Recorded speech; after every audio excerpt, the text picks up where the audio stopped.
please find their seats, and our guests find seats in the gallery.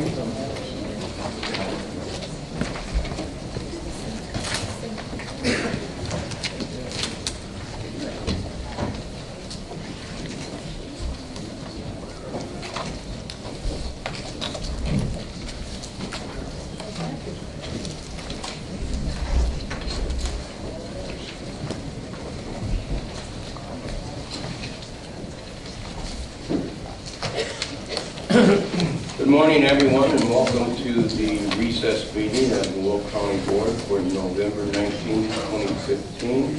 We will call this meeting to order. If everyone would please stand and remain standing, County Board member Gretchen Fritz will lead the Pledge of Allegiance to our flag and then introduce our clergy for this morning's invocation. I pledge allegiance to the flag of the United States of America and to the republic for which it stands, one nation, under God, indivisible, with liberty and justice for all. I would like to introduce Pastor John Stillman of the Crosswinds Church in Plainfield, Illinois. Pastor Stillman has been at Crosswinds for the past 10 years. Crosswinds feels blessed to have served the community from the old Plainfield Police Station since 2011.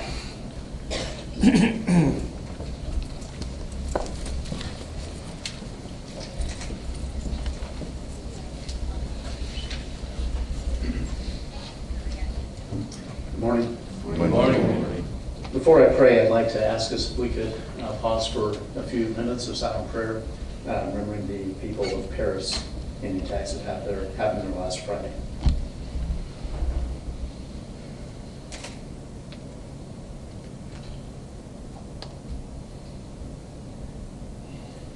Lord, we trust and gain comfort from your word that says, those who trust in the Lord are like Mount Zion, which cannot be shaken, but endures forever.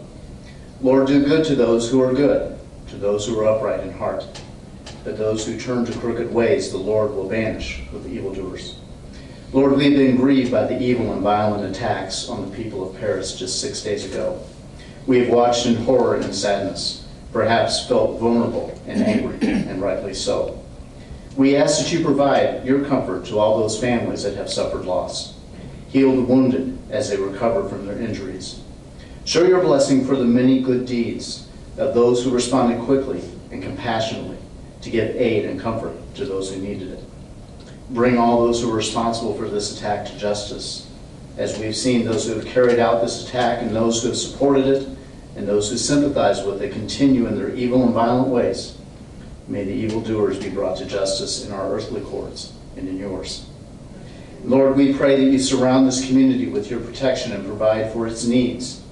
You've given your authority to this body for the welfare of the hundreds of thousands of people who live in Will County. So give this board the wisdom it needs to be good stewards of the task you have given them and the resources to carry it out. The resources we have sometimes seem completely inadequate for the task. So give wisdom and understanding, because decisions made here today will affect law enforcement and care for our sick.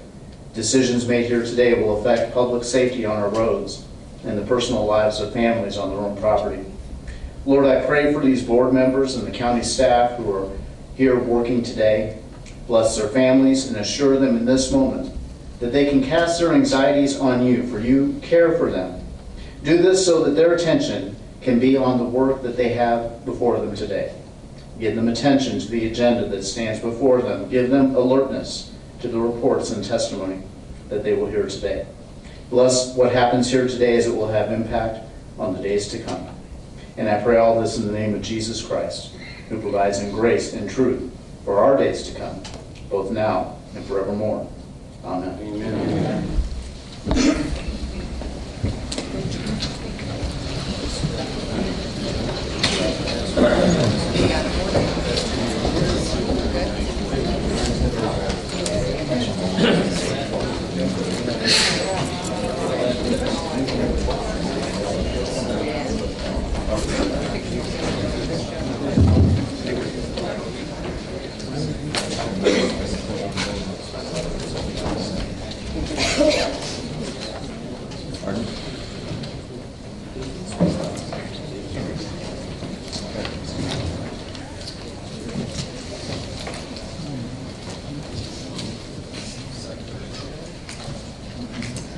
Madam Clerk, will you please call the roll? Sure. Mayor?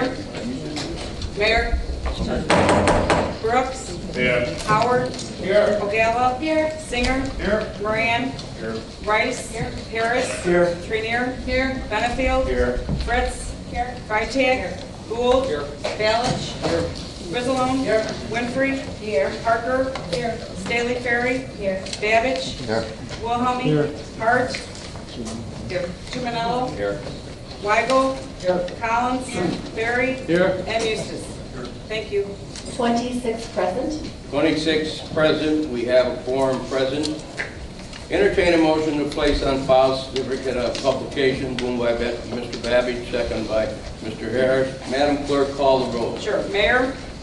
Yes. Brooks? Yes. Howard? Yes. Ogalla? Yes. Singer? Yes. Moran? Yes. Rice? Yes. Harris? Yes. Trenier? Benefield? Yes. Fritz? Yes. Freitag? Gould? Yes. Balich? Yes. Grissalone? Yes. Winfrey? Yes. Parker? Yes. Staley Ferry? Yes. Babbage? Yes. Wilhelmie? Yes. Hart? Yes. Tumanello? Yes. Weigel? Yes. Collins? Yes. Berry? Yes. And Eustace. Thank you. 26 affirmative. 26 affirmative, the motion is carried. Entertain a motion to approve the minutes of the Will County Board recess meeting of October 15, 2015. So moved. Moved by Mr. Mayor, second by Mr. Singer. Any questions? Previous roll by Mr. Ferry, second by Mr. Trenier. All in favor signify by saying aye. Aye. Contrary, motion has carried. Entertain a motion that the approval of the minutes of the County Board's executive session minutes on October 15, 2015. Moved by Ms. Winfrey, second by Mr. Moran. Any questions? Previous roll by Mr. Wilhelmie, second by Ms. Rice. All in favor signify by saying aye. Aye. Contrary, motion has carried. Madam Clerk, would you please acknowledge our elected officials and the media that is present this morning? Sure. Auditor Duffy Blackburn, Circuit Clerk Pam McGuire, County Clerk Nancy Schultz Booth, County Executive Larry Walsh, Recorder of Deeds Karen Stuckel, our Sheriff Mike Kelly, and we have a special guest in the room today. We have our Mayor Roger Clare from the Village of Bolingbrook. Welcome. We have our press, Chicago Tribune Alice Fabry, Farmers Weekly Review Nick Ryer, Herald News Lauren Leon Cross, WJOL Monica DeSantis, and from Times Weekly we have Brock Stein. Welcome. Thank you, Nancy. You're welcome. Next on our agenda, honorary resolution with proclamations. We have none this morning. All resolutions from the October 15, 2015 County Board agenda have been signed by the County Executive. Moving on to new business, the first item on our new business is PACE presentation of the PACE 2016 budget. I am honored to introduce our Will County representative that's on the PACE board, Mayor Roger Clare. Please come forward.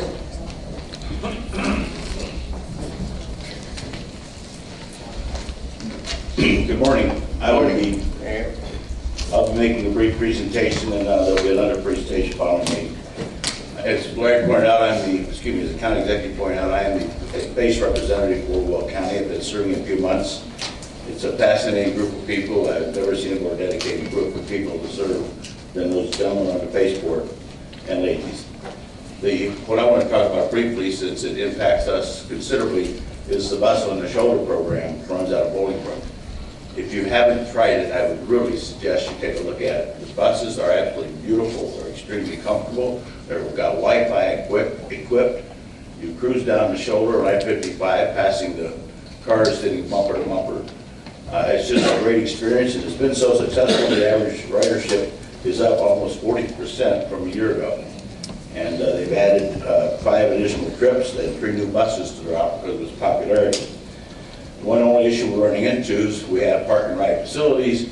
They just improved the old Chicago. Well, for those of you that are older, there's a building called Old Chicago treatment plant building is a parking lot that they've had to improve a couple of times to accommodate more parking, and it's still going to be full. There's another park and ride facility adjacent to Village Hall. That lot is full. They're also now parking at White Ben's Farm, and we're looking for additional parking in the village to accommodate the interest in the park and rider program. There's overcrowding in Plainfield as well, so those are issues we got to come up with, but that just shows you the popularity of the program. We continue to work with the city of Joliet under downtown multi-modal center, trying to get the state to release the funds to keep that project moving forward. And at this time, I'd like to present former Mayor Lamont, Chairman of the PACE Board, Rick Wozneski, who will go into more details on our budget. Thank you, Roger. Thank you, County Executive Walsh, Speaker Eustace, and the County Board for having us here today. We're excited to kind of tell you a little bit about some of the progress that we've made and some of the things that we're moving forward with.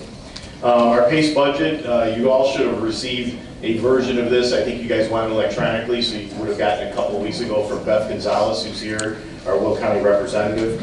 Our budget this year is $228 million, and we anticipate carrying approximately 34 million trips, during the course of the year.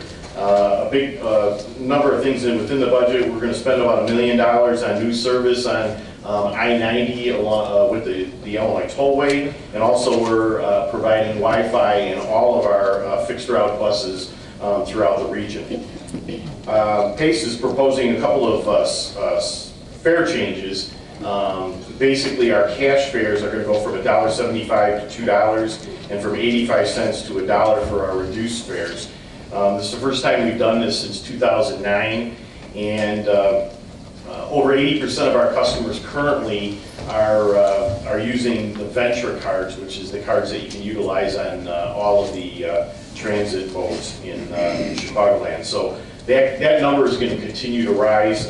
We expect it to go near 90%. We continue to do on-site training and on-bus training with new people all the time to try to get them to participate.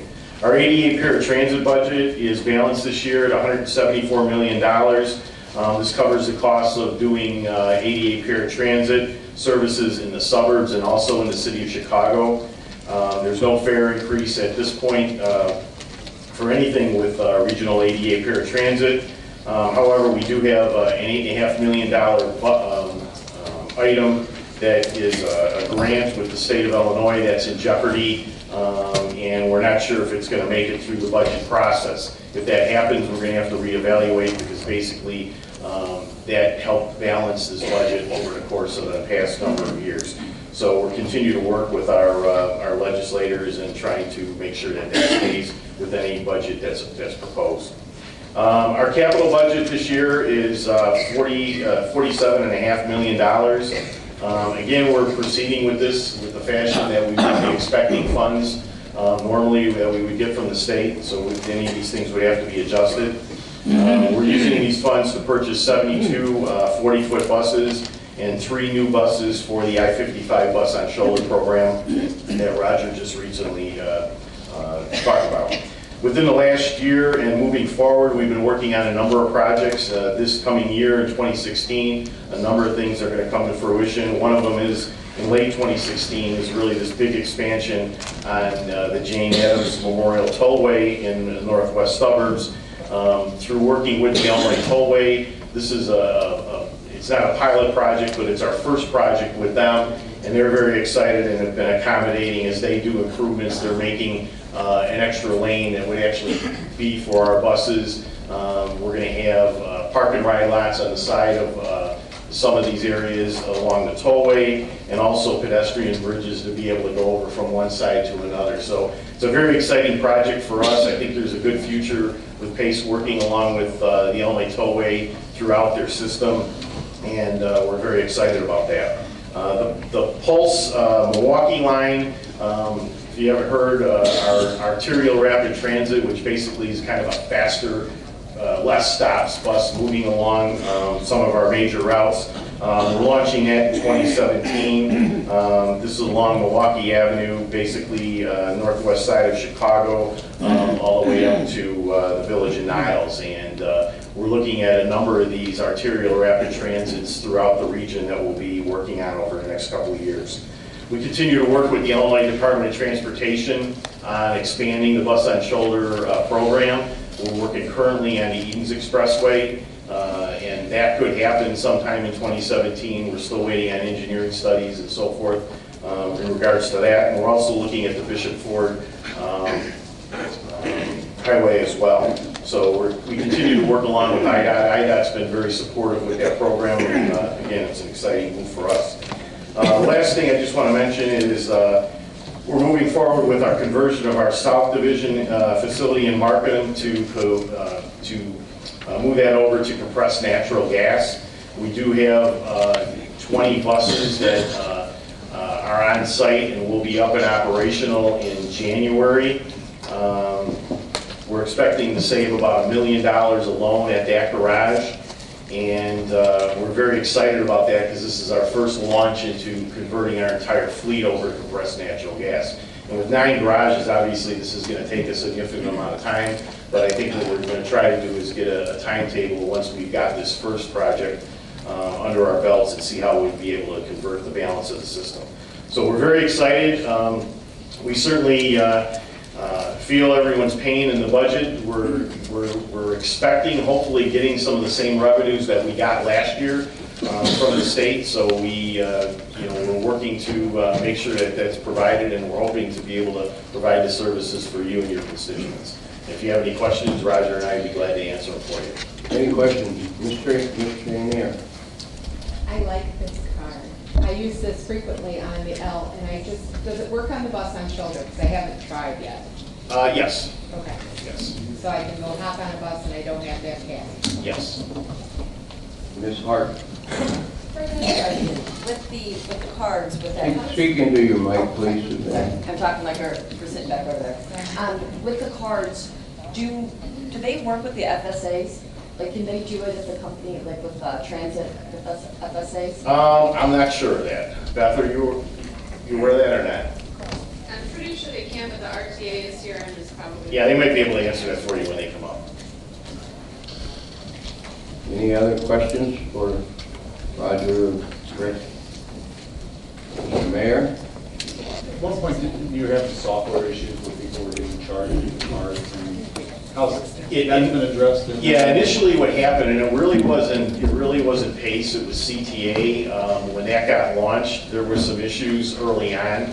That got corrected. And one of the things that we did is when we rolled out Metra, is we went out to all the various stations with some of our employees, some people that we contracted with, and actually did kind of on-site training, issued cards kind of on the spot, and kind of trained people to do that. And it worked very well for us. And as I said, 80% of our ridership right now is using the Metra system.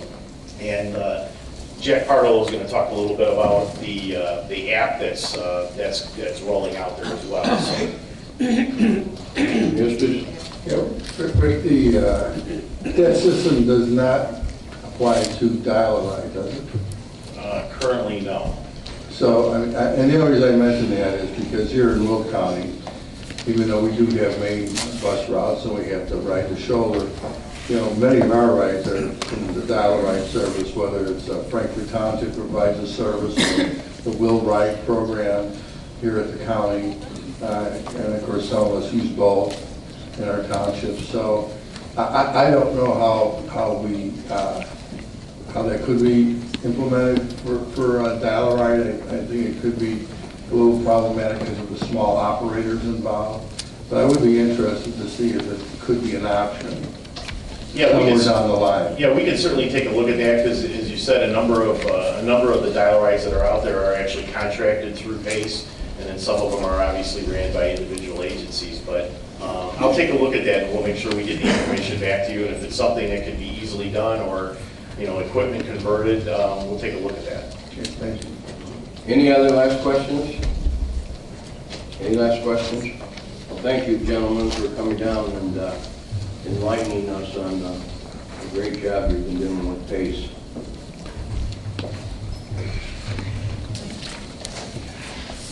Next on our agenda is Metra.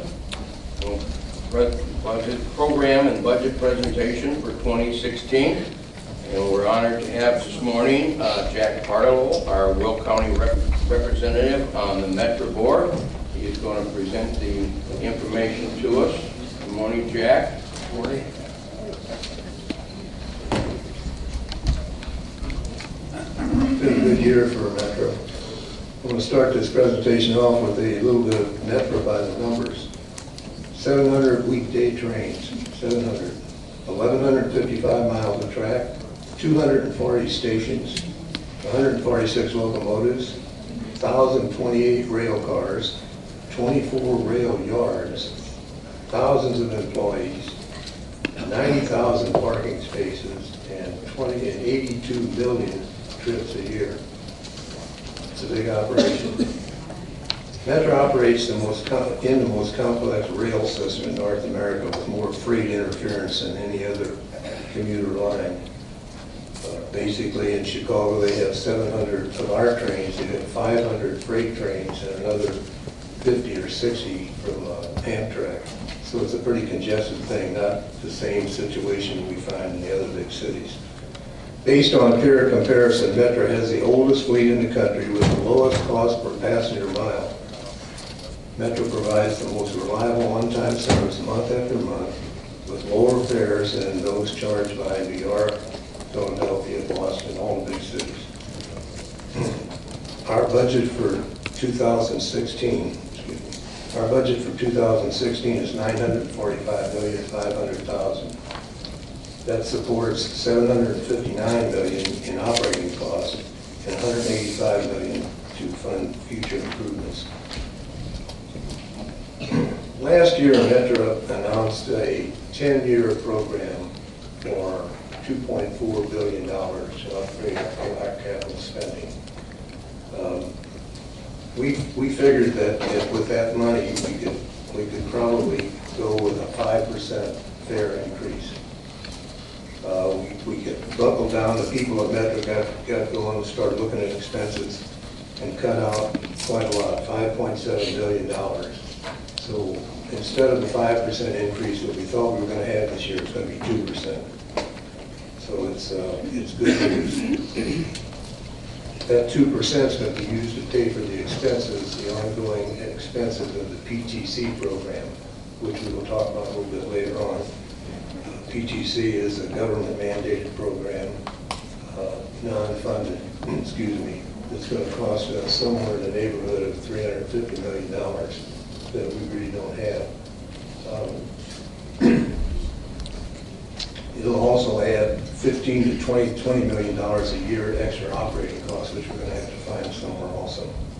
At any rate, the 2% increase is going to come down to anybody buying a one ride ticket is going to pay an extra quarter. A 10 ride, you're going to pay an extra $1.75, and a monthly pass is going to cost an extra $2.50. As part of the budget progress, Metra identified more than $500 million in capital needs for 2016, but given the limited funding sources, almost non-existent funding sources, $185 million was used to fund what we consider to be a bare minimum investment we can make to keep the system safe, reliable, and operating efficiently.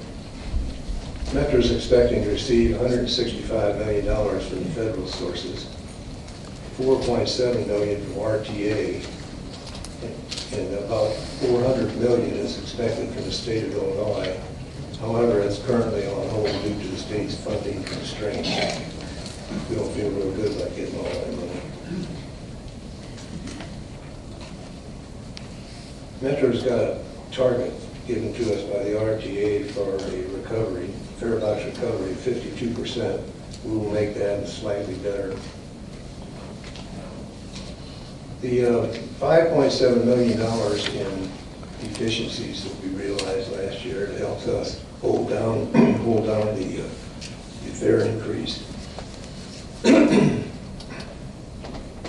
$1.3 million was the elimination of 6 management positions, the furloughing of 20 seasonal employees. These were all administrative employees. We also saved $900,000 through more efficient locomotive techniques and more fuel-efficient locomotives that we bought. We saved $700,000 cutting back on outside consultants, $500,000 on the reduction of police force, Metra police force people, and a reordering of what they do and where they do it.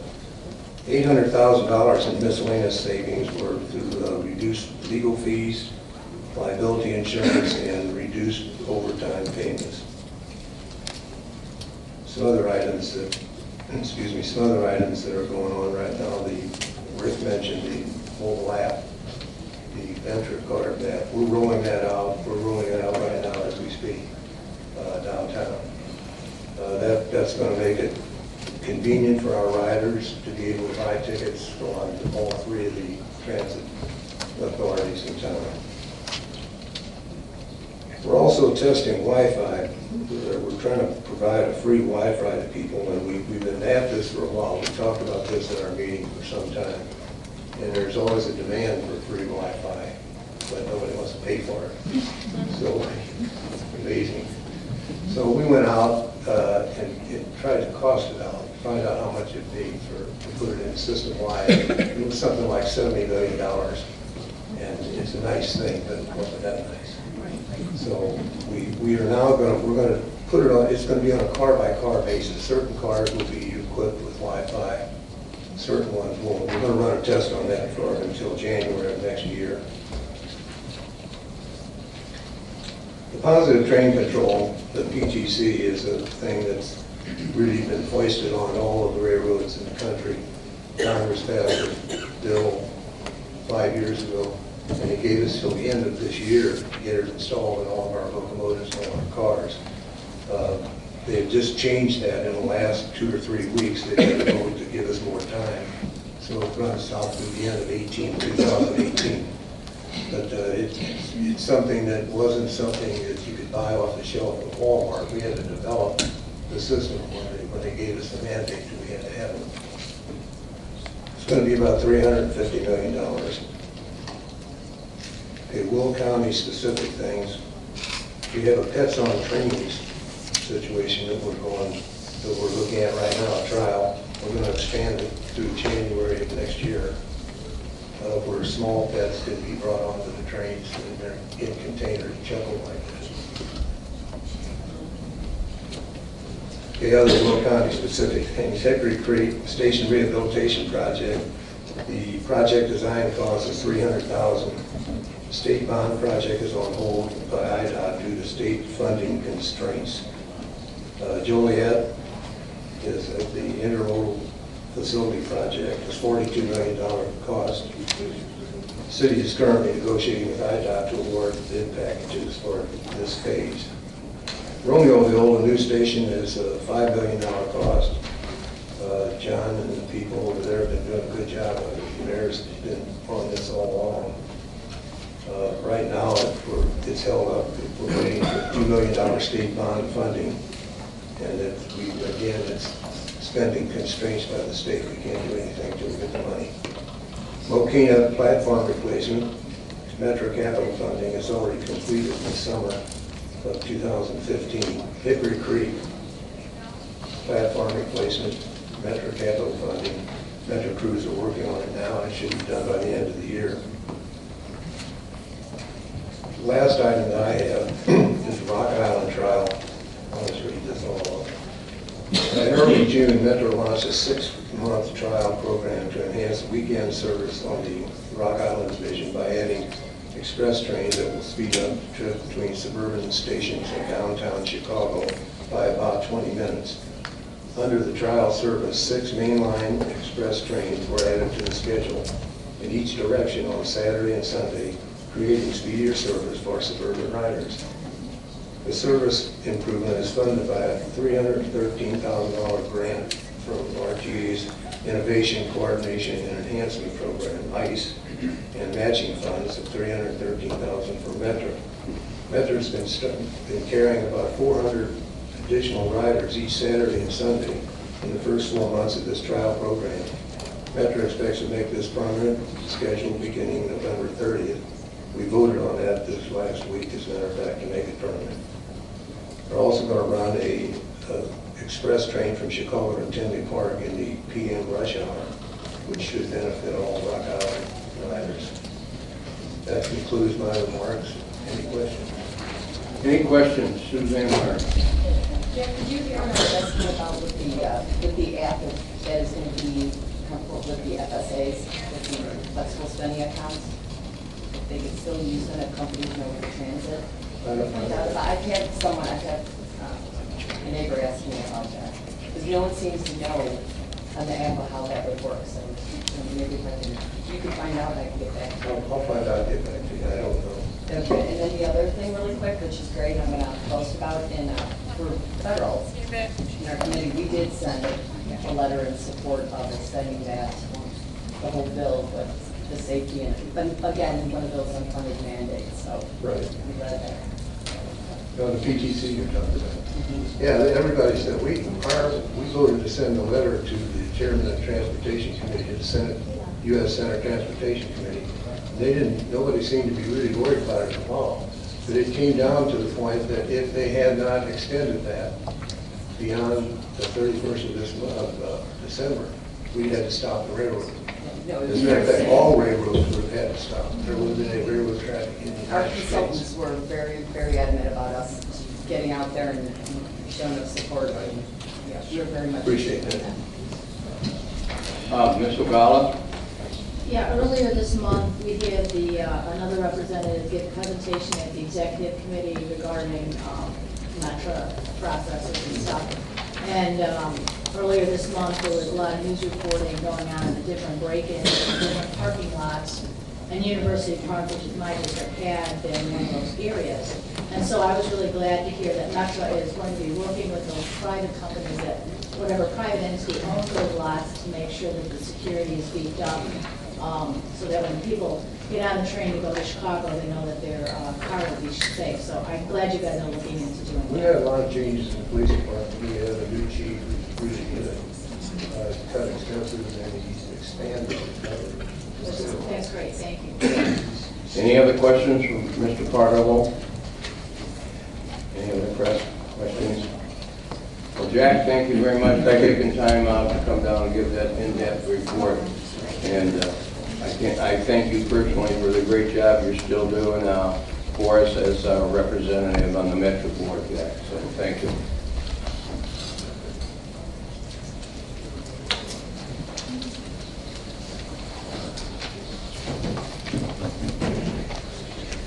Next on our agenda, first committee, Land Use and Development Committee, Mr. Weigel, Chairman. Good morning, everyone. Good morning, Tom. I'd like to make a motion to open the public hearing for the land use cases. Moved by Mr. Weigel, second by Mr. Ballage. Madam Clerk, call the roll, please. Sure, Mayor? Brooks? Yes. Howard? Yes. Ogala? Yes. Singer? Yes. Moran? Yes. Rice? Harris? Yes. Trainier? Yes. Benefield? Yes. Fritz? Yes. Freitag? Yes. Gould? Yes. Ballage? Yes. Griswold? Yes. Winfrey? Yes. Parker? Yes. Staley Ferry? Yes. Babbage? Yes. Wilhelmie? Yes. Hart? Yes. Tumanello? Yes. Weigel?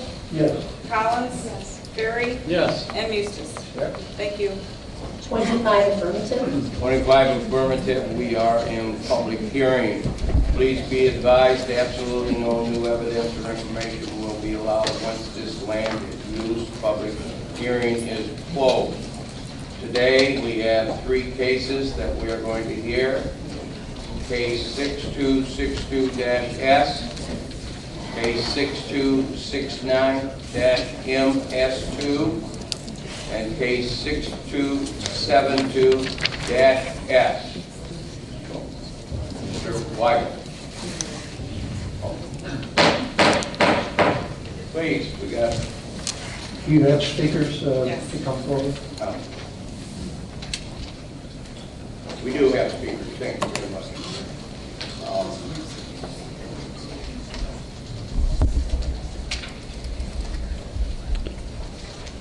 The first speaker is John Gramadancino. Ramazino. Is that correct? That's correct. Would you like to come forward and speak? We have a huge number of speakers today. I'm going to have to hold you to try and get your comments in no more than 2 minutes, if you can. Well, that's all right. We're not making them run a race. I'm going to hold you for 2 minutes. 2 minutes.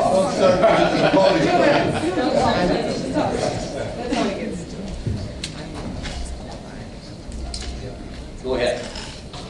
Yeah, I am, as far as the gas station, very for any advancements, any things they want to do there. Where we live over in Brookside, Glen, is kind of an isolated area, and anything we could do to get more businesses there and maybe let them offer more services is going to be good for everybody. You know, somewhere we could go that's clean and safe. And as far as I know, the way the owners of those stations run their businesses, you know, I mean, they're clean as an operating room.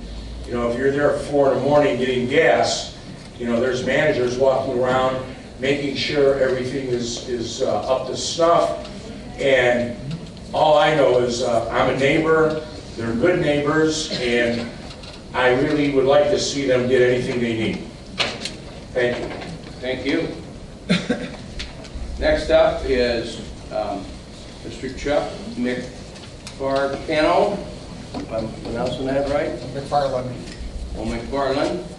I'm sorry. Mr. McFarlane.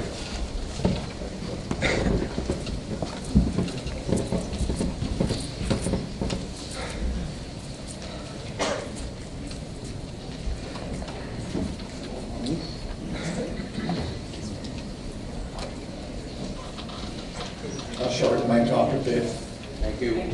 Recently, I've taken the time to drive to Lenny's stations in Mokina, New Lenox, and Joliet, and I've learned the stations in New Lenox and Joliet are branded food and fuel, and they do not have car washes. His gas and wash in Mokina does have a car wash, but his station on 194th in Harlem is a food and fuel, so by his business model, it should not have a car wash. I've also taken the time to drive to the 11 gas stations located between Harlem and LaGrange, 183rd and Route 30. And of the 11 stations, only one, Lenny's Gas and Wash on 191st, has a food drive-through. Of the 11 stations, 4 do not have car washes, 6 have low-volume car washes, only allowing 1 car each to go through, and only one, again, Lenny's Gas and Wash on 191st has a high-volume car wash, and it is located in a commercial area with no homes nearby. There's also a high-volume car wash, Fuller's, on LaGrange with the following operating hours: 8 a.m. to 6 p.m. Monday through Friday, 8 a.m. to 5 p.m. on Saturday, and 9 to 4 on Sunday, which are hours significantly less than what he's requesting. What I've learned from BP, Mobil, Shell, and Speedway is that you do not need to have a food drive-through and high-volume car wash to have a successful business. Now, after leaving here today, I'll go bowling, and after bowling, we'll go out to dinner, and I'll call my wife and say, this is where we're meeting, so she can join us. And I mention this because last Thursday, which I believe was the day his Dunkin' Donuts opened, when she left our home to meet us at the restaurant, she had a problem getting through to Harlem because cars were backed up. Now, in fairness, that only happened the one time. However, I believe if his request for a drive-through and high-volume car wash are approved, traffic backups will be much more common, and people will be taking more chances as they try to turn left onto Harlem Avenue. And this will result in more accidents. Accidents not only of property damage, but in some cases bodily injury and possibly even death. Now, next Thursday, as I celebrate Thanksgiving, while I will give thanks for the material things in my life, I will be more thankful that I'm able to live in an area that provides me with a safe, good quality of life. As you prepare to vote on this issue, I ask, what are you more thankful for? If you are more thankful for the things you have accumulated in your life, then vote to approve the car wash and drive-through and help Lenny to accumulate more things. However, if you are more thankful for the quality of life all of us enjoy because we choose to live in Will County, then vote to protect our quality of life and vote no on his request. Thank you. Thank you, Curt. Next up is Andy Tess.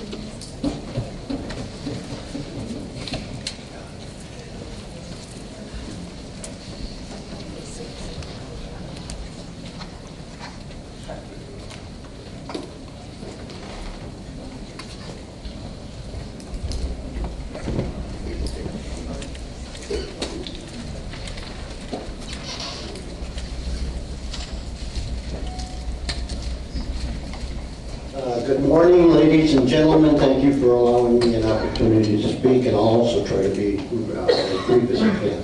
Last time petition, this is regarding Lenny's gas and electric. Last time petitioner was here, you guys all voted overwhelmingly to deny 4 special use permits. He's back only asking for 3 and 4 this time. He's taking liquor off the table, but that'll be back because the plans that he submitted to Will County for his buildings included a beer cooler as well as gaming stations. So he'll be looking at 5 parts to this business. That's important because and there's some cloak and dagger stuff I think going on here. After your overwhelming vote last time to deny, and the huge number of people that we said that came forward and said no, he could have taken your advice, and he could have taken the advice of your constituents and went away, and he didn't. What he did was he filed a very frivolous lawsuit against the county, basically saying that the board acted without thought and reason, and a number of other disparaging remarks, and that was dismissed on motion. Now, there's what I believe some cloak and dagger stuff going on, because 2 years ago, he came in here, his attorney called the business a gas station. He called it a truck stop. When he petitioned Frankfurt earlier this year, he called it a truck stop. He then came to Will County and petitioned for permits as a gas station, which is the wording in the zoning requirements, gas station. Then Will County, by the way, denied, not once but twice at Will County. Frankfurt Township denied twice his request for these 3 special use permits he's asking for, actually the special use permits and the map amendment to rezoning. He applied for permits to build a gas station to the county. He got his permits. Then he turned around and went to the state and applied for a gaming license as a truck stop. Now, to me, after reading the ins and the outs of the zoning, it seems to me that the spirit and intent of the zoning for a gas station and convenience store is anything above a gas station and convenience store, which would include a drive-through and car wash and anything else, would need additional consideration and special use permits. I'm saying, well, gee, a truck stop certainly should have had additional consideration. They didn't call it a truck stop because that's not the wording in the zoning. I mentioned Frankfurt Township saying that they're denying his requests. You all should have a copy from Bill Carlson, the Frankfurt Township Road Use Commissioner, and he says some interesting things here, which have major impact, I think, because he says the potential for added traffic on 194th and Lakeside would lead to safety issues for the residents from either the car wash or the drive-thru. Now, I'm not an attorney, and I would wonder if the county, if they vote yes, is accepting culpability and liability, should somebody be drinking a cup of coffee driving off the property and get rear-ended? In light of the fact that if we approve, yet the road use commissioner for the county says, don't do it. Bring your comments to the floor, please. All right, then I'll close by saying a few more things, but I'll ask that you once again reaffirm your previous vote, or the board's previous vote, and the community, your constituents, and say no to all of the requests for the summary and special use permits. Thank you. Any questions? Thank you, sir. Any questions of this gentleman? Any questions? Thank you, sir. Next up is Jerry Brasilia.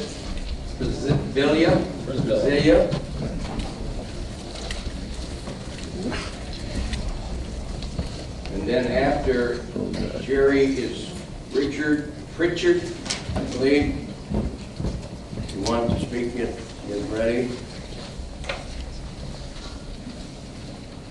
You didn't say our number. Morning. Morning. My name is Jerry Prisbilla. I live in New Lenox. Not near the area where the gas station is at, but I'm here more of the character reference. I live next to Lenny's gas station on Cedar Road. From the time of construction, it's almost 3 years that it's been up. 37 feet from his property line, which we shared, was my house and the bedrooms on that side. We've never had a problem over there. It's a matter of communication. We went over and talked to Lenny. He came over and talked to us. And basically weekly he was there, introduced me to his manager. Any problems with the lighting, any problems with garbage, with noise level, anything like that. Backups in and out of the station for my driveway if I had a problem getting in and out. I think it's just a matter of communicating with each other instead of saying we don't want something. Go over and talk to the man and you'll find out he's pretty reasonable. I had an issue, I guess, not really an issue, but I was concerned about the lights. We had our bedroom windows tinted on that side, and he offered to pay for that. But I had it done before the gas station opened, so it wasn't, it was a non-issue for me. I just did that for myself, more for privacy, because when people go out of the gas station on the Cedar Road, I don't, I'm kind of paranoid, they look right in my bedroom window. And the lights that they have up there shine straight down, they don't go out. And like I said, it's 37 feet from that building and from where the lights are at. The issue these people are talking about is 200 feet, I believe, or maybe 300. Like I say, I'm here more just telling you people, talk to the man, try and get it worked out, because he's very reasonable. He will do whatever he can to accommodate you. He's not trying to force you out of your place. He's just trying to run a business, and I've never had an issue with him in the whole, and I lived out there for 30 years before the gas station became about. So I would, urge the county board to go ahead and vote yes for his proposals. Well, thank you for your comments. Any questions for this gentleman? Oh, I'm sorry. Any questions? Thank you. Thank you very much. Okay. Richard Pritchard? Is there a Richard Pritchard? Okay. Next is Beth Kendall.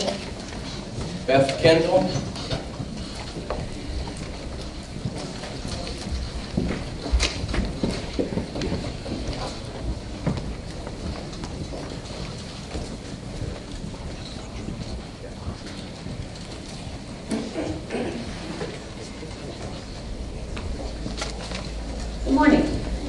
I'm Beth Kendall, and I live on 194th Street, just about a block and a half from the gas station.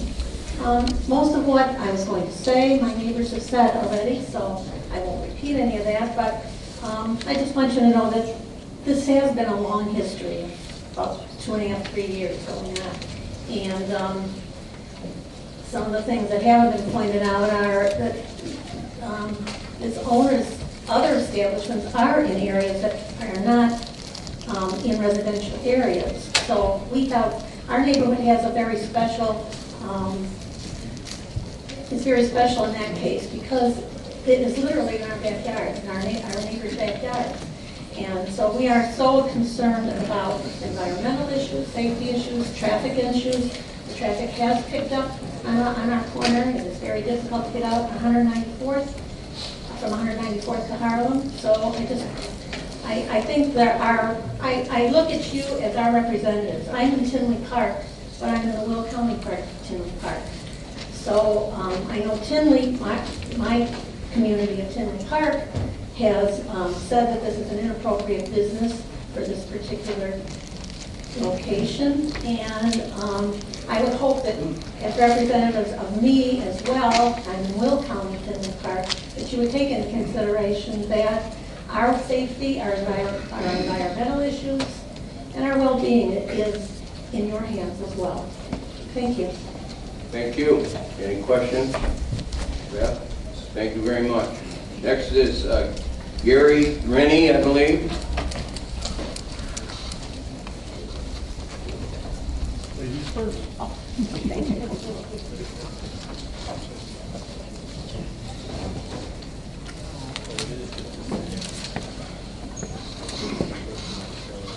After Mr. Rennie, it will be Paige Lenz. Okay. Paige Lenz, if you would like to come down, be prepared.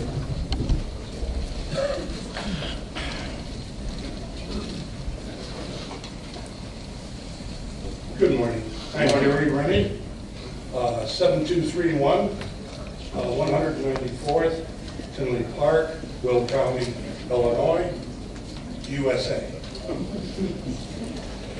Separating the residential community from Leonard's Food and Fuel is a 3 to 4 foot berm erected directly on the homeowner's property line.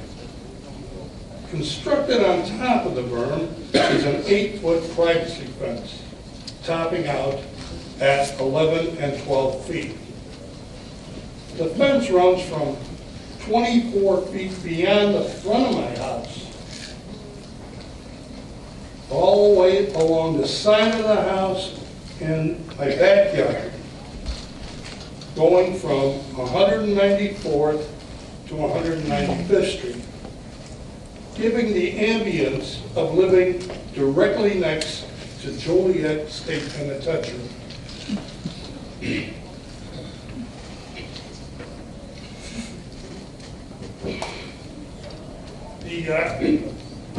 The architect, Scott, indicates that the privacy fence meets and in some cases exceeds someone's requirements. What requirements? I'm not sure. It sure isn't soundproof. Worst case scenarios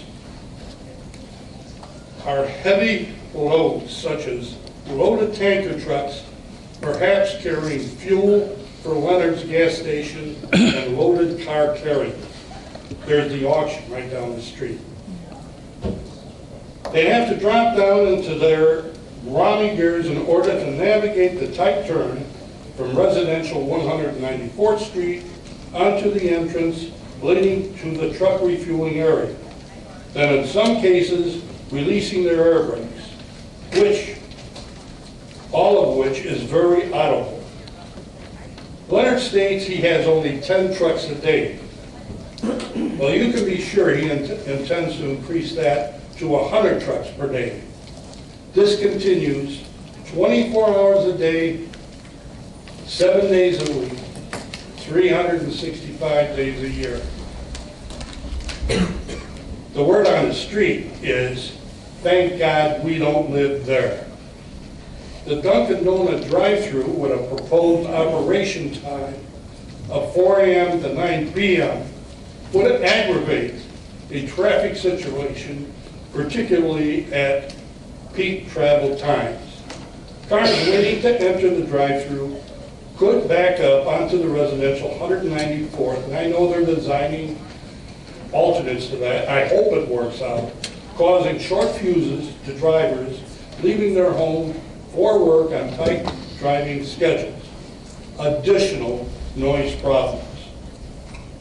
The 6 a.m. to 9 p.m. car rush with 13 vacuum stalls will produce substantial additional noise, particularly when releasing the vacuum hose from its rubber holster. It has the sound effect of a tornado. Now increase that by 2, 3, 4, or more. Now add the loud hurricane-sounding blowers drying cars after they've been washed. Imagine what effect that will have on the already decimated property values. Car washes are a service, therefore do not generate tax dollars. Leonard, who expresses he only wants to be a good neighbor, make money, and pay taxes, which may have helped Lincoln Way North. Let's think about Leonard's words. Taxes that might have helped Lincoln Way North. Recognize the taxes that have already been paid by our community over the years. The largest part going to educational facilities, one of which is Lincoln Way North. Just the 6 residents combined that order architect Scott's fence have paid 108 years of county taxes. That collectively, with the rest of the community, we are talking about a bunch of tax years and a lot of educational money. The residents have already paid and continue to pay for Lincoln Way North. You are about to hear from Leonard's paid experts with impressive corporate names on all sorts of subjects. Even a representative from the JCs discussing, in her opinion, our low educational level. I don't know what that's about. Bring your comments to a close, please, sir. Leonard will then give the coup de grace and will ask you, will you allow 1 or 2 residents to dictate your decision to allow or not allow the proposed special permits that will disrupt, in his opinion, a relative few in the community. Our hardworking and concerned community are asking for your support.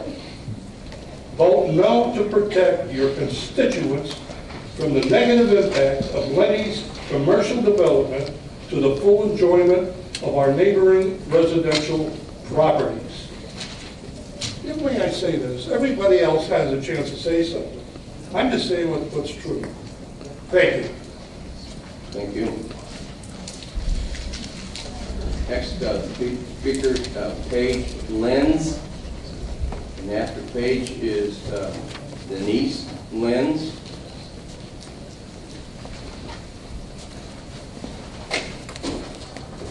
Good afternoon. My name is Paige Lenz. I am 25 years old, and I have lived in Frankfurt for 20 of those years. Though I am not an employee of the gas station, I have been active in my community through the JCs, as well as serving as a precinct committeeman to Precinct 24 in Frankfurt Township. I am not here on behalf of the JCs. I am just stating I have been an active member of our community. Many people know my face through the JC. Today I'm here to talk about the food and fuel on 195th and Hartley. This is not a truck stop. There are only 2 pumps that on average serve less than 10 trucks a day. These things we are applying for are not targeted to bring more truck traffic. They are targeted to bring more people. Trucks cannot go through the drive-thru or the car wash because they are not short enough to fit through there. This is a gas station that currently employs 15 people, 80% of which live in our community. The gas station stands to create at least 35 more jobs if they are allowed to have a drive-thru for the Dunkin' Donuts and a car wash. That's more jobs for our community. A community which sits at a 7.8% unemployment rate, the highest in the Lincoln Way area, higher than the national average, higher than the state average. Though to some this may seem like a small number, it is a rough place to be. I have been there before. I have been without a job for months at a time. Unfortunately, Frankfurt has a population which half of the adult population has little to no college experience. What I mean by that is either they went to college and dropped out, or they never attended college at all. Almost half of this is adults. Len McHenry actually pays more than the minimum wage to every single one of his employees. So why is it that we are not working at creating more jobs, better paying jobs? Why is it that this board has shown clear discrimination against this small business in the past, blocking permits for months at a time, and trying to prevent job expansion in our area in turn. Why would anyone want to expand their business in Will County when we make them jump through hoops to get their business going? As I mentioned before, I've lived in Frankfort for many years. Over the past several years, a notoriously dangerous street to be driving on has been Lakeside Drive, a street that connects Harlem and 80th Avenue with no stop signs in between. So dangerous, in fact, that there have been accidents, general speeding complaints, and street racing. I have these incidents documented, and they are things that were happening long before this gas station ever existed. My suggestion to the residents of the street who are worried about the traffic is that many of us have been worrying for years. Perhaps you should be trying to petition for more traffic signs on your block instead of block business expansion in our area. I recently came across a flyer that warned me that this car wash could push through 150 cars an hour. I strongly disagree with this false narrative that people who put this flyer together are trying to paint. Yes, this car wash is capable of pushing through 150 cars an hour, but let's be realistic. Can anyone in this room picture 150 cars all lined up at once to get their car wash? It's very unrealistic. A high-capacity car wash like this is important, though, to prevent any traffic backup, to make sure that people are not waiting an excessive amount of time and that we can quickly get them on and off the property. This wasn't the first time an unrealistic picture was painted. Many of the customers were surprised to find out this was indeed a gas station and not some dirty highway truck stop, like it was made out to be before it was even built. Many customers came and expressed their desire for a car wash in the drive-thru. Dan Wartell of Lakeside Drive wants a drive-thru. Connie London of Lakeside Drive wants a drive-thru. Colleen Hassel of Frankfort Square had an inaccurate picture of this gas station painted before it was open. Someone came to her door and told her that a dirty truck stop was going to be built, and that as a community we had to band together to stop it. Well, Colleen has now gone into this gas station, seen it is just a gas station, it's very clean and well maintained, and is now in support of a car wash and a drive-thru. The accusations of pollution are immeasurable. There are trucks going up and down Harlem all day. The vast majority of them are not intending to stop at this gas station. The point I am making here is that we are not talking about an outraged community. If you would like to see an outraged community, then visit a school board meeting. That represents an outraged community. Hundreds of people who are unhappy about the entire direction of our district, who are working together to change. What you have here is a few angry neighbors who wanted to be heard but do not represent an entire community. For those of you who have concerns, your concerns have been heard and are being taken into consideration. Lyman County has gone beyond the expectations in many areas. It is, however, not right in a clear swing of business to continue to block further expansions. I know it is hard, so look up here and take me seriously. For many of you, I'm probably similar in age to your children or grandchildren. Because of that, I ask you to look inside you and do the right thing. At least one of you has a child or grandchild who has been in my boat. I am very smart. I was never very good at school. So I work an entry-level job, and I work very hard at it in hopes that I can move up.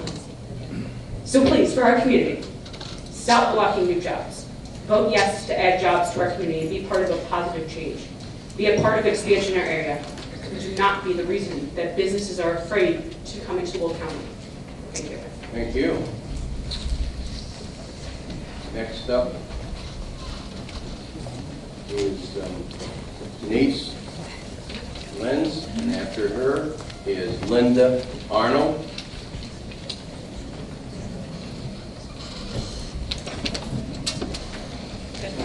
Good morning. My name is Denise Lenz. I'm the manager at the Food and Fuel in Harlem. I am also a community member who has lived there for well over 20 years. One of the things that have been brought up time after time after time is the congestion on Harlem. Well, 20 years ago there was no congestion on Harlem. What I see growth. It is growth in our community, having people come into our community from other communities purchasing things. So the traffic, in my opinion, I believe is a good thing. The traffic goes down Harlem from Target to the Speedway on Route 30. And it is a dead stop sometimes at 5 o'clock in the afternoon. I do not believe that it is because of Lenny's Food and Fuel that we have this traffic jam, but we have traffic jams. You will also hear about the car wash today, how it's going to put 150 cars an hour through. You know what? I have a nice car. I'd like it to go through a good machine. I'm sure people here who have nice cars would like it to go through a good machine. Maybe one that takes 150 cars an hour. Realistically, is that going to happen? No. You'll hear about the pollution of all the trucks that are idling inside the gas station. Well, Like I said, I am the manager there. I spent a lot of time there. If we had all these trucks, I'd be one happy camper considering that I work also on a bonus. There is not 100 cars. Would we like 100 cars? Absolutely. Once again, that is growth. My last thing I will leave you with is something to ponder upon for all of you, is to remember free men through free enterprise. Isn't that what we're about? Is to grow our community. Thank you. Thank you. Next up is Linda Arnold. After Linda is Glenn Arnold.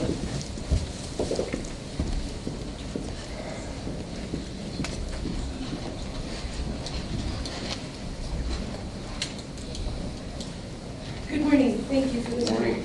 My name is Linda Arnold, and I live at 7260 West Lakeside Drive in Frankfurt. I am a budding property owner.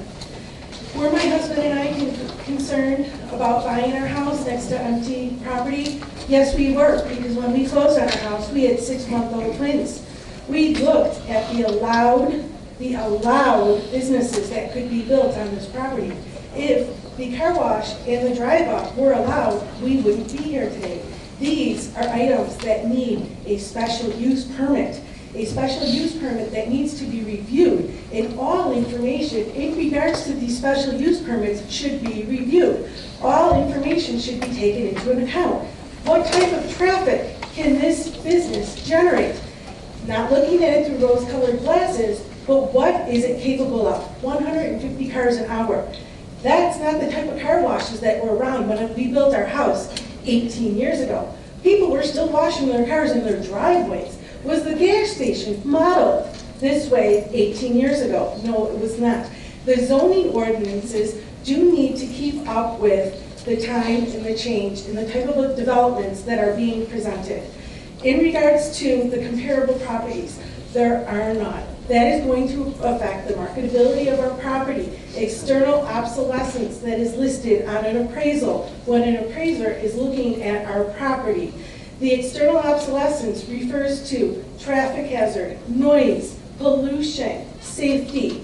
All of that is looked at when property is valued and when buyers are looking at our property. The information in regards to the traffic, the 150 cars an hour, was not submitted by the applicant. A traffic study was not submitted by the applicant, maybe an observation, but a detailed traffic study with tables, comparables, numbers. You have not seen any of that. A noise study, an observation was made at the public hearing by a noise specialist that had not even been out to the property. How can a study be done without even visiting the property? Was it an observation? We have concerns in regards to the traffic, noise, school bus safety, because of school buses using these streets, noise concerns, property values, property marketability, and comparable businesses in the area. There are not any gas stations with a drive-up within 1 mile of this property. The gas station that has an in-bay, one-at-a-time car wash, it abuts FHA-approved condominiums. They may look like townhomes from the outside, but they are FHA-titled condominiums. That is a huge difference. An FHA-approved condominium is like the golden ticket for buying a property. External obsolescence is not viewed. I am not asking you to lower somebody's property values, to create stress, to affect their safety, enjoyment of their property. The applicant knew the zoning, and in fact, he had already been denied before he purchased the property. He became owner of record on March 19, 2015. There is not harm to the applicant in denying the map amendment in the 2 special use permits, yet there is harm to the property owners and nearby community members. Please do not let the rewards the applicant will reap to have negative effects on the property owners. Thank you for your time. Thank you. Thank you for your comments. Next up is Glenn Arnold, and that after Glenn is Sandra Rennie.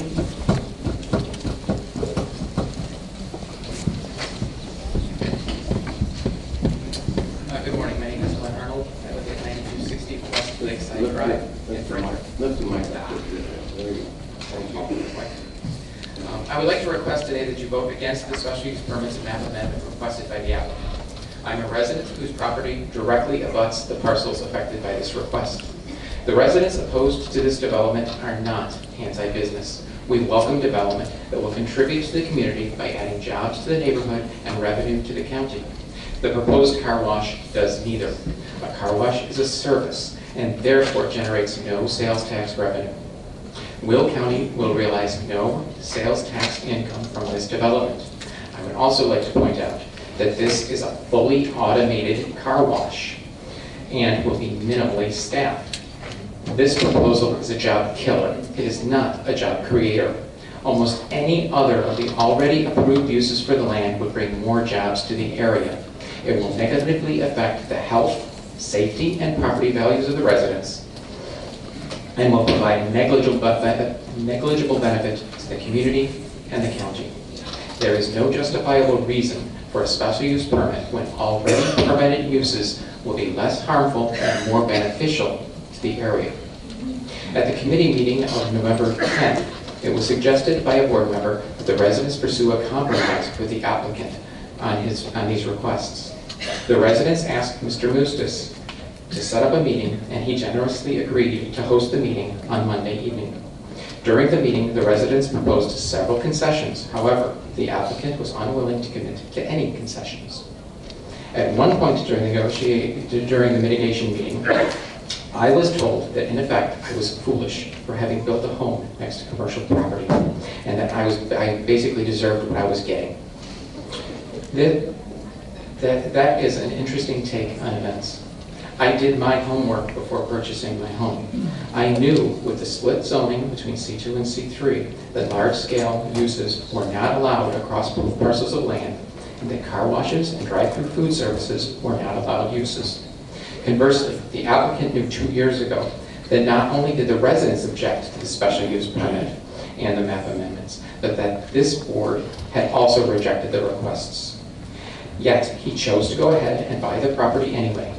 The applicant even complained that the residents are trying to take away his car wash. But the residents are not asking the applicant for anything. It is the applicant that is asking the county to subordinate the residents' health, safety, and property values to his choice to buy the land for the purposes he knew were objectionable, not only to them, but to the county as well. I have spoken to a number of the board members recently, and many have expressed reservations about this development. Many have offered suggestions that can make this development more acceptable. Unfortunately, those suggestions are not up for a vote today. Only the proposal offered up by the applicant is up for a vote today. A vote to approve the permits today is forever and irreversible. However, if you vote to deny the special use permits and map amendment, the applicant has the opportunity to address the concerns of this board and reapply for his permit again next year. I urge you to please vote against the map amendment and special use permits. Thank you. Thank you. Question from Ms. Ogal. Yes. Yeah, I was wondering, you said that there's a special meeting held for the residents asking for some concessions that he did not want to do. What were the concessions the residents wanted?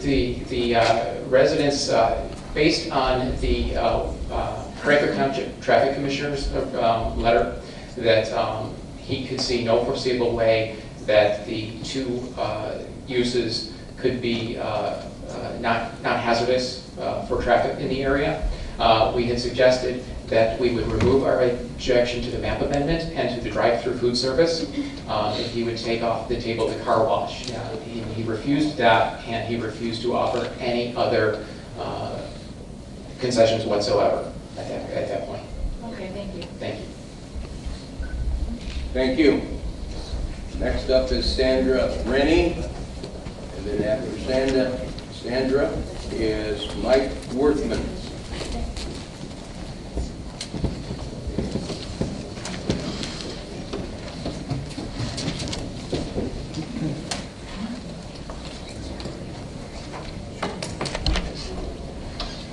Good morning. I'm morning. Thank you for having us today. My name is Sandra Rennie. I reside at 7231 West 194th Street in Tieman Trails. Let me begin by just noting the demographics of our community of residents, which consists of a majority of neighborhood families with children and retired adults such as my husband and me. As some of you may recall, in 2012, our residents adamantly opposed the building of the McKinley's Food and Fuel. The rationale for our opposition to special use permits has not changed at all. Historically, and I believe most important for your consideration today, is the fact that the Will County representatives, this board, denied his applications for changing the map amendment twice, and they denied special use car wash and drive-through in 2013 for the very same reasons that we continue to present to you today. And they include the following, and I'm not going to go through all of them because some of our residents did address them. But I brought with me a binder that we put together in 2013. Just know that our team of residents, it's not just a few people, as one of these people stated earlier, put together a lot of hard work. And what we did was we researched studies, current studies. And guess what? For example, these studies have proven that the types of facilities that Mr. McHenry's proposing have a direct effect on heart attacks, strokes, and lung diseases, etc. As residents, we already know that our area is already feeling the effect of the increased traffic from the gas station. The 2 additional traffic-intensive businesses that are being proposed will also increase the carcinogens, the air pollution, and so forth regarding the noise levels. And that will have a negative effect on the health of all our community members. And that's what you need to think about here. It's our health that is also at stake here. Also, with an increase in the stacking of cars, there'll be an overflow of vehicles onto our residential streets, as well as on Harlem Avenue. We would ask you, in emergency vehicles, drive down our residential streets with excessive traffic flowing from Harlem. We talked about the increase of noise levels from, for example, the Dunkin' Donuts. A car wash with 13 vacuums and idle trucks refueling, wouldn't you conclude that that would be a future major noise pollution issue? Our residents also collected over close to 700 signatures in our petitions for these very same special use permits. The signatures for these petitions were collected by going door to door and talking to our community members at our local Lincoln Way High School and Park District. There are also, for your information, you have it in your packets, latest emails asking you to please consider denying these proposals. These are people who couldn't come here today because of their job. I am a Will County resident. I am also a resident of the village of Tieman, and our mayors did not endorse or recommend these things given the sound levels and hours of operations as well. Also, please note, now this is very important in my opinion, that our Frankfort Township Road District Highway Commissioner, Mr. Bill Carlson, wrote you the letter, which you've got on file, regarding the potential for added traffic and traffic congestion on 194th and Lakeside Drive. Now, this is a man whose job it is to monitor the traffic and safety for our community. Also, the Frankfort Township Planning and Zoning Commission and the board members voted to deny his request as well. Now, these are people, once again, that know our community, know our traffic, know our safety issues, and they voted that down as well. So 2 of those particular entities. Mr. McHenry stated at our Frankfort Building and Transportation Department meeting that his car wash would help Lincoln Way schools with taxes. However, in Illinois, a customer does not pay sales tax on a service. So car wash is a service. Therefore, a sales tax is not collected on a car wash.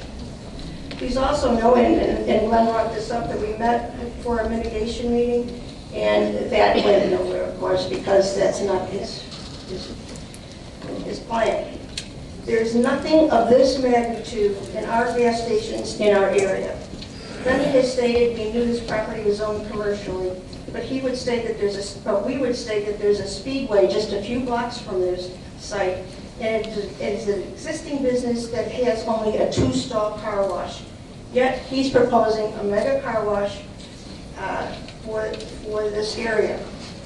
My husband, 2 days ago, or I think it was yesterday perhaps, went to Fuller's Car Wash on 159th and Harlem, and he spoke to one of the managers there. And that gentleman said that it is not unusual to wash 1,000 cars a day. I want to just end this with saying I'm also a retired AFT union member. I'm a retired educator, and I have always been for creating new jobs. But once again, Mr. McHenry will be taking jobs away from existing businesses. So it's a wash here, folks. This is nothing that we have to say is going to be new. Lastly, and most importantly too, as taxpayers of this community, our property taxes will continue to decline. Please remember that our community is like an extended family. We have spent our lives working and planning for a home which would be free of congestion that you find in larger cities. And our homes may be the largest investment most of us have ever made. So to summarize, we therefore know that these special use permits and the map amendment will have a negative effect on our property values, our health and safety. When I don't have to bore you with these, but they're here, you've had them in files, all this research that we did, and the safety of our children and family members in our community. And I previously stated at the end of my speech, as elected officials, we ask that you do what's best for all the people you represent, just as our Frankfort Township officials did and the Will County Board members did in 2015. We must say no. Please hear our voices, and I thank you for your time. Thank you. Next up is Mike Worthman. Mr. Worthman. Mr. Worthman. He's our president engineer. He'll pass Lyman? Yes. Okay. Then Mr. Hartz, I think it is, Brian Hartz. Brian Hartz is our civil engineer. He'll pass. Okay. Then Lyman, Tieman, do you want to have the floor for? Yeah, unless you'd rather hold it until you come up with a vote on the zoning case. That's your call. I just assume hold it until you come up with a vote. And Mr. McHenry, does Mr. McHenry want to talk at this time?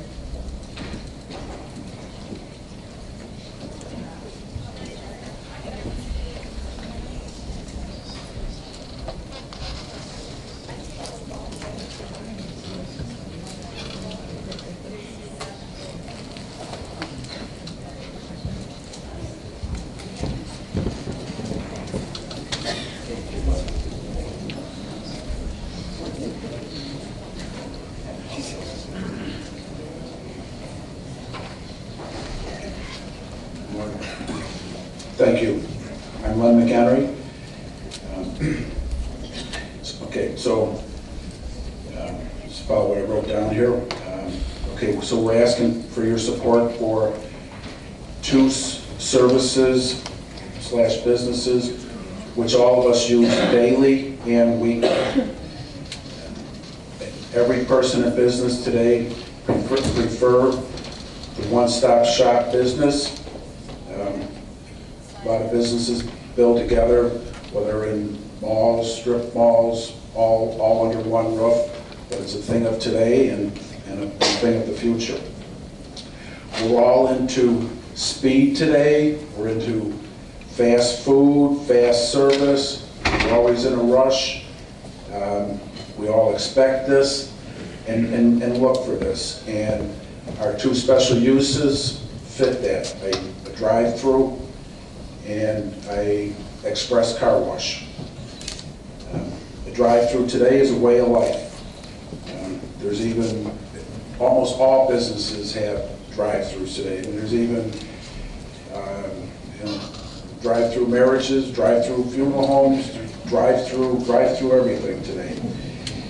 The express wash is designed the same, fast, hassle-free. There's no detailing, no cars hanging around.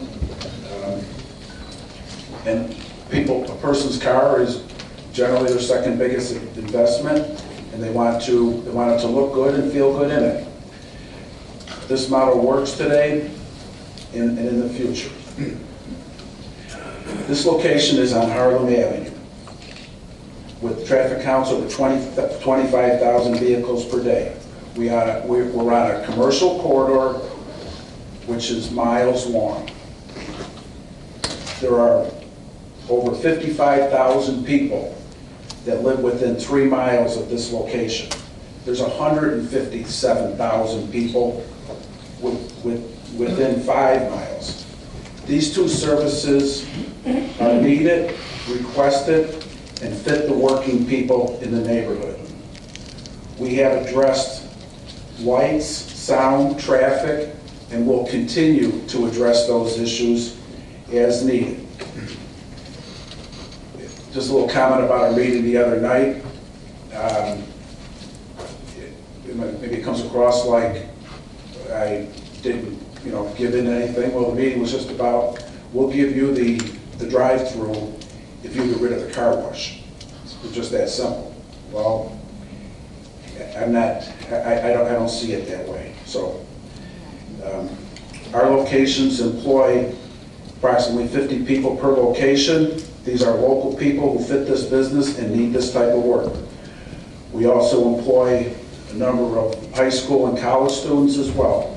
College kids are coming home now for Thanksgiving, and we'll put them back on, and they'll return back at Christmas break. This summer we had over 30 students that went back to school, and then, like I said, we'll put them back on now. Local cities, counties receive hundreds of thousands of dollars in sales tax money. This type of location overall generates over $2 million in tax money.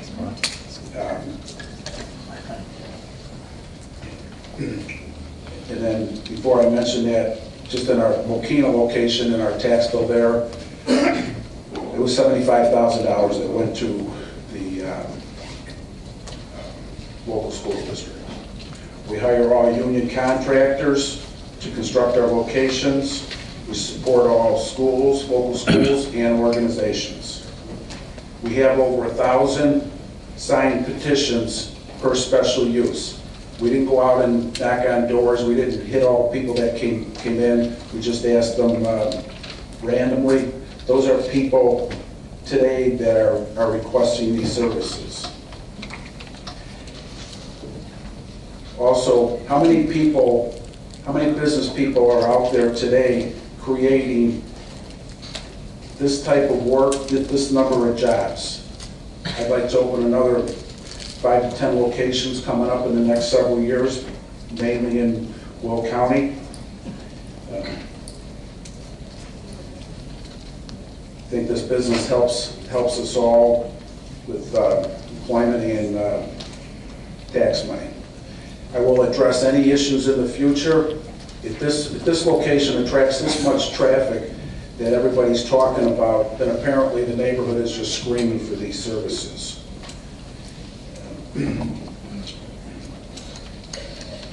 This, I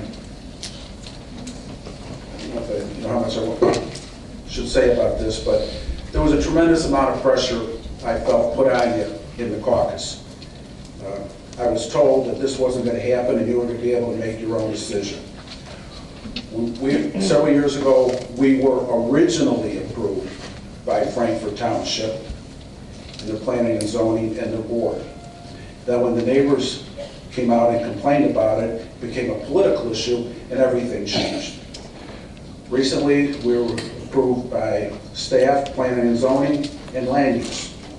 So I always feel like I'm the bad guy walking around here, but it's a commercial piece of property on Harlem Avenue with a lot of traffic and needed services in the area. So with the petition jobs, union jobs, are we going to be sent down the road? This is obviously good for everyone. So I ask for your support and a fair vote. Thank you. Any questions, Mr. McHenry? Thank you. Thank you, Lynn. Mr. Lyman, or Mr. Tieman, I've been informed that if you want to talk about the merits of this case, you need to do it at the public hearing, not waiting back to the case be heard by the county board. Okay? Thank you.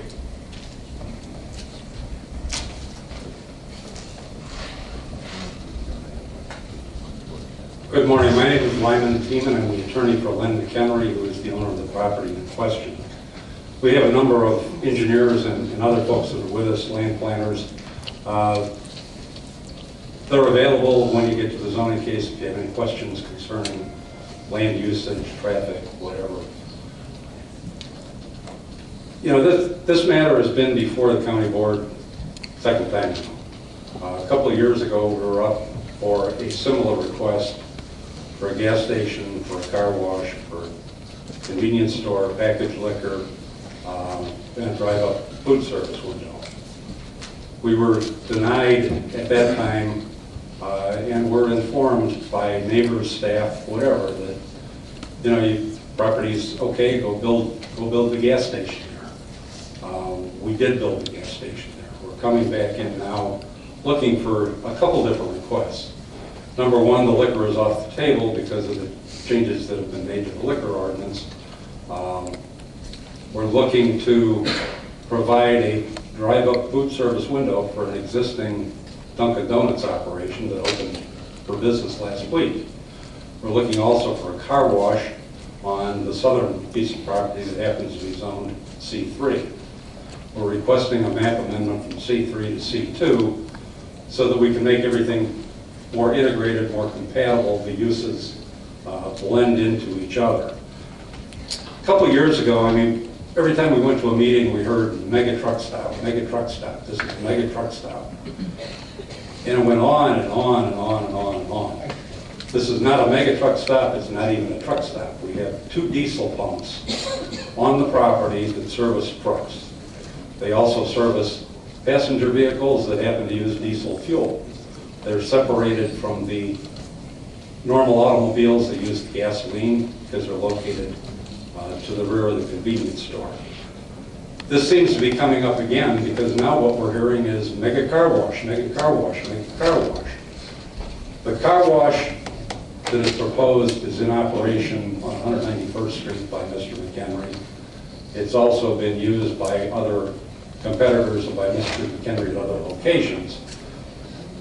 The brochure that comes with the car wash says, yeah, you can do 150 cars an hour or whatever. I asked Mr. McHenry to go back through his records over the last year for 191st Street, which is in Mokina. It's been in operation for a few years. And, you know, how many cars actually got washed over there? The car wash comes out to about 20 an hour, 1 every 3 minutes on the average for a 1-year period of time. There's days and hours of the day where this would be more busy. There's days where there's no washes. You know, when you're 20, 30 below zero, you're not going to be washing cars. But on the average, we're looking at probably 20 cars a day, if we can do as much as we're doing on 191st Street. As far as diesel fuel, we're expecting that we're going to get 6 to 7, maybe 8 or 9 trucks a day. That's based on traffic that goes up and down Harlem Avenue and based on comparison between our existing facility and 181st Street. Harlem Avenue is a major arterial. You know, all the way down, starting at the Will County line up north, coming all the way down, it's a major arterial. It's been planned to be zoned and is zoned for the most part commercial, a mixture of C2, C3, and C4 from 191st Street down to Route 30. This project has, as part of the project, we were required to notify Village of Frankfort, Village of Mokina, Village of Matson, Village of Tieman Park. Neither Frankfort, Mokina, nor Matson had any objection to our use. They didn't respond to the request. Utilities are provided by the Village of Frankfort, so we don't expect that the Village of Frankfort would have any problems with it. The Village of Tinley Park, curiously, 2 years ago, under a different mayor, sent a letter saying, hey, we don't want any of this stuff down there. The current mayor sent a letter a couple weeks back saying, you know, we're really not opposed to your uses. We're not opposed to the car wash. We're not opposed to the drive-up food service window. But we want you to design it in accordance with Tinley Park standards, not Will County standards. And we're in Will County. We're not in Tinley Park. Sometimes your standards exceed Tinley Park. Sometimes your standards are less than Tinley Park. But we're designing in accordance with Will County standards. We've been approved by the Planning and Zoning Commission. We've been approved by the Land Use Committee. Staff has recommended approval 2 years ago. This time, they feel that the down zone is preferable to leaving the southern piece of property at C3. They believe that the car wash and the drive-up food service window are appropriate uses in the existing zoning as a special use permit. So we're asking for your support. I have a traffic engineer here. I have a civil engineer here. We have a land planner here. If you have any questions, we'll be happy to address those either now or as we get into the zoning case. But one more thing I do want to point out. Mr. McHenry testified, and he's 100% correct. 2 years ago, this thing went before the Township Planning Commission, was approved. It went before the Township Board, was approved. It got wrapped up in politics, came to the County Board, got turned down. This time around, the Township Planning Commission opposed it, the Township Board opposed it. But as we got into the county offices and the county public hearings, it was approved.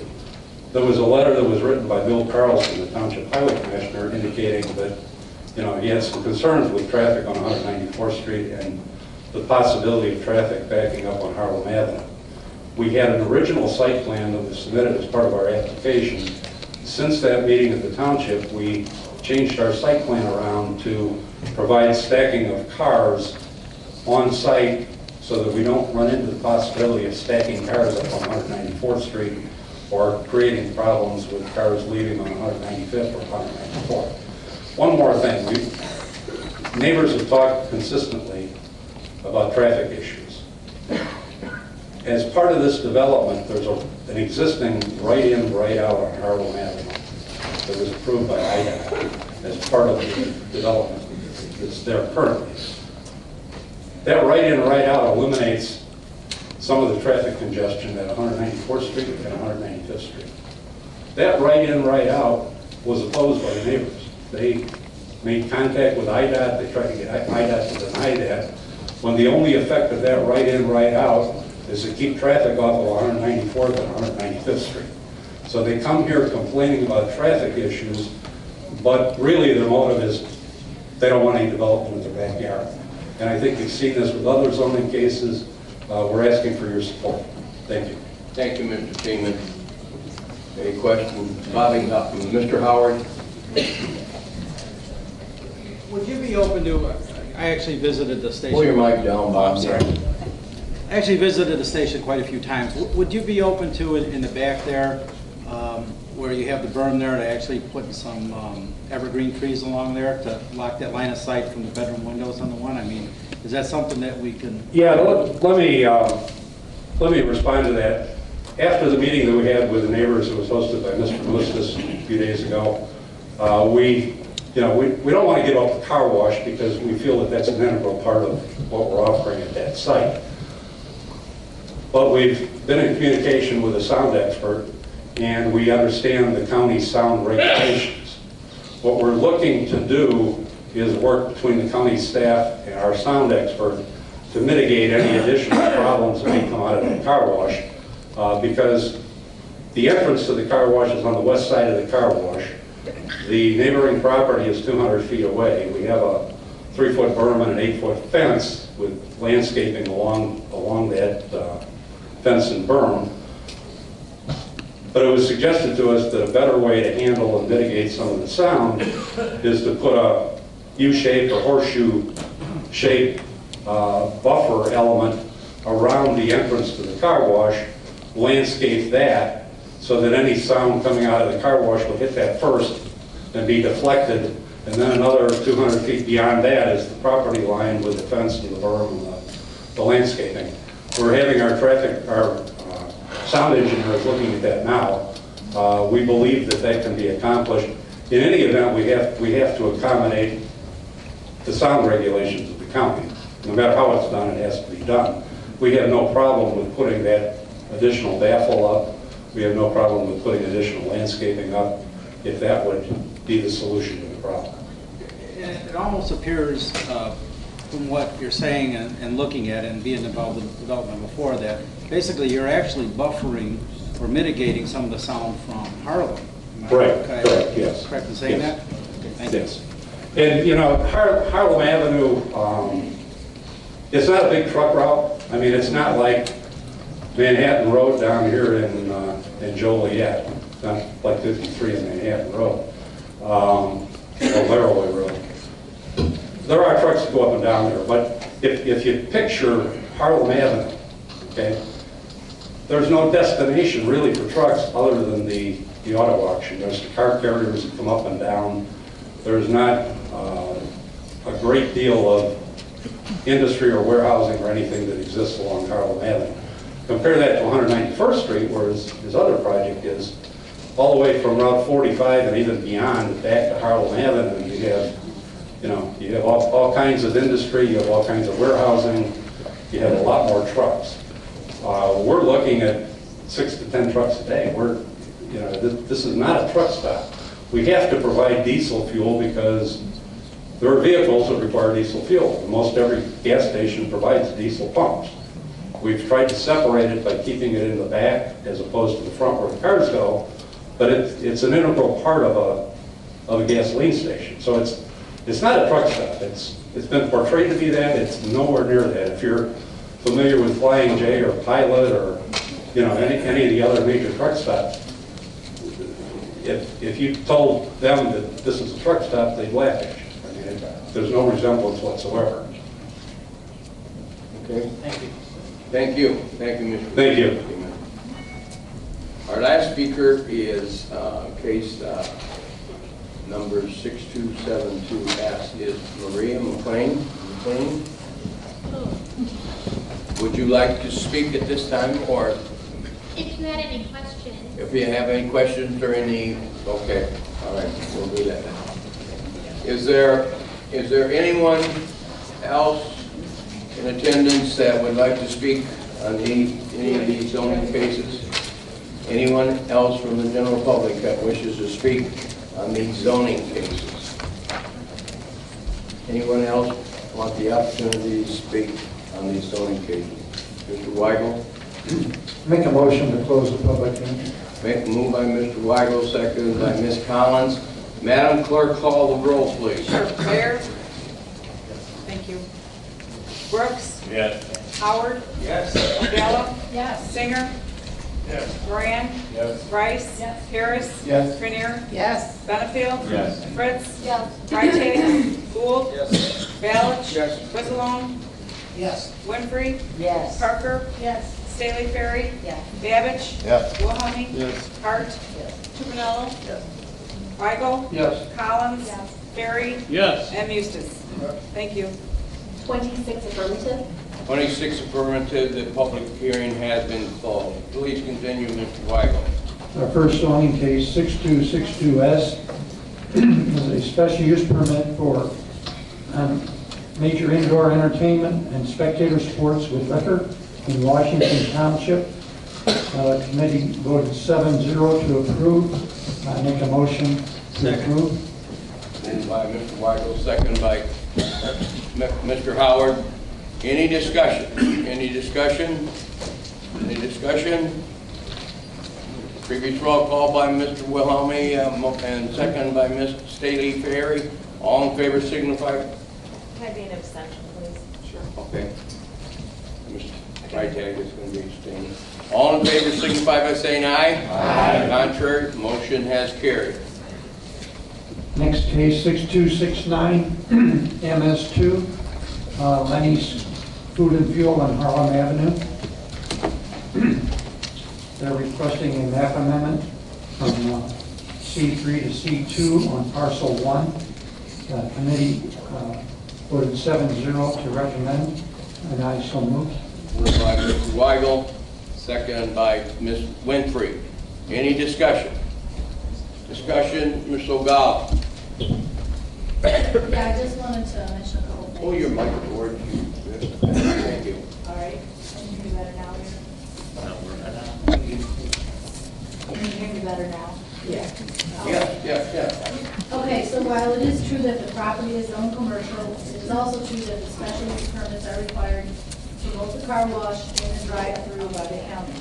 These special use permits are required so that we as county board members can take into consideration granting special use permits so that we can ensure the public health and safety of our residents. Today, we have heard from residents in Will County both in favor and opposition to zoning case 6269-MS2.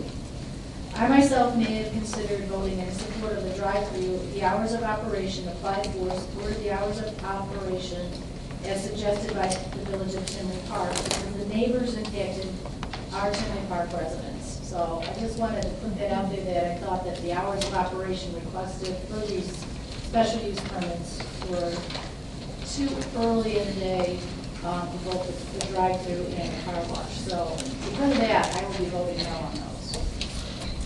Any other comments? Mr. Howard?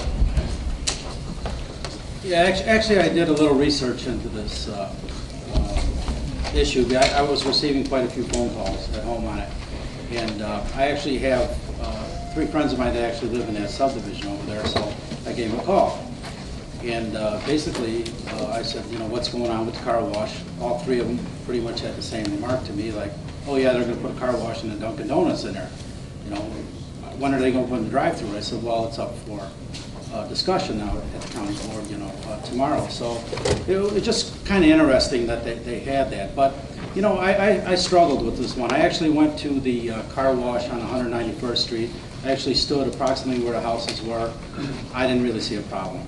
I actually went inside there and looked around or whatever. It's more like a corner grocery store type setting there. And actually there was 3 veterans sitting outside there. They had like a little table set up, and then in the meantime they were trying to get inside or whatever. I helped them out. I said, well, what do you think of this place? Oh, this is nice, you know, whatever. So, but I just sensed that, you know, it was more of a positive to the community there. So then I actually started looking at it, you know, more of a realistic type view. The property is zoned commercial, okay? They purchased the homes along the commercial, okay? At the same time, we're not going in and taking a property, like knocking down 4 or 5 homes and actually building a gas station on something that was zoned residential. We ran into the same issues out there in the eastern side with the Ileana and then the airport, where you're actually taking agricultural property, you're taking it out of production and you're rezoning it. You're using it for another purpose. So someone that moves out there expects it to remain agricultural, you know, et cetera. So I understand that side of it. But, you know, I'm going to actually have to vote in support of this, because I have so many residents concerned about their property taxes, about the school funding, et cetera, et cetera. And if they build a building on there that's worth $1 million, and if the developer is willing to actually mitigate the sounds above and beyond what was actually required, and at the same time, if we look in the future and we say, you know what, this thing's going to go to court, he'll probably win it anyway in a year or whatever, and basically we're going to take taxpayer dollars fighting this. I just don't think that I can support that path. So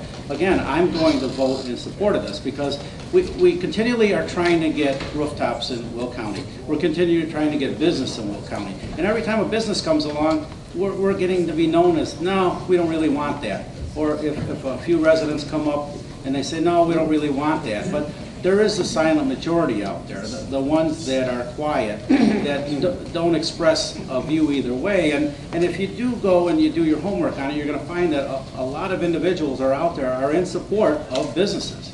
You know, and where I live, we'd give a right arm for a Dunkin' Donuts with a drive-through. I mean, literally, you know, so I mean, that's, you know, that's my point of view on it, so.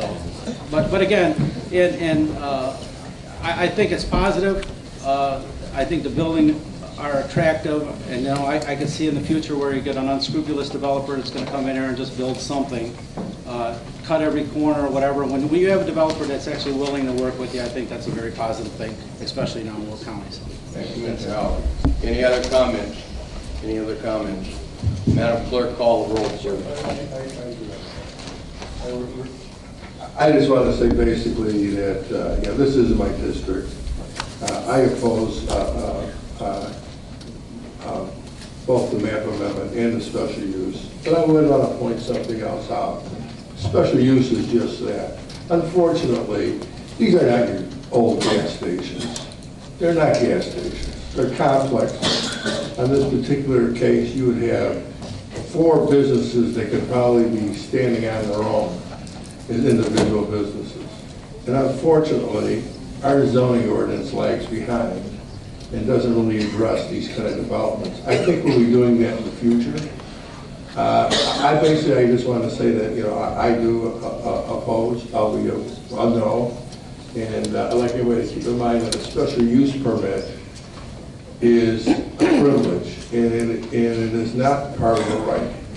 Certainly there was the right to build a gas station under the zoning. It was a permitted use. But I just want to say I'm a no vote.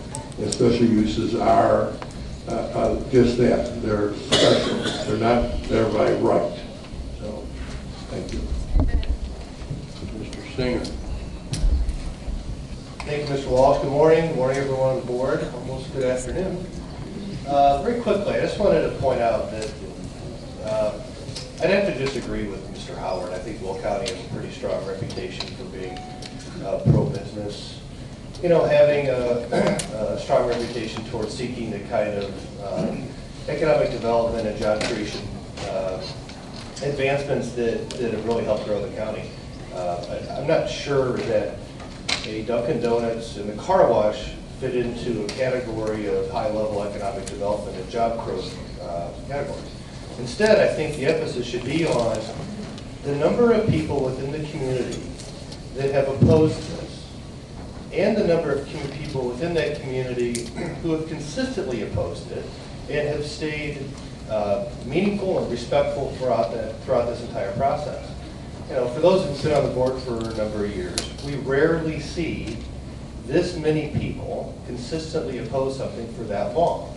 It's very real to them, and it's real to them for some very good and substantive reasons that I won't repeat, but that were outlined today. So I would encourage the board, regardless of partisan reasons, regardless of any desire on one side of the aisle to make the other one look bad, regardless of, you know, some ways to try to maybe use one issue to make a larger case, I would encourage everyone on this board to stop and think about the fact that we've all had cases, we've all seen cases where a large number of people have stood up and expected their representatives to do one thing or another. This isn't partisan. This isn't political. This is an opportunity for this board to listen to a huge group of residents who have consistently opposed something for a very long time. And I would also point out again, in a respectful and intelligent and mindful way. So today, I would ask for the support of all board members in opposition to the 3 matters that are before us. Thank you. Ms. Rainier. Thank you, Mr. Executive. I've been on the board for about 7 years now. I think it's 7 years next month. And we've had several cases where we've had large numbers of community members come out and speak to us about a particular zoning case. And fellow board members, what I've learned is sometimes when we want to do what we think is the right thing, it isn't the legal thing. And then we're going to have to turn around and defend our vote with more tax dollars with the court system and ultimately end up losing. So I'm going to be a yes vote on this, because our land use department is at least intimated to me that if we don't approve it, this is going to end up going to court.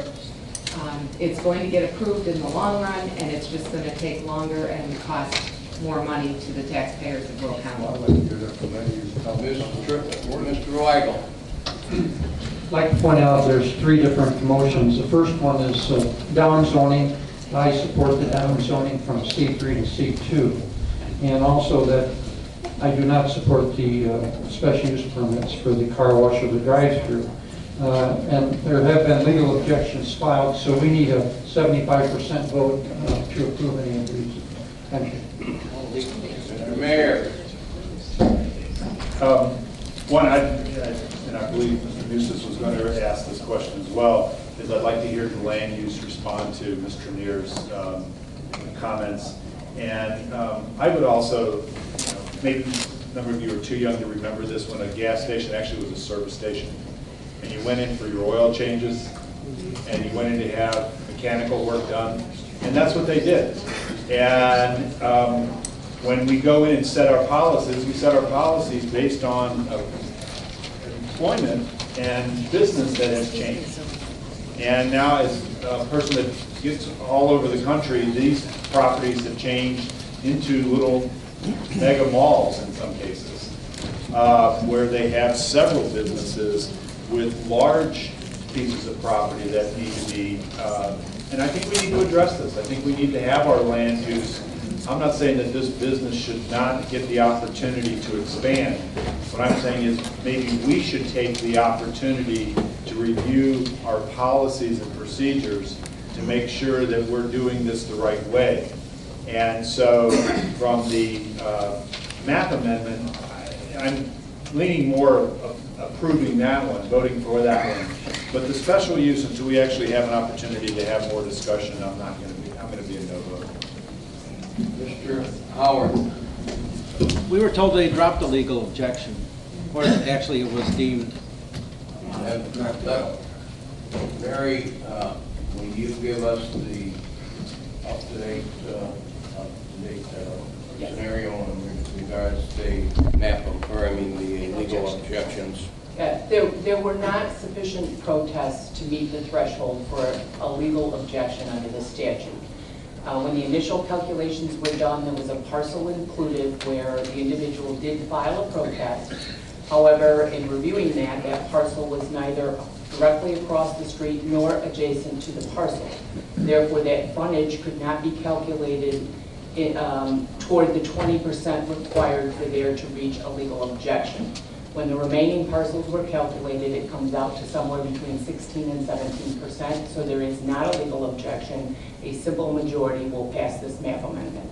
And of course, in any case, legal objections would not apply to the special use permits. So there is no legal objection on this zoning case? No. Okay. Mr. Howard again? I'd just like to make a quick comment along this line too.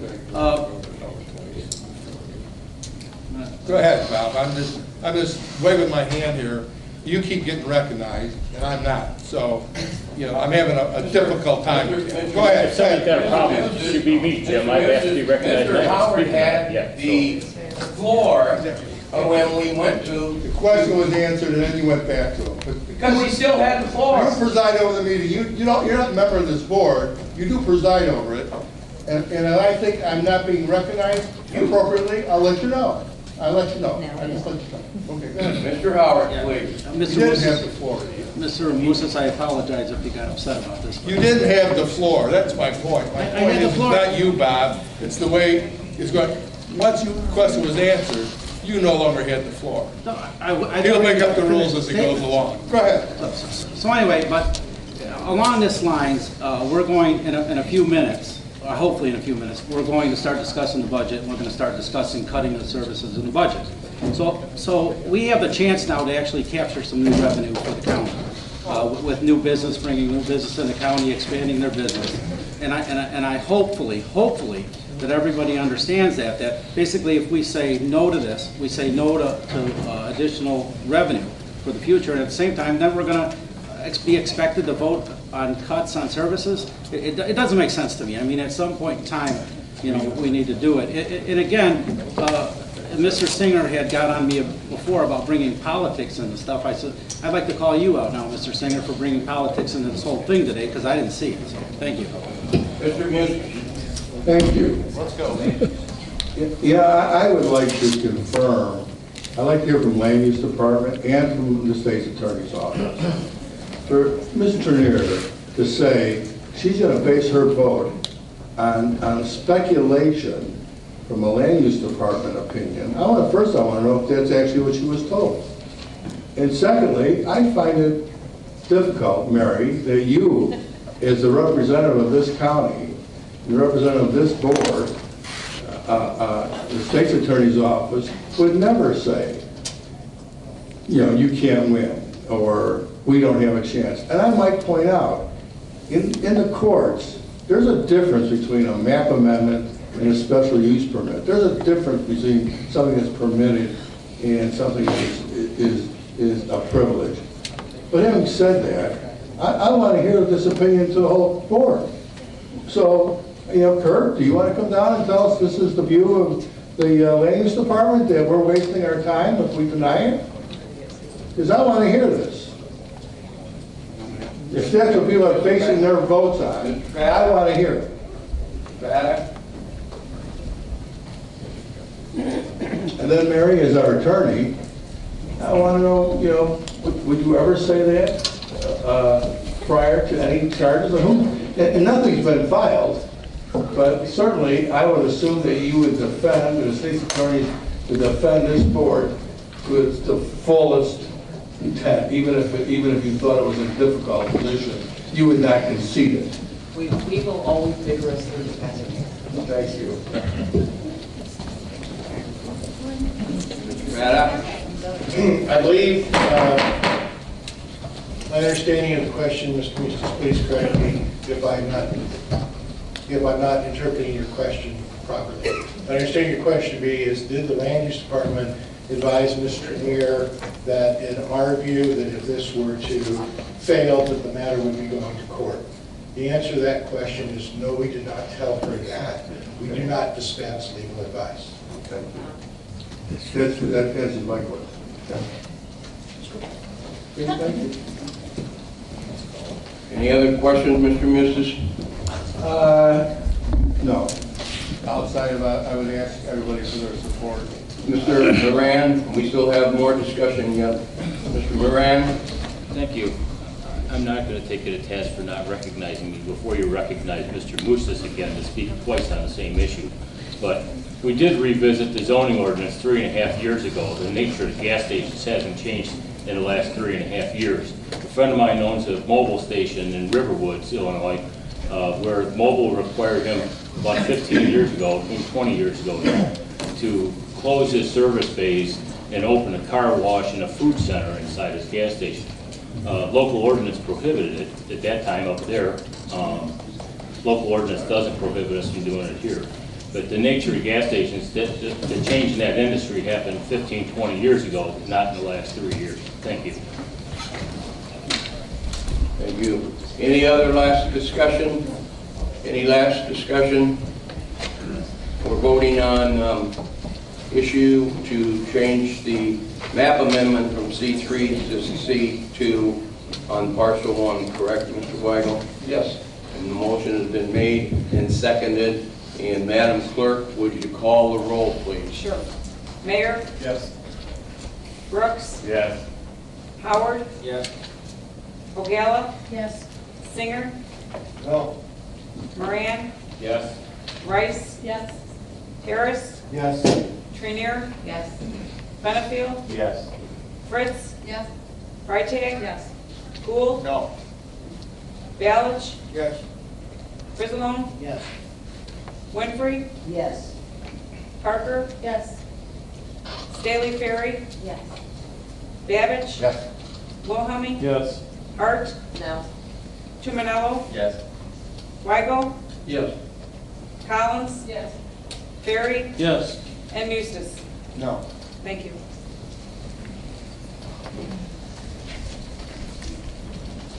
22 affirmative, 4 negative. 22 affirmative, 4 negative. Motion has carried. Mr.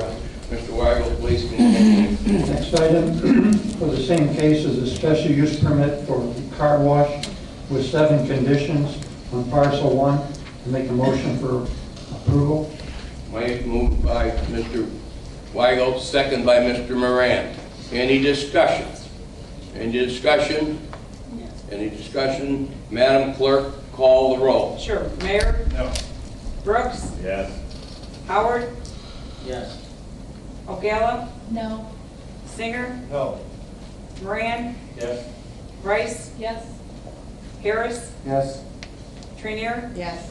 Benefield? No. Fritz? No. Freitag? No. Gould? No. Balich? No. Frisselum? No. Winfrey? Yes. Parker? No. Staley Ferry? Yes. Babbage? Yes. Wilhelmie? No. Hart? No. Tumanello? No. Weigel? No. Collins? Yes. Ferry? Yes. And Eustace? No. Thank you.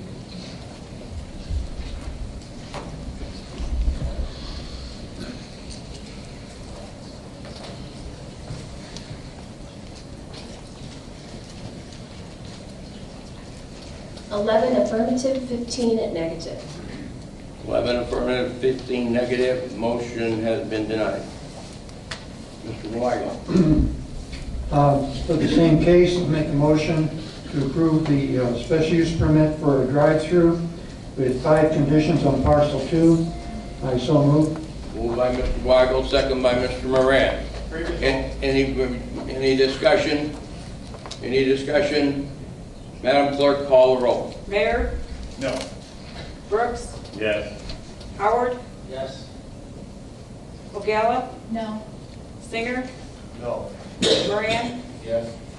Rice? Yes. Harris? Yes. Trainier? Yes. Benefield? No. Fritz? No. Freitag? No. Gould? No. Balich? No. Frisselum? No. Winfrey? Yes. Parker? No. Staley Ferry? Yes. Babbage? Yes.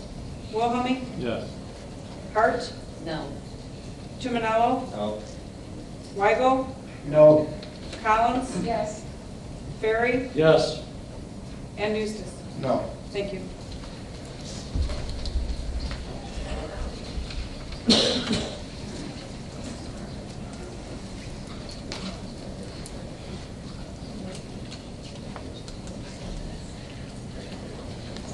Twelve affirmative, 14 negative. 12 affirmative, 14 negative. Motion has been denied. Weigel. Next case, 6272S, is a special use permit for keeping of chickens in New Lenox Township. Committee recommends approval, and I so move. Moved by Mr. Weigel, second by Ms. Ogala. Any discussion? Any discussion? Madam Clerk, call the roll. Sure. Mayor? Yes. Brooks? Yes. Howard? Yes.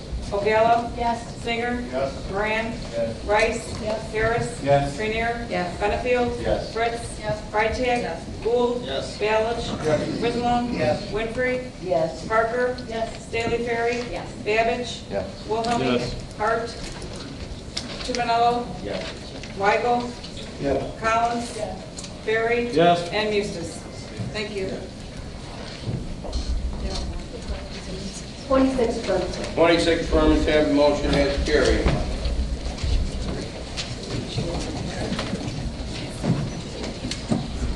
Next case is Resolution 15-13, appeal of the Will County Planning and Zoning Commission, PZA, Planning and Zoning Commissioner case for a variance of lot frontage from 80 feet to 60 feet near Bolingbrook. There are people signed up to speak to this resolution. I make a motion to suspend the rules to allow speakers at this time. Moved by Mr. Weigel, second by Ms. Ogala. All in favor signify by saying aye. Aye. Contrary, motion is carried. We have 3 speakers that have signed up to. First speaker is Mayor Roger Clare.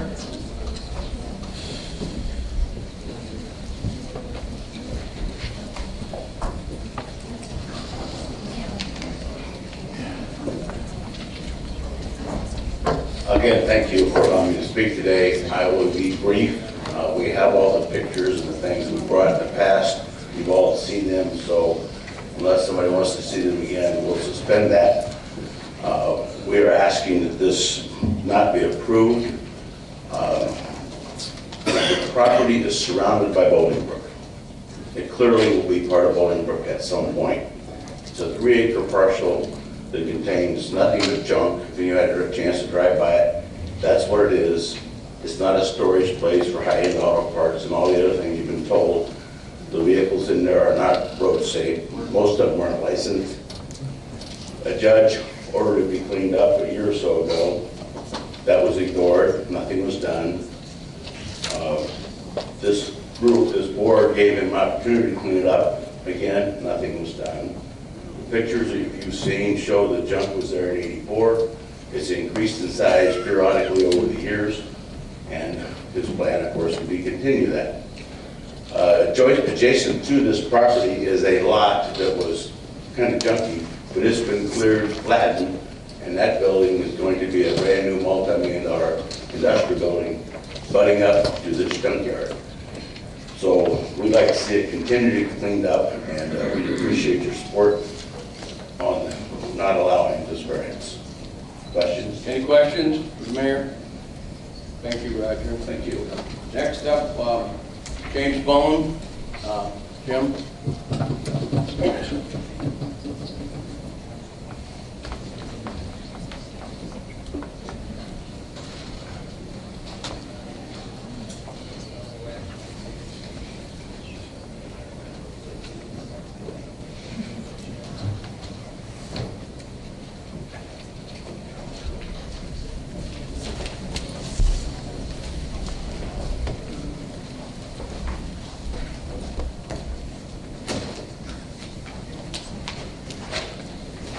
Good morning. I'm James Wong. I'm the village attorney for the village of Bolingbrook. This issue was before you a couple of years ago. This board turned it down. I would just like to point out a couple of the requirements for variances. Under this case that the village is objecting to, no variance is to be approved unless the Planning and Zoning Commission makes certain findings. In this case, those findings are not sustainable. The staff reports that the subject properties existed in its current condition since 1984. As Mayor Clare mentioned, that's incorrect. The junkyard has expanded. We have photos showing that if anyone's interested. Another requirement is that if the variance is to be granted, it will not alter the essential character of the locality. In this case, as Mayor mentioned, the adjacent properties are all being developed into industrial and distribution buildings. Additionally, the two preceding standards I just mentioned also have to be supported by some additional facts. One, that the hardship was not created by any person having an interest in the property. Throughout this process, Attorney Kavanaugh has pointed out that in the past there was a consolidation of parcels here that, in fact, at any time, access could have been granted off Veterans Parkway, and that as they parceled off and resold these parcels, they created their own hardship. The granting of this variance is not to be found detrimental to the public welfare or the neighborhood. As I just mentioned, it clearly is detrimental and is impeding the growth of the industrial developments in this area. And lastly, it needs to be found that the variance will not impair adequate supplies of air or substantially increase the danger to fire or otherwise. The Bolingbrook Fire Department will be first responders to anything on this particular property. If this variance is granted and a building is built, there is no way to control what is stored in it. If there's flammable materials, gasoline, oil, batteries, the fire department is very concerned that this type of building is unregulated on what will be able to be stored in it, and therefore the Village of Bolingbrook urges you to deny the request for the variance. Thank you. Thank you. Any questions for Mr. Bowman? Thank you, Jim. Next speaker, Mr. Mike Martin. Michael?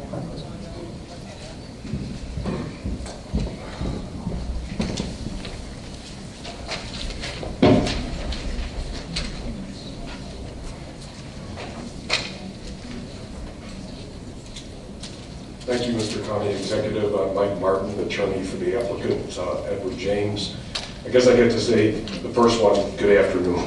It's been a long meeting, so I will try to be really brief. The basis of this was we applied for a variance in conjunction with a special use permit for outdoor storage. As part of that discussion was going on, it became clear that the county board was not really in support of just using a lot for outdoor storage. And we withdrew that request.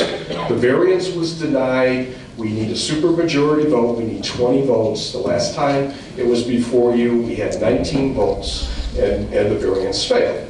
Now we have applied for variance, just that, and that's to use and put a 2,000 square foot pole barn on the property. If we don't have the variance, there's no use under your zoning ordinance, under I-2 uses, permitted or special uses, that we can use the property for. All that can remain is a vacant lot. So denial of the variance denies us the use of the property. Now, I want to just do a little brief background. Think about it. Ed James has been a responsible businessman in Will County, running car dealerships, employing people, paying sales tax, and he tries to comply with the law. Now, imagine in 1979 when he bought this property, he had a partner, and we've had some people have a misimpression that this use was, or this hardship was self-created. You deal with the lot of record. The lot of record in this case has always only had this 60 feet of frontage on frontage road. I can't combine my property with the neighbor's lot unless I actually take some consolidation and combine the lots. We have paid taxes on, it was initially a 6-acre lot, and our partner took the rear 3 acres because he owned the adjoining 5 acres, which had frontage to Veterans Parkway. And we kept the 3 acres of lots, and with the frontage on the frontage road. When we were approved for the I-2 zoning, outdoor storage was allowed without a building. It was a permitted use. That's what he understood. And by the way, you also granted a special use permit at that time without regard to any frontage requirements so that he could put a guardhouse on, or a residence on the property in conjunction with the building of many warehouses. However, what happened is, in 1989, he and his partner split up. We kept the 3 acres. The partner took the other 3 acres and combined it use with the other 5 acres. We then went to the Department of Transportation, got an access permit to frontage road, began using the property for outdoor storage. 26 years later, on a complaint by the Village of Bolingbrook, which tried in the interim to force annex the property for some reason, but 26 years later, we get a court decision that says you have been illegally using the property because you had to get a special use permit because the ordinance changed between 79 and 89. Well, your ordinance does change. Now, what we have to do is comply with the current ordinance. We have to comply with the frontage requirement of the current ordinance, and that's what we're trying to do. We went to court. Court says come into compliance. So we don't sue the county. I think some people had the impression that we were sued happy. We could have appealed that decision. We didn't do that. We said, what does it take to come into compliance? We filed the application for special use for outdoor storage. It doesn't appear that that's going to be favorable. We have some discussions. Well, a pole barn built to code in compliance with your zoning ordinance would be acceptable. So our variance gets denied, we withdraw the special use, we come back, and we commit to build a pole barn. We're doing this in conjunction with actually legally complying with all codes. And we get, well, you may still have outdoor storage on the property. Well, your zoning ordinance says that's a legal use in conjunction with the building. We have to build the building first. And saying that he hasn't done anything, well, that's incorrect. He cleaned up the property, he removed debris piles, he put the screening in the fence, that cost $5,000. He removed 6 inoperable vehicles, and he licensed 14 trailers in good faith. Now he needs a building to move the items into. And, you know, we still have that compliance case. So the compliance case is still hanging over his head. So if we don't get approval, if we don't get the right to legally use our property for any of the permitted uses, we're going to have to either go back and face the compliance case, or we're going to have to take other remedies. We don't want to do any of that. We want to build the building. You still have the compliance case to enforce it. When we were coming forward for the special use, we never objected to any of the conditions staff wanted to put on it. That the vehicles outside need to be licensed, that they need to be operable. And that'll still be policed because we still have the compliance case. But if we don't get the variance, then you're really taking away the use of the lot totally. So we ask for your support. Are there any questions I can answer? Any questions? Ms. Fritz? I'm wondering, has Mr. James decided where on the property he wants to put this building, if in fact he is allowed to build it? Yeah, we submitted a site plan, but that hasn't gone through review. That would go through with the building. It's not our package today. Right, yeah, and it's a, it's a 3-acre lot bifurcated by a 100-foot Commonwealth Edison easement, and we only have about an acre that we can use that's fenced in, and you're not going to put a big industrial warehouse on it. And for 25 years, we've been surrounded by unfenced trucking depots, which, really, and we're fenced. Right, so it looks like right now on the aerial picture, it looks like the east side, where it's sort of a triangle, or the back of the lot. It'll be on the east side. The east side. Right. Yeah, Mr. Mayor. Back in the summer, we asked you to do a number of things like license the trucks, move anything out that wasn't able, because it does look like a junkyard. I had an opportunity to visit the place. It's not like it's just a storage spot where people are storing things. It's overgrown, looks like a junkyard. So I'm not sure it's zoned for that. The idea that we had said and asked you to put together licensing and all that, where are you at in that process? Well, we had licensed 14 of the trailers. We're out of 20. Okay, so why weren't the other 20? Because the others will leave the property for sure. Well, why aren't they gone now? Because we need a place to move the parts. It just doesn't seem like, I know that there's been, we've asked for certain things, and some of the things have been complied with and others that haven't, and I'm just curious where we're at with the whole. Well, we're committing to spend $100,000 to put the building on the property, and then when we get the building built, we'll clean all that up. It'll all be gone. Or some trailers will probably remain with parts in it, but they have to follow the land use requirements. Any vehicles outside have to be licensed and operable, and any of the trailers have to be licensed. Any other, Mr. Mustis? Yeah, I don't have any questions for the applicant, but I do would like to ask the district reps, which I believe is Ms. Rice and Moran, I believe. This is your district. I kind of like to know what your position is. It is a difficult case, but I would like to hear your thoughts and where your support is here. Mr. Moran? I'll speak to the issue. I know that there's been a there was a court decision a year ago that required the property to be cleaned up. 14 out of 20 isn't 20 out of 20. There's a farmhouse on this property also, is there not? No, that's an adjoining parcel. An adjoining parcel Yes, by sir. the same owner? Yes, it's zoned A1. And I noticed when I drive past on I-55, I noticed that there's like 3-foot by 3-foot holes in the roof of the garage on that property. Is anything being done to, you know, that whole corner right there where the frontage road ends, plus this property seems like it's just a mess. And He acquired that like in about the last year and a half, 2 years, the farmhouse. He just acquired that. Well, I'm going to say I'm a no vote on this, and I would like to have seen more progress before we got to this point. Ms. Rice, you want to comment? Yes, I do. Okay, Ms. Rice. Okay, can you hear me okay? All right, I am a no vote.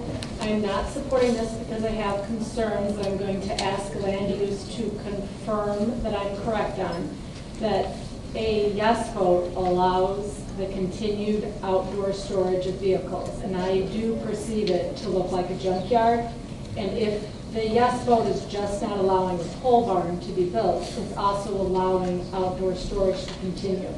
And in my view, that outdoor storage has not been cleaned up and does not look like support the look of the area. Well, the I-2 classification permits outdoor storage in your zoning ordinance. So that's a legal permissible use. Mr. Mayor. Just to clarify, because I don't know that I realized, the same owner owns the adjacent farm now, or the? Yes. Okay, so it's, both of the pieces of property belong to him. Yes. And if he has a barn over there, we don't know what he stores in his barn. There's a garage building. Okay. Yeah, it's not a barn. But he could store, he has places to store parts if he wants to store parts there. I'm a little confused because it doesn't sound like the property will become useless to him if he owns the property that's directly next to him.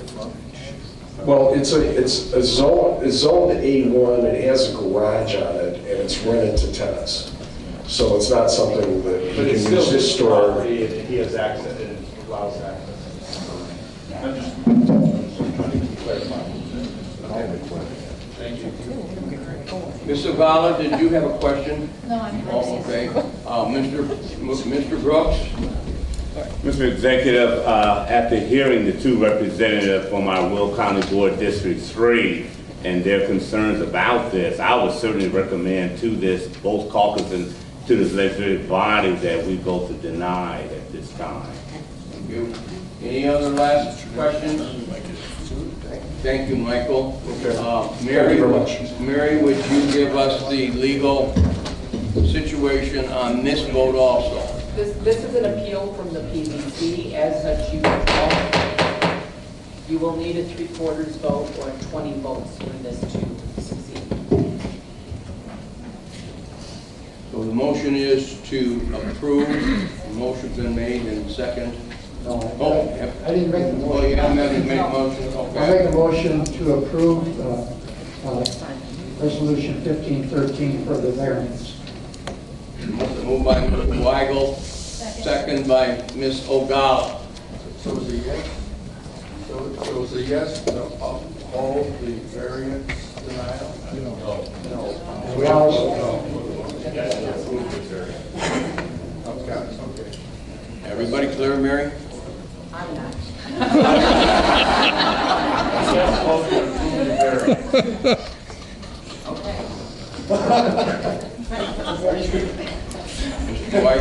Mr. Weigel, you made the motion to approve. right, the motion to approve the variance. The committee recommended approval.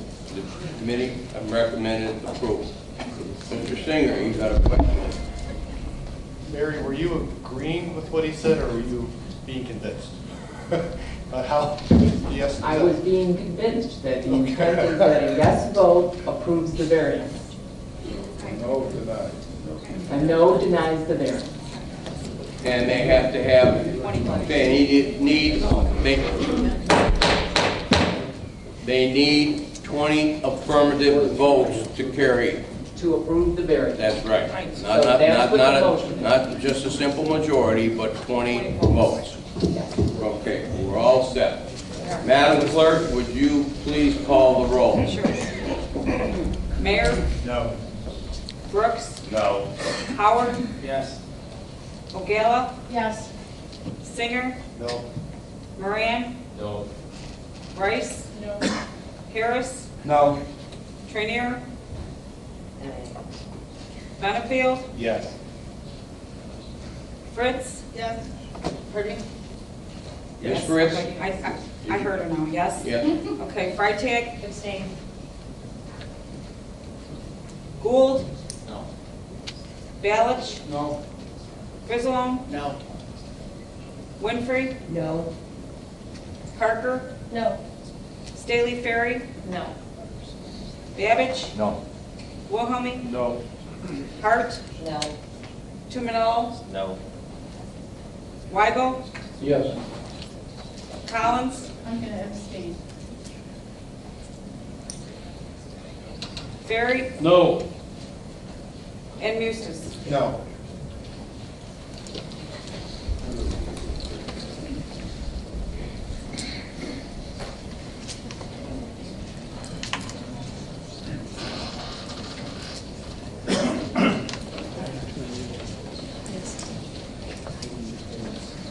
Five affirmative, 18 negative, 2 abstention. 5 affirmatives, 18 negative, 2 abstain. Motion has been denied.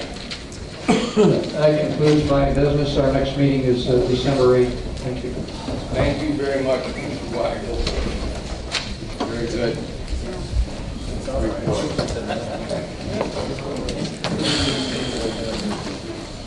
Moving on, the next committee, Finance Committee, Mr. Frizzalone, Chairman. Good afternoon, Will County. This should go real quick. First up, we have the monthly financial reports. We have a report from the Illinois Department of Revenue showing sales tax removed in Will County for the month of August to be $1,563,516.50, and the RTA tax for the same period of $1,895,663.35, for a total of $3,459,179.85. And we also have in the packet the Will County monthly county treasurer report dated September 30th. So I'd like to make a motion to put those on file.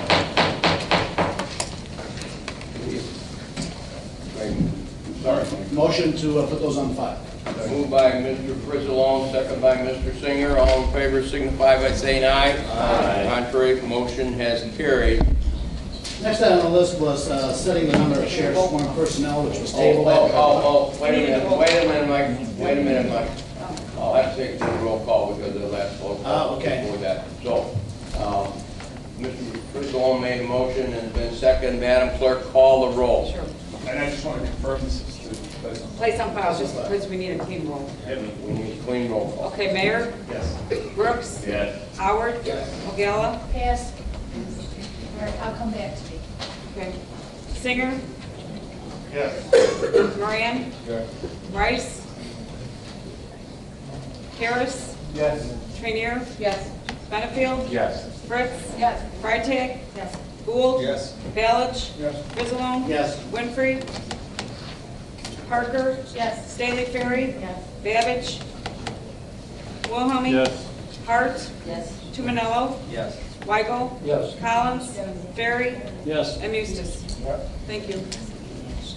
And Nancy. Judy? Yes. Thank you. Judy's a yes. Thank you.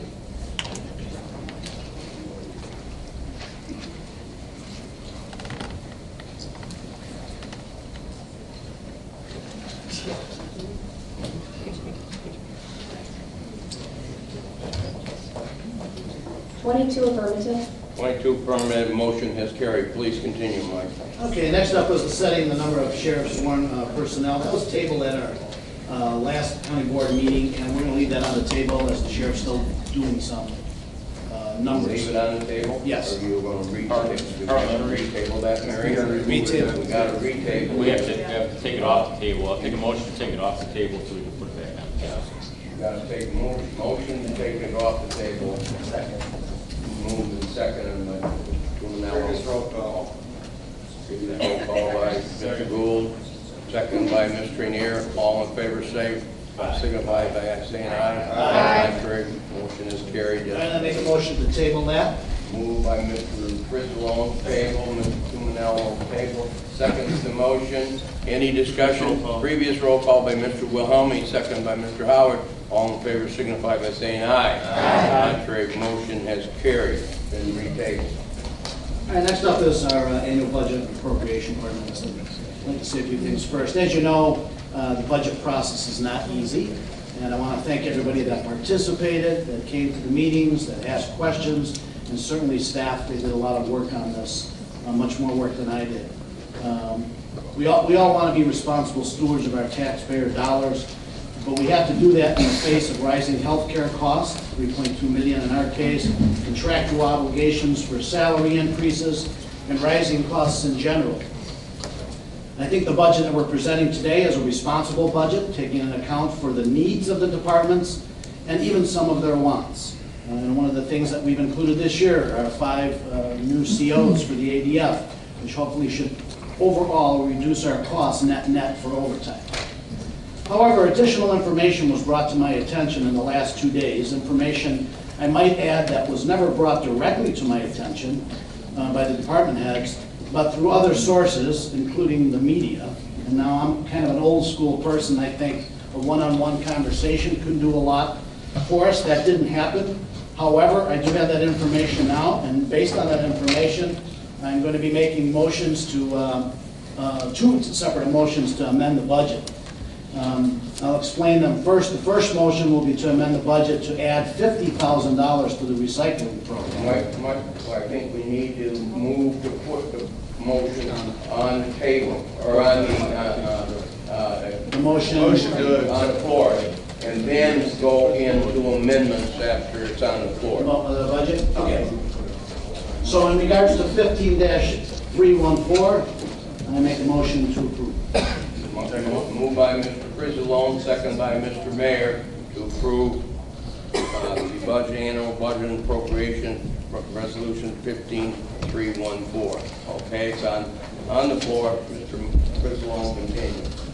All right, so I'd like to make a first motion would be to amend the budget to add $50,000 to the recycling program. This will be done with the understanding that we'll be performing an operational audit beginning in January 2016 to determine the efficiency of the solid waste department. The department that has increased salaries 34% last year and a total of 65% over the last 3 years. We will not be budgeting money for programs that the IEPA should be funding, for example, the tire recycling program. However, at the end of the year, we would be looking at available monies to do those type of programs. And speaking of the IEPA, would be asking that they take action by doing the site inspections, since that is their obligation. This certainly could bring us a little additional monies that we might say that can be allocated to future additional recycling programs. So that's the first motion that I'd like to put on. For the clerk's sake, we'll do one motion at a time. Right. One motion at a time. So I'm making the motion to amend the budget to add $50,000 to the recycling program. Moved by Mr. Frizzalone, second by Mr. Benefield. Questions, comments? Mr. Valley. I want to make sure that we had the word that we will be doing an audit in the motion. Because that's an important facet for me. The motion is that... Just amend. No, you're just amending the budget. Right. That's a different issue for later. All right, that's just extra. Ms. Ogala. I also just want to clarify, so that by putting this 50,000, additional 50,000 on, by amending it, that doesn't come from any tax dollars, that comes from within their special fund from solid waste, so it's not like it would be a cost to the taxpayer. Yeah. That's correct. That's correct. Any other questions? Mr. Rainier. how can we be assured that the Illinois EPA is going to do anything? The state of Illinois still doesn't have a complete budget. Mr. Frislow. I'd like to respond to that. So, when we're doing budgeting, we're budgeting for programs that we are definitely going to do or plan on doing. We don't budget for things that the state might not do. This program is supposed to be run by the state. If the state does not fund a program like this, at such time, we can look at our dollars and say, hey, maybe we have some dollars in another place that we can bring forward to do that program. It's supposed to be a state-run program. Well, I guess the other part of that question is that if the money is in a special fund, why aren't we allowing them to use it for the purposes that it's supposed to be used for? Why would we hold that money back?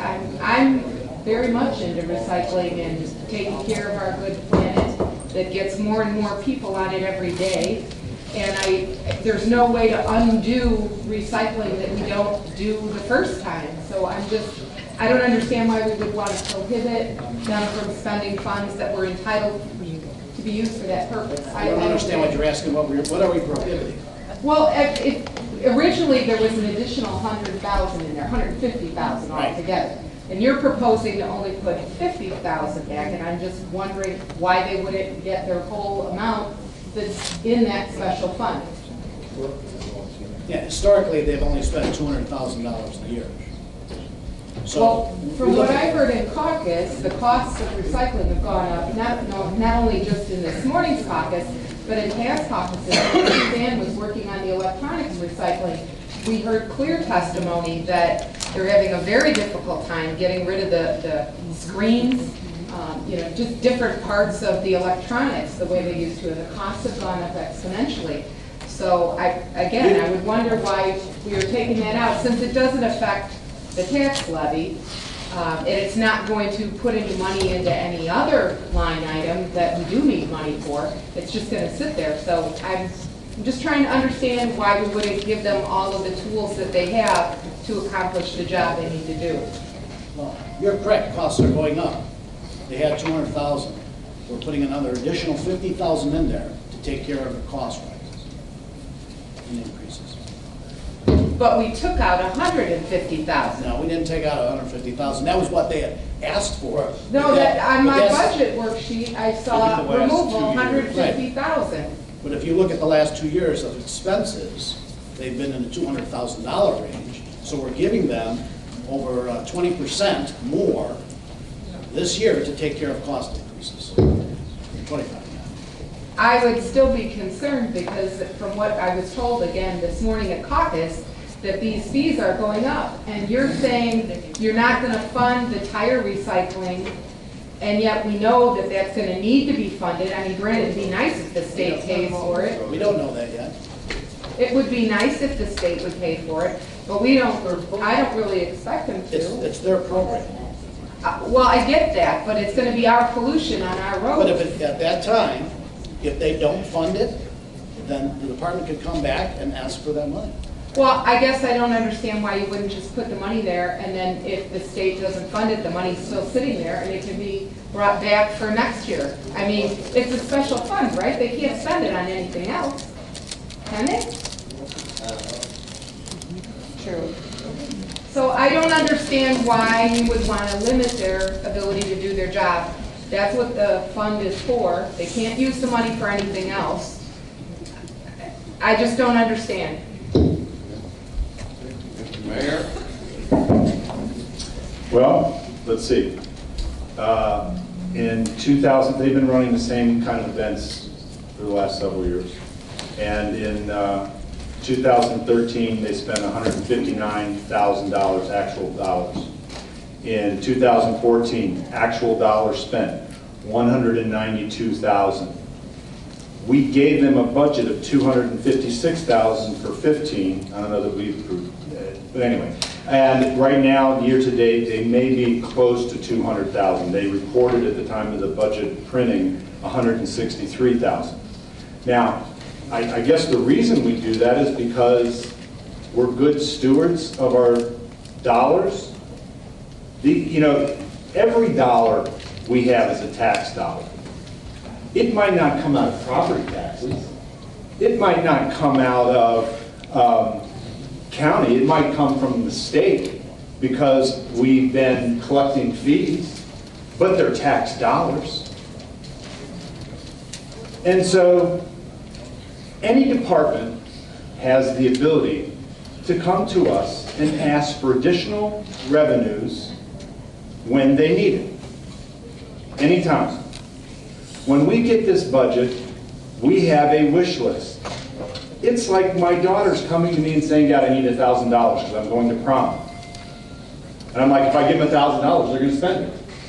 But if I take them shopping and we find a nice dress for this amount and you know, shoes for this amount and jewelry for this amount, now all of a sudden I've saved $500 or $600 and they still look good.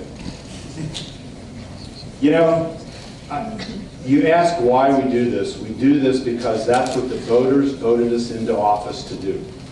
They asked us to be good stewards of our money, of their money.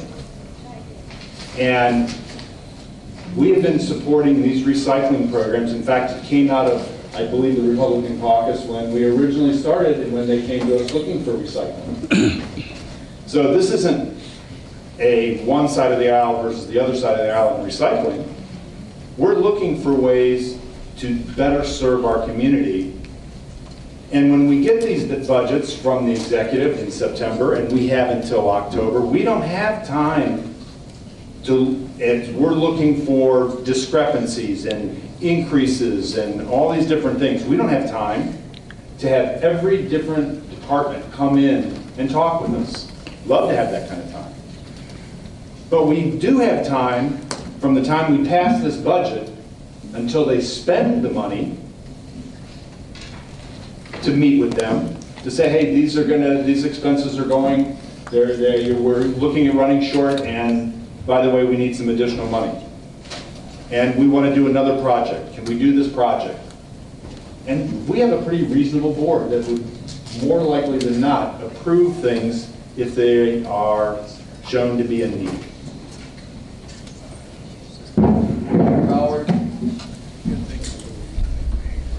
Yeah, thank you, Mr. Executive. Nobody else had their hand up today. I don't want to get speech. We'll go back to you 2-3 times. There's the line up. There's the line up. I've got it. All right, I just want to make sure now. So, Come on. You're up, and then Judy O'Donnell's up, and then Mr. Singer's up.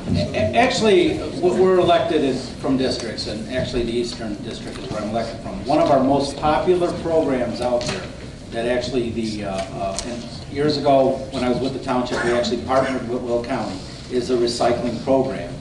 And they have the electronic recycling program, we have the glass and plastics program, and then we also, we expanded it also to recycle books and we recycle clothing, etc. Now, I want to hear from, because what we were told in caucus this morning, I want to hear from Dean Olson, that if we add that $50,000 in, if that's enough not to affect that recycling program on the eastern side of the county.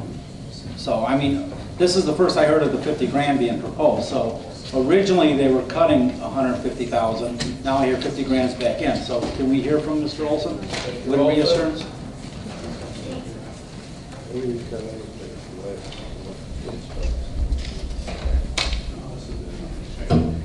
Yeah. Okay. Up to the front. Everybody can get a shot at it.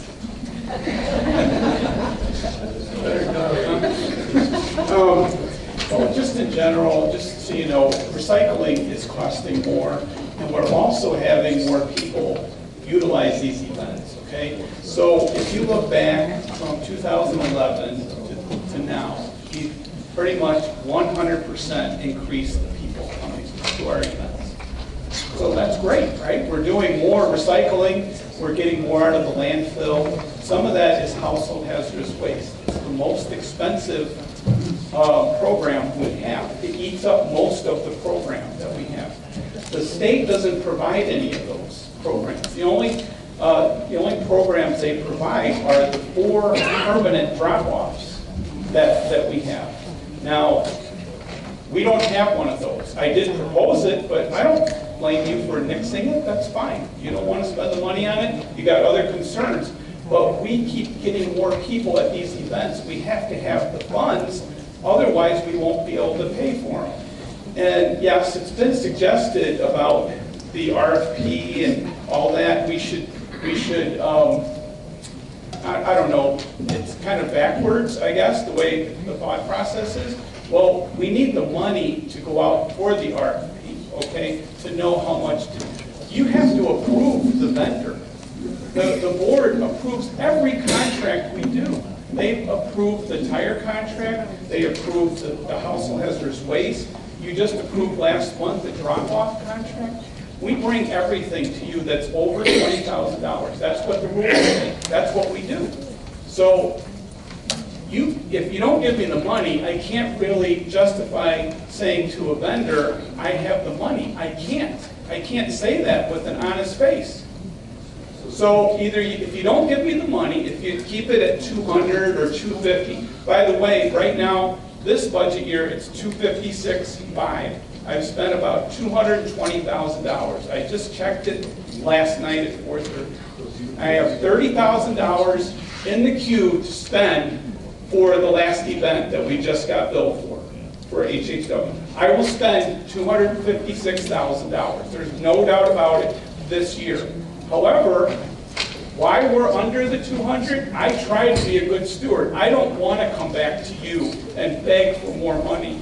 That's not the way I manage my personal budget, nor the budget of this county. I do not believe in that. You stay within the means that you are. Yes, there's going to be a freaky thing probably that's going to happen next month, and Suzanne already knows about it. And that particular situation could make me come back and ask you, and that has to do with the electronics recycling because well, it's in the process. It's a problem right now. It's in process. We're trying to work it out. We have people calling down to the state to try to work it out. But what could happen is we could not have our service like we've known it for the 13 drop-offs, starting in January. We just got word of that 2 days ago. So we're getting $500,000 in service or more that we're not paying for right now. So we may have to pay for it if you want to keep doing it. That's above and beyond what I'm asking you for. Can you answer a question? Yes. The question was, is additional $50,000 adequate or not? And if it's not adequate, It'll help some. It'll help some, but it won't. Will it meet your existing program without adding anything? That's I think the question. What I'm concerned about is this, okay? If we want to do less events, yes, that's fine. If we want to do the same amount of events, no, it won't. If you don't add any additional events, is it an adequate amount? It will, right now, we expect, just like with everything else, prices to go up, participation to go up. That's all we know about. I don't have a crystal ball. Is that a no? Right, it's a no. Yeah, it's a no. I'm just trying to give you the reason, Jim. Just So what do you think an adequate amount is? Well, I had put down 350, and I explained why. Yeah. And that I think that's an adequate amount. If I don't spend the 350, I don't spend the 350. But I can tell you right now that every expense that's a large enough amount, I will ask you first. I'm not going to spend a dime of it unless I get your permission. So that would be in February probably. I come back with an agreement. I have to come back with the agreement for Naperville next month for $25,000. I have to ask you every time I spend any money. So that's for vendors only? For anything, well, obviously, for contractors. Exterior, outside contractors. Right, outside contractors, okay, within my purview, say like consulting and that type of thing, anything over 20, I would come to you. Does it really say that? Okay. Maybe I'm misinterpreting what you're saying. Does that answer your question, Mr. Howard? No. Sorry, I didn't know. Be very clear. What amount, I know it's all projection because as what's happening is these are very popular programs, population is growing, more people are recycling, and you're a victim of your own success. As we advertise this, we have more people recycling.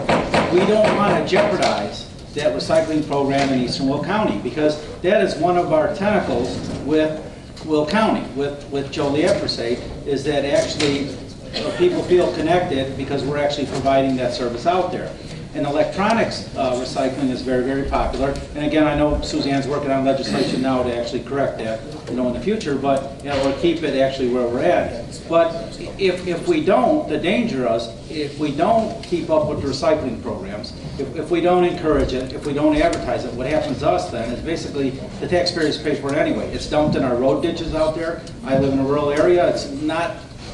Years ago, it wasn't anything out of the ordinary to see a TV, a 5-foot TV television set dumped in the side of a ditch, where the highway commissioner has to pick it up, or the residents, or whoever. So what I'm asking for is, what you're saying is you need $350,000 in the budget for an assurance that we can maintain our current level and projected growth out. Right, and the one thing that's different, which has already been brought up by the finance chair, is the tire collection event, okay? Now, if we don't do that event, we will have what you're talking about, the dumping, and the municipalities and the townships won't get their service. The neighborhoods that need the cleanup won't get the cleanup like they would have. So if you reduce it down below the 300,000, because the last time we did it, it was 55, and we asked the state every year, just so you know, we ask them every year for one of those events.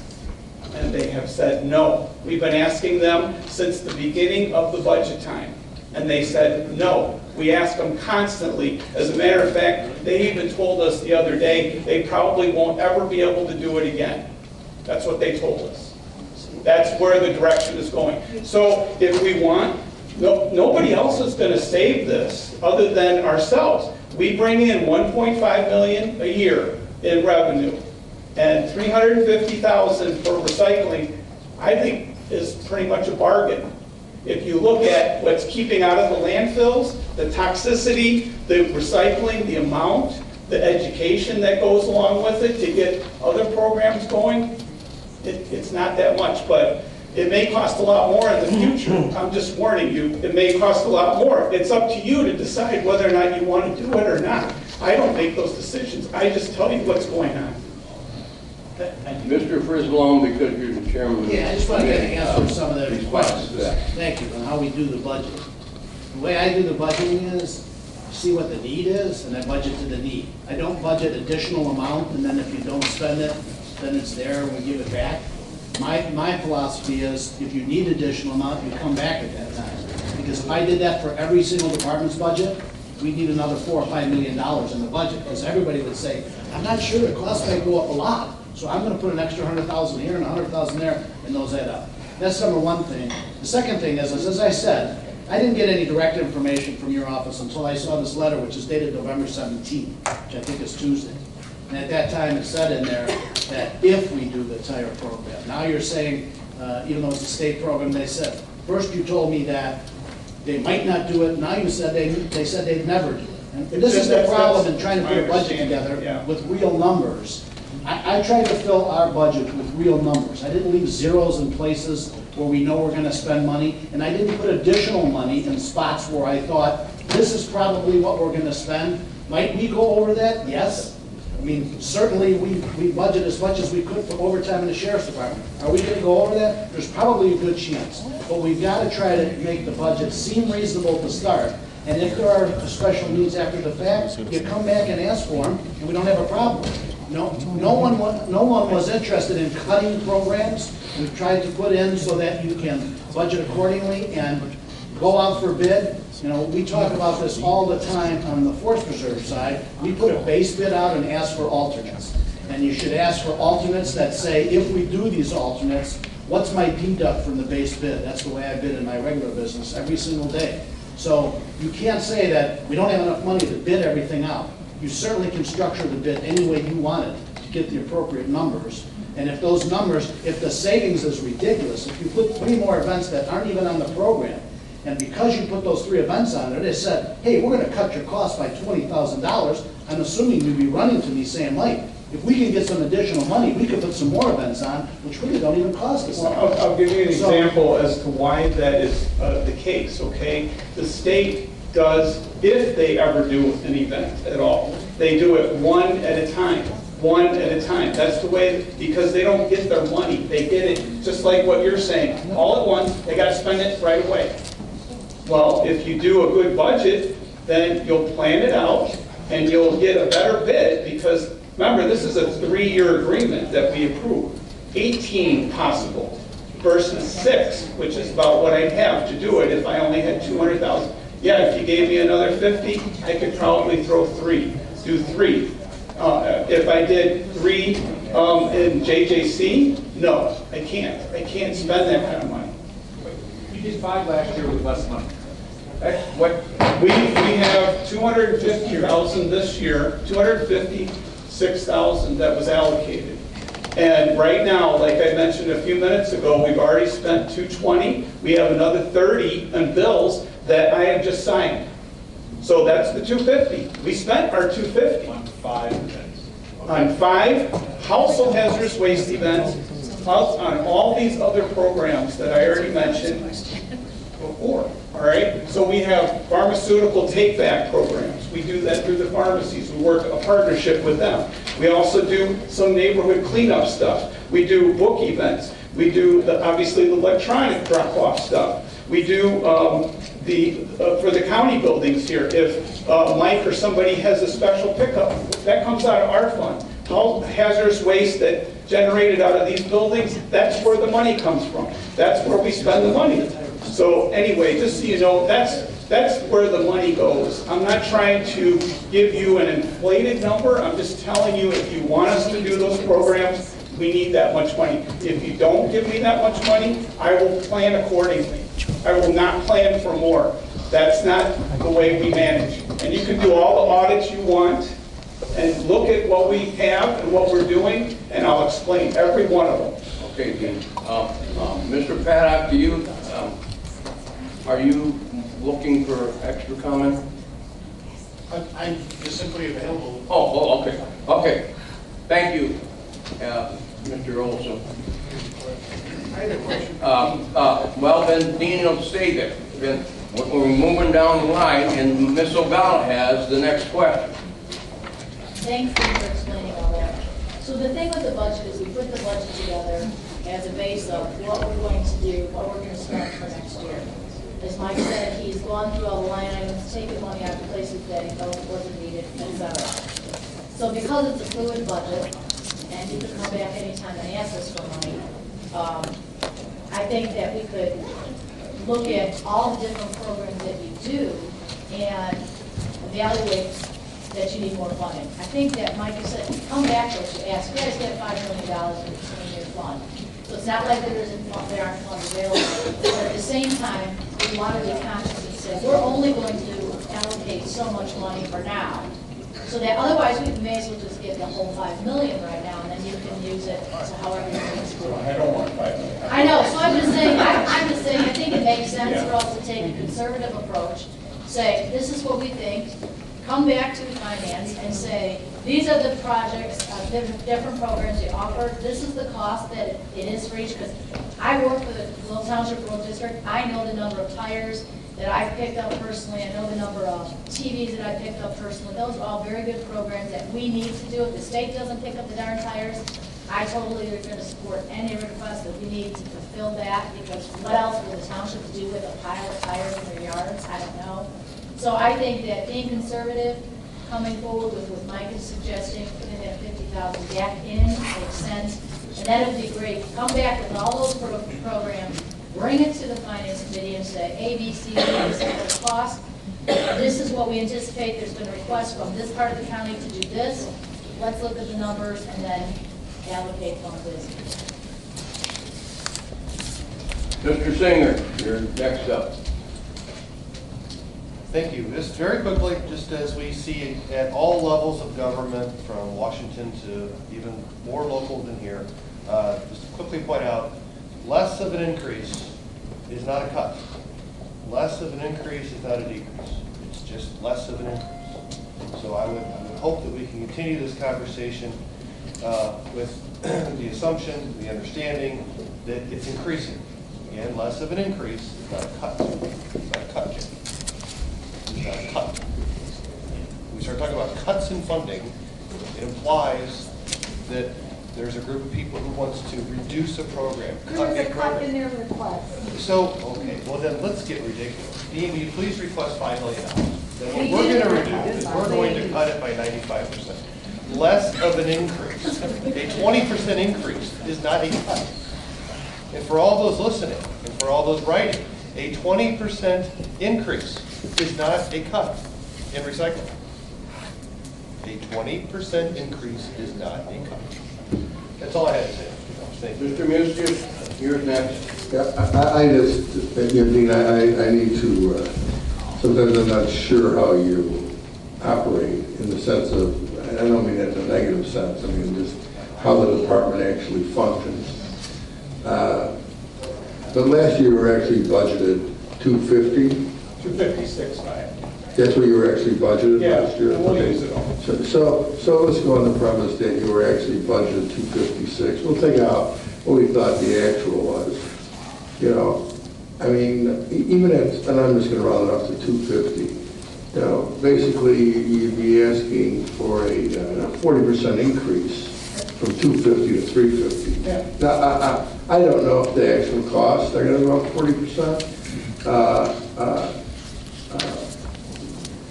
You know, we're under the impression that we're going to do a tire recycling. That's the extra thing. Because the state may or may not do it, but now you're saying, well, no, we do it. This is us just not sometimes understanding. Sure. But you say, no, we've been doing the tires.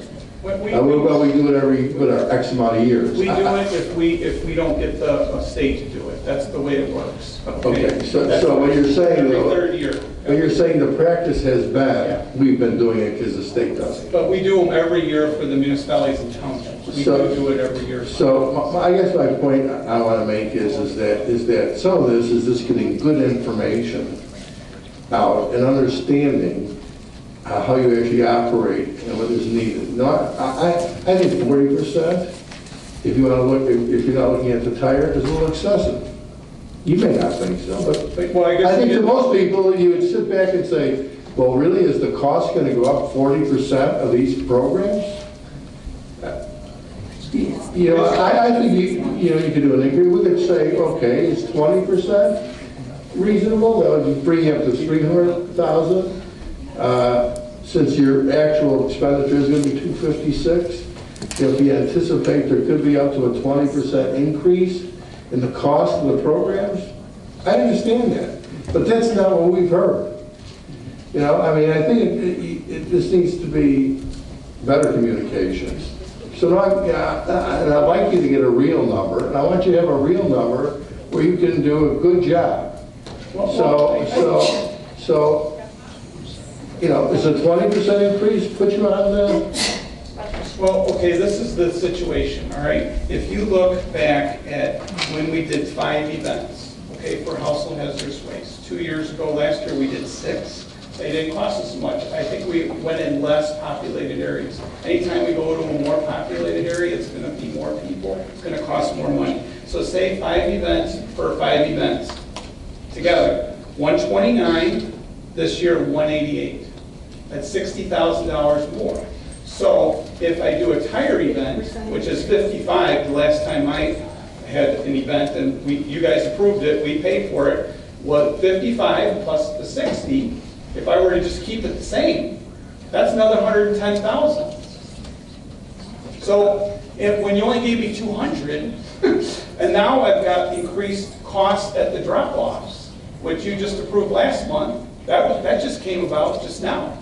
So I have to have money for those too. Yeah, I think it's good communication. If you say, look, the cost is going to go up 10%, and we anticipate 10% more tonnage. I'll just use tonnage as a way of doing volume, but we're expecting a 10% increase in volume.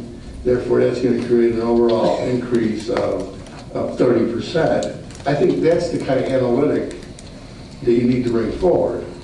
Sure. I mean, I'd be happy explain. I'd be happy to do all that. I don't think anybody on this board wants to cut into recycling programs. We want to continue. I know you don't. You like it, right? I love So You have them yourself. You know, I talk to you all the time about it. So, Yeah. so I think it's a great thing. And, you know, somebody mentioned, we have a big pot of money, actually. Absolutely. We only appropriate a small portion of the pie. So I think that if there's a different number, yeah, I'm open to it. I'm just telling you that the numbers were based on what I would say is more about, you know, programs and really the analytics of the program. It was done on historical spending. So, you know, I don't know if, you know, I hate to keep beating this. I'd like us to vote on it, even if that's altered. Are you through, Mr. Musis? Yes, I'm through. Thank you, Mr. Mr. Wilhelmi? Yes, thank you. Knowing a little bit about how the budgeting process works, all of this information was probably made available during the hearings. I think you know, Dean could have probably gotten a hold of Mike sooner after Mike proposed the changes. But before you proposed the changes, Mike, you could have called Dean and known that all these programs were in his budget.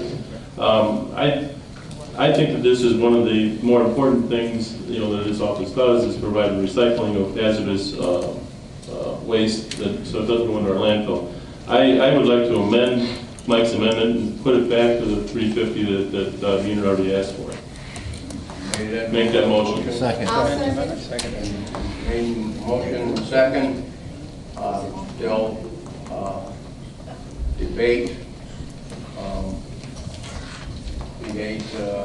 Let's see. I still, we'll hold that on the floor. We'll hold that on the floor. I got a couple more people that have questions yet. Okay, Steve? Yes. Okay, but that'll be the next, that'll be the to amend the original amendment.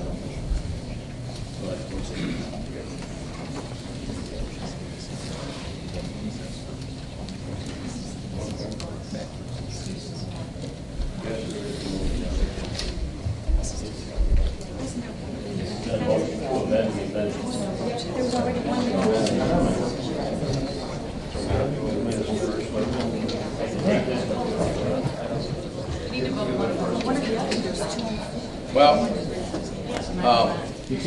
Mary's telling me that we have two motions on the floor. I'm a motion to amend the amended motion. There is an amendment. The amendment. Vote on the first one. No, you don't. You start backwards. You start with the amendment first.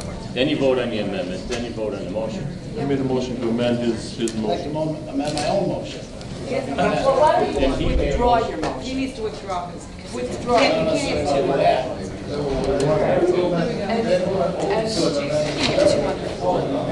If you withdraw your motion, then if this one gets defeated, then you go back. Well. Can I just amend my motion? All right, I'll pull. Why don't we vote on this motion, and I'll pull my motion. No, let's amend the amendment. There's an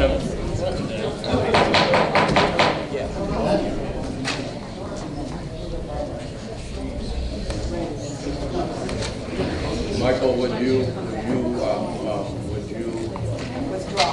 withdraw your motion? No, I'd like to amend my amendment. You want to amend your motion? No, you're ahead. Go ahead, Mike. I'll pull my.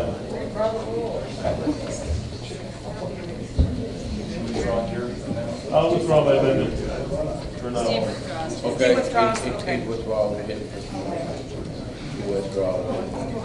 I'd like to change mine. No. Next is Staley Ferry. Miss Staley Ferry, you have the floor. You got a question? I wanted to have Dean come down and speak earlier, but he did already, so I'm good for now. Okay. And Ms. Hart, you had a question? He answered, I just wanted him to explain. Okay. And then Mr. Valley, you had a question? Yeah, Dean walked up there, but my question is, there was a substantial increases in salaries. So is that one of the reasons that his costs are going so high? Plus he spent a lot of money on... There's no salaries in there. But I mean, Does his salaries have anything to do with the cost of his recycling going? No. Okay. Then, Mr. Moran, you're next up. You know, before I start, I'd like to know what I'm speaking to. So if we could go back to Mike for just a minute. You were going to change your amendment? Yes. Could we let him do that first so I know what I'm speaking on? Yeah. I'll defer to Mike for a moment, and then if I can get recognized immediately afterwards.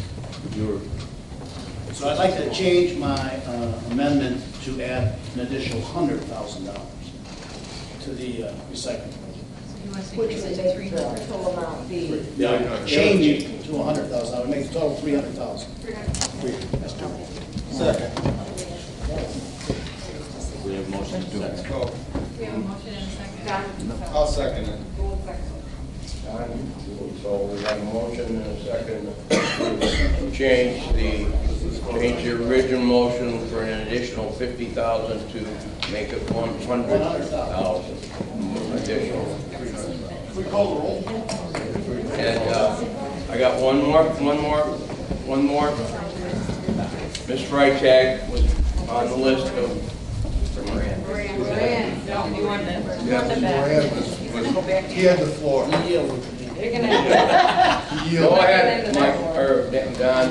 Go ahead, Don. All right, Mike, I guess I was going to go into a long dissertation here and ask Dean a lot more questions, but I think if we have an understanding that we're at the 300,000 and that does not include the tires for right now, if we want the tires to come back to us, then I'll defer to the rest of my counsel. I think that's fair. Come back later for it. Thank you. Okay. Now, Ms. Freitag. Thank you, Mr. Executive. I think we're all in concurrence that this is a great program that Will County does. But we all have to understand we're not the only business in town. Apple, HP, Staple, they take electronics just as much as we do. And so we're not eliminating that. There's alternatives out there for our constituents. When it comes to medications, Wilmington, I'm part of a Wilmington Coalition Against Drugs, and they have drop-offs.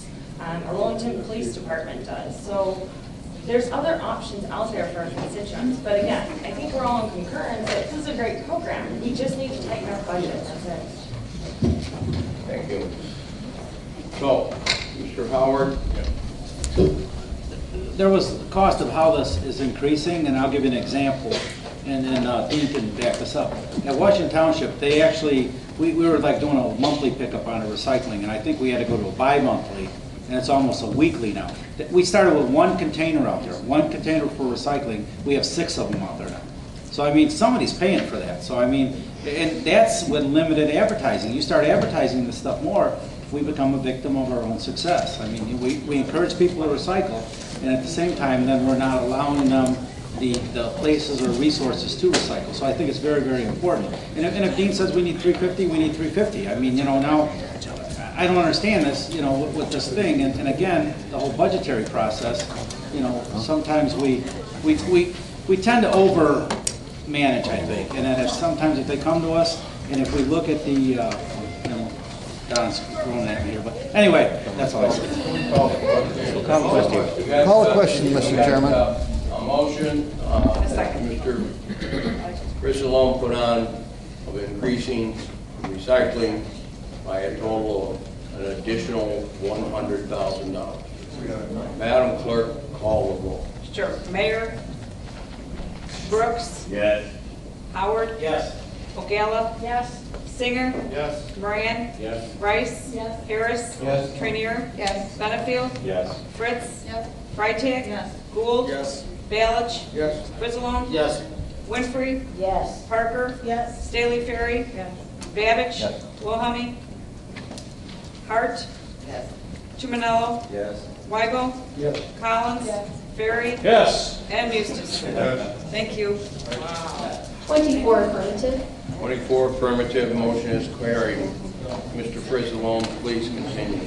All right, next up I have another amendment I'd like to make a motion on, and that would be to include an additional $102,000 in salaries in the highway department for 2 additional drivers. This also would be done with the understanding that we'll do an operation audit to determine the best utilization of personnel, and also, in the meantime, ask that foreman and assistant foreman be given the added responsibility to command a truck when necessary. So I'd like to make a motion to amend the budget. Mr. President, as part of negotiation contracts, I don't think you can put that. It's not a condition. The funding will happen. Right. But the message that you're trying, this is just a message to Just a highway message, department nothing to do that with you'd it. like to see this happen. Right. This expenditure is not conditional Right, on those. no, it's not just an explanation. I'm making a motion now, and the motion is to include an additional $102,000 in salaries in the highway department for 2 additional drivers. That's so. Mr. Chairman, aren't these just... Wait a minute. Seconded by Mr. Musis. Question, Mr. Paddock. Aren't these replacements, they're not new hires? These are replacements, yes. I thought there were supposed to have been 4. Are we cutting 2? Not, but those 4 were not budgeted. They're in the budget already, aren't they? No. Not after He took December them out. 1. Not after December 1.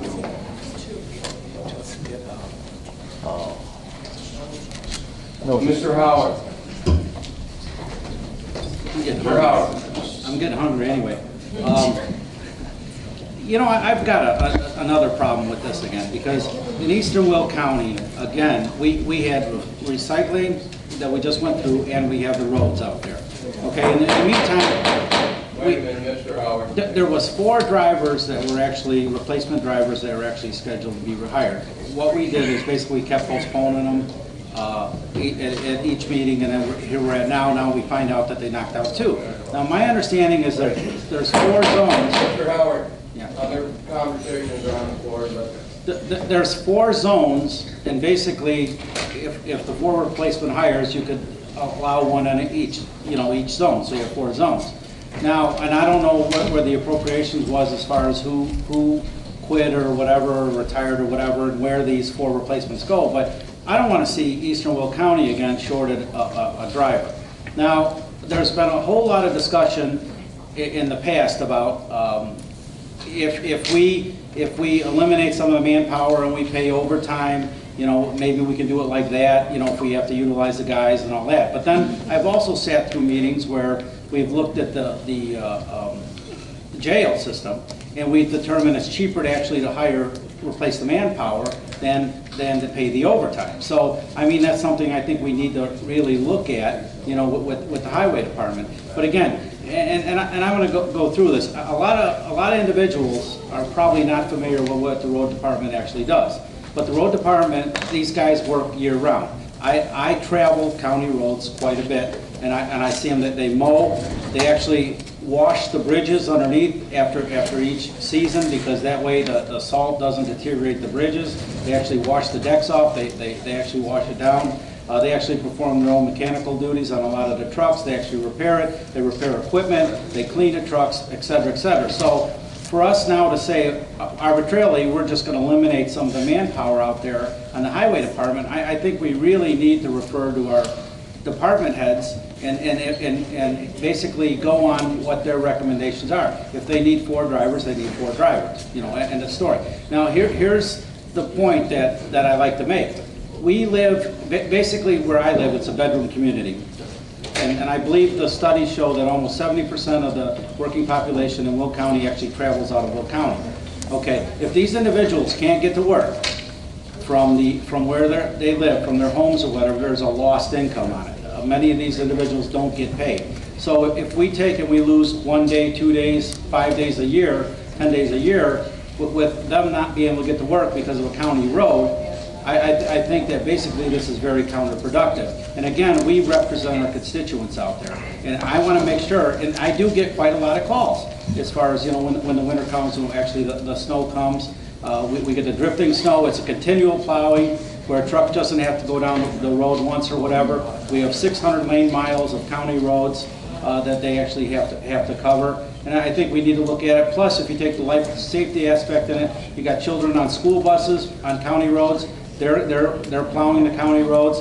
We also have fire protection, we have the hospitals, the ambulances, that kind of stuff there. So I think we really need to take a hard look at this when we try to micromanage our department head and say, you don't really need these drivers. So that's what I have to say about that. Thank you.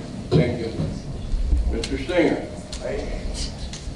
I'm going to encourage us to just call the roll here shortly, but I just have to point out that we have a differential of 2 or 4 people right now. The Dow is coming down to the status of our economy in Will County, people throughout half of the being able to get to work, safe travel for kids to school, the fire department being able to function in a matter of, for emergencies throughout the eastern half of the county. I mean, this just may be a bit of an exaggeration about whether we do or don't fund today 2 highway department people. I mean, can we please keep some of this in perspective? And let's call it. Any other discussion? Mr. Ferry? Yes, County Executive, could you bring Mr. Gould to the podium to talk about his staffing needs? Mr. Gould, please come.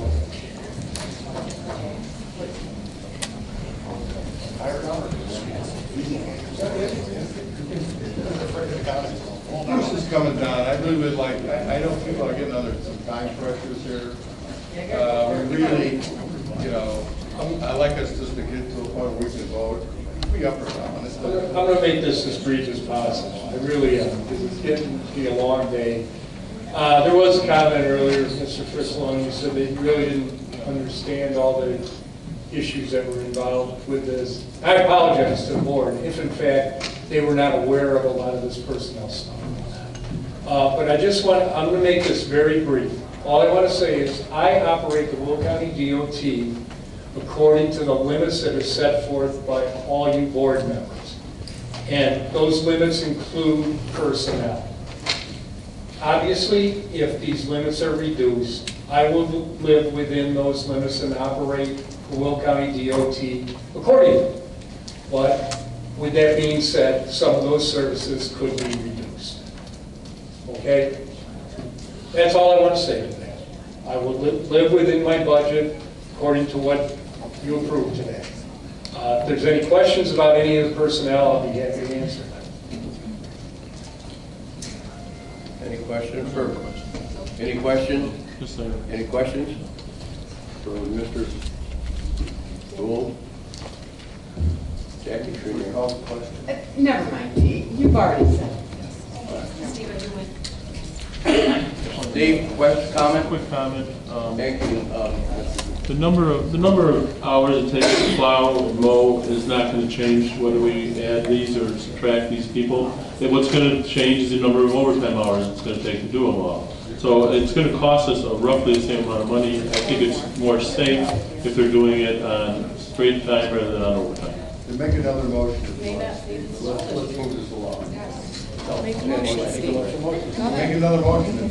I'll make a motion to restore the 201,000 to the salary line and the line number. We're not going back to 2 more. Well, that's what I thought. So what's another motion I have?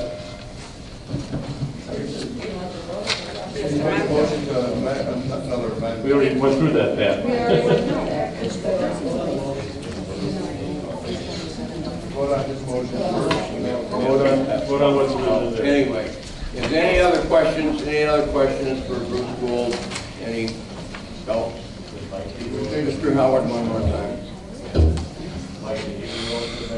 Basically, with overtime, like if you send a driver out there, my understanding, you also have to have a dispatch and you also have a supervisor too, correct? That's correct, and we never have any of our operations going on without mechanics either. So basically, if you have personnel out on the road, we have at least 3 additional people. We have a supervisor, mechanic, and a dispatcher on duty. So if you call a snow truck driver out, if you call 2 more drivers out or whatever, we still have an additional supervisor on, mechanic, and dispatcher.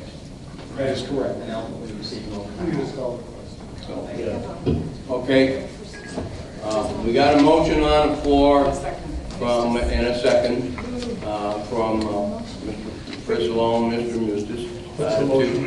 The motion is to restore $102,000, was that it, right? Yes. To the salary line, yes. To the salary line for two positions. So, Madam Clerk, would you please call the roll? Brooks, Don Moran, you got a question? I still have a problem with this. There's, under parliamentary procedures, you can make an amendment to an amendment. That amendment is ruled on, it's not. Go ahead. He made a motion to amend his motion to the budget. There can be an amendment to an amendment. Yes, he did. He has a right to, he can amend his own motion, which basically is withdrawing his first motion and amending it. But he has a right to a vote on his motion before somebody else can change it. Yes. Thank you. That vote has to take first. Let's go by the state attorney's comments. So what's on the floor? The motion on the floor is that Mr. Frizzalone is making an amendment to the original budget of 15314 resolution, which says he's going to add an additional $102,000 to the salary on the highway department to accommodate the hiring of 2 additional individuals. Correct, Mr. Frizzalone? Yes. That's perfect. Madam Clerk, call the roll. Brooks, No. Howard, No. O'Gallagher, Yes. Singer, Yes. Moran, Rice, Yes. Harris, Yes. yes? Yes. Yes or pass? Yes? Yes. Okay, thank you. Trainier, No. Benefield, Yes. Fritz, Yes. Freitag, Yes. Gould, Balich, Yes. Frizzalone, Yes. Winfrey, No. Parker, Yes. Staley Ferry, No. Babbage, No. Wilhelmie, No. Hart, Yes. Tumanello, Yes. Weigel, Yes. Collins, Yes. Barry, No. and Eustace. Yes. Thank you.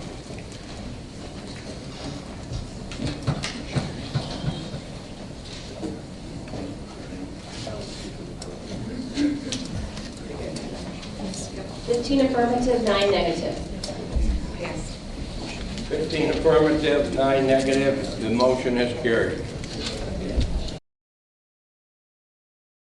Second by Mr. Tumanello. Any questions? Any questions?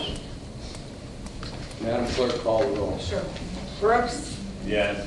Howard, No. O'Gallagher, Yes. Singer, Yes. Moran, Yes. Rice, Yes. Harris, Yes. Trainier, Benefield, Yes. Fritz, Yes. Freitag, Yes. Balich, Yes. Frizzalone, Yes. Winfrey, No. Parker, Yes.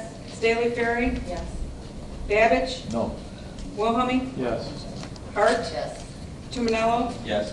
Weigel, Yes. Collins, Yes. Barry, Yes. and Eustace. Thank you.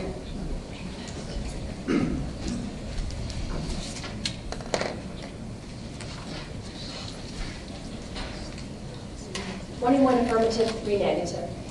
21 affirmative, 3 negative. Resolution 15314 is passed.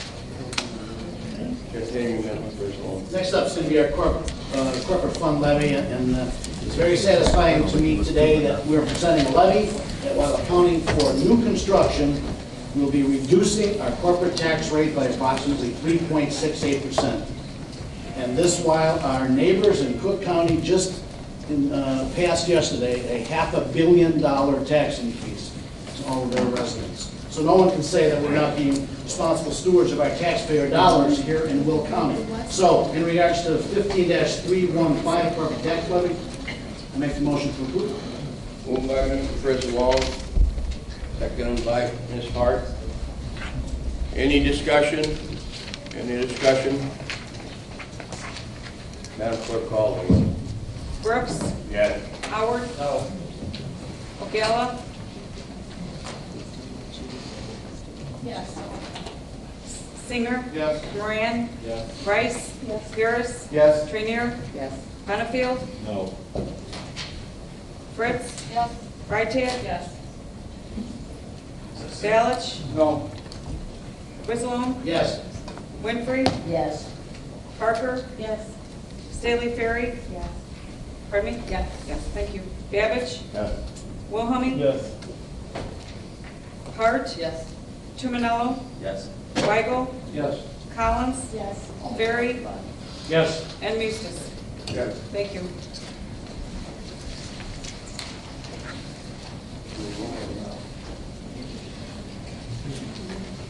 Twenty-one affirmative, 3 negative.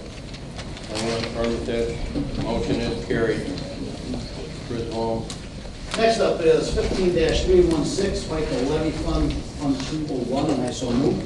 Moved by Mr. Second. Griswold, second by Mr. Wilhelmie. Madam Clerk, call the roll. Brooks. Yes. Howard. Yes. O'Gala. Yes. Singer.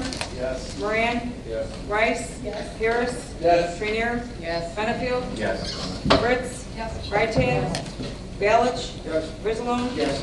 Winfrey. Yes. Parker. Yes. Staley Ferry. Yes. Babbage. Yes. Wilhelmie. Yes.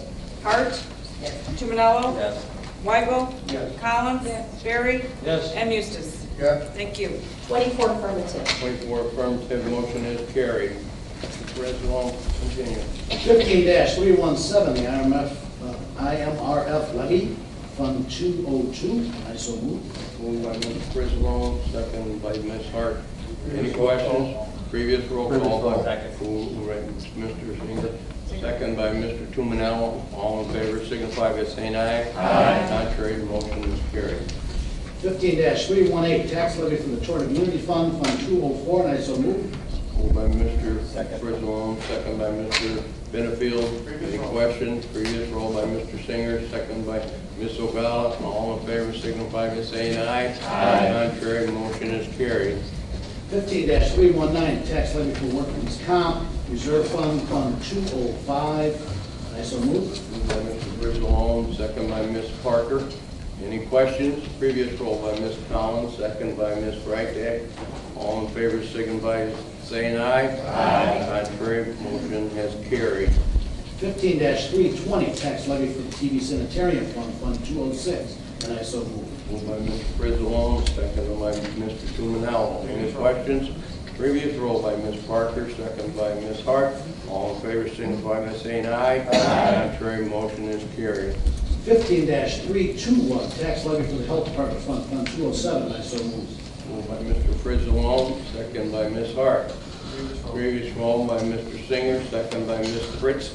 All in favor signify by saying aye. Aye. Contrary, motion is carried. 15-322, tax levy for the County Highway Fund, Fund 220, I so move. Moved by Mr. Griswold, second by Ms. Freitag. Any questions? Previous roll call by Mr. Tumanello, second by Ms. Ogala. All in favor signify by saying aye. Aye. Contrary, motion has carried. 15-323, tax levy for the County Bridge Fund, Fund 224, and I so move. Moved by Mr. Griswold, seconded by Mr. Singer. Any questions? Previous roll by Mr. Benefield, second by Mr. Tumanello. All in favor signify by saying aye. Aye. Contrary, motion has carried.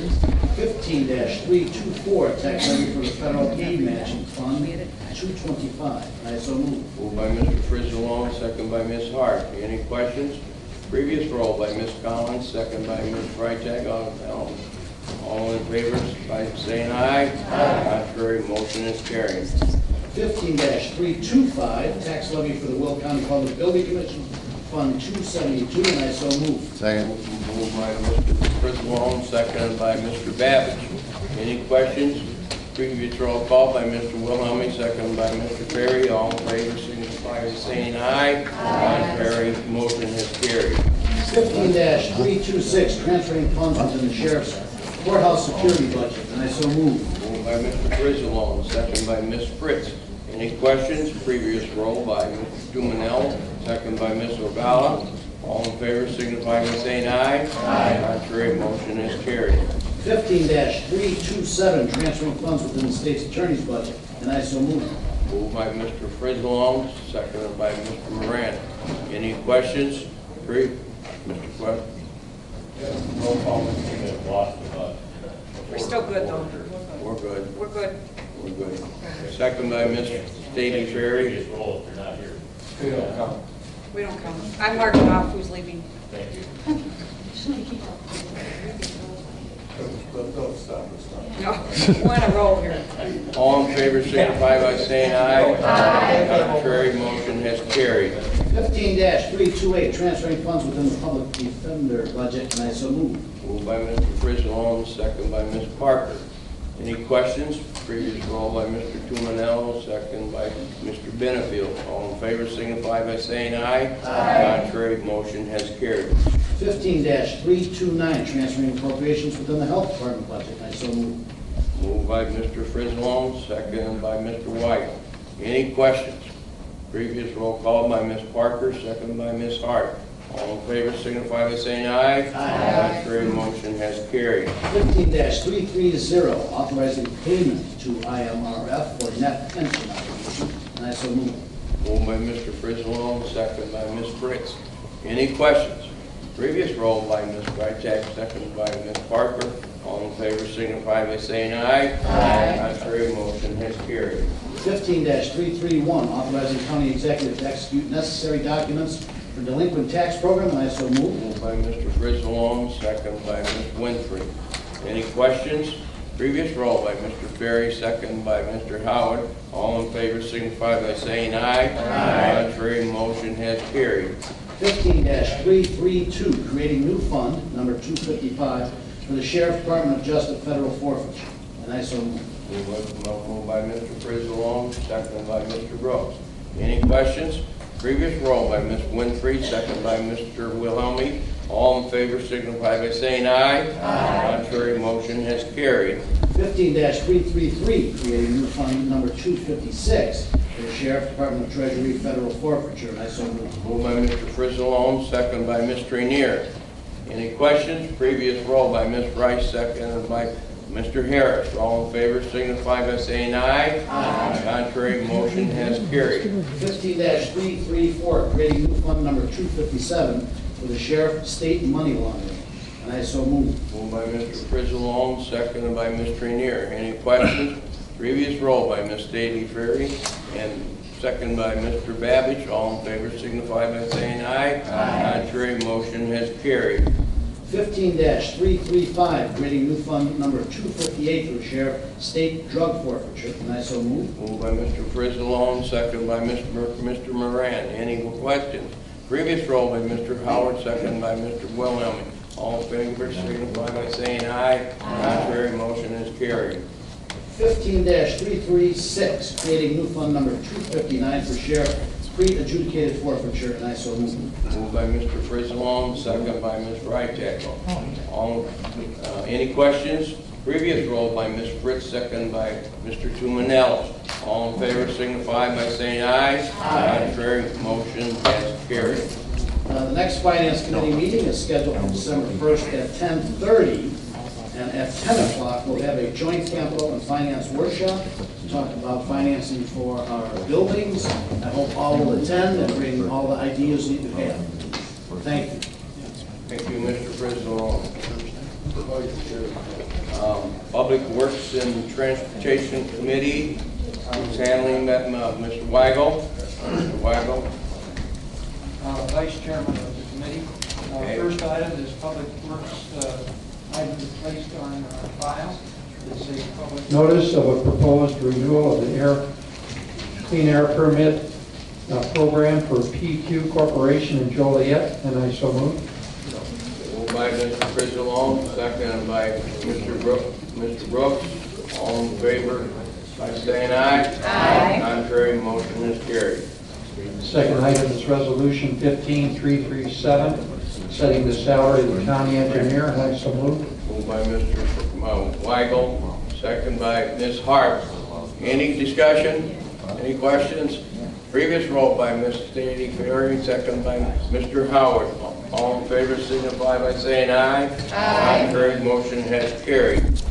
Next, resolution 15338, authorizing approval of professional service agreement for engineering services for 2016 and 17 for county bridge inspections with Willett Hoffman and Associates for County Board Districts 1 through 13. And I so move. Moved by Mr. Weigel, second by Ms. Fritz. Any questions?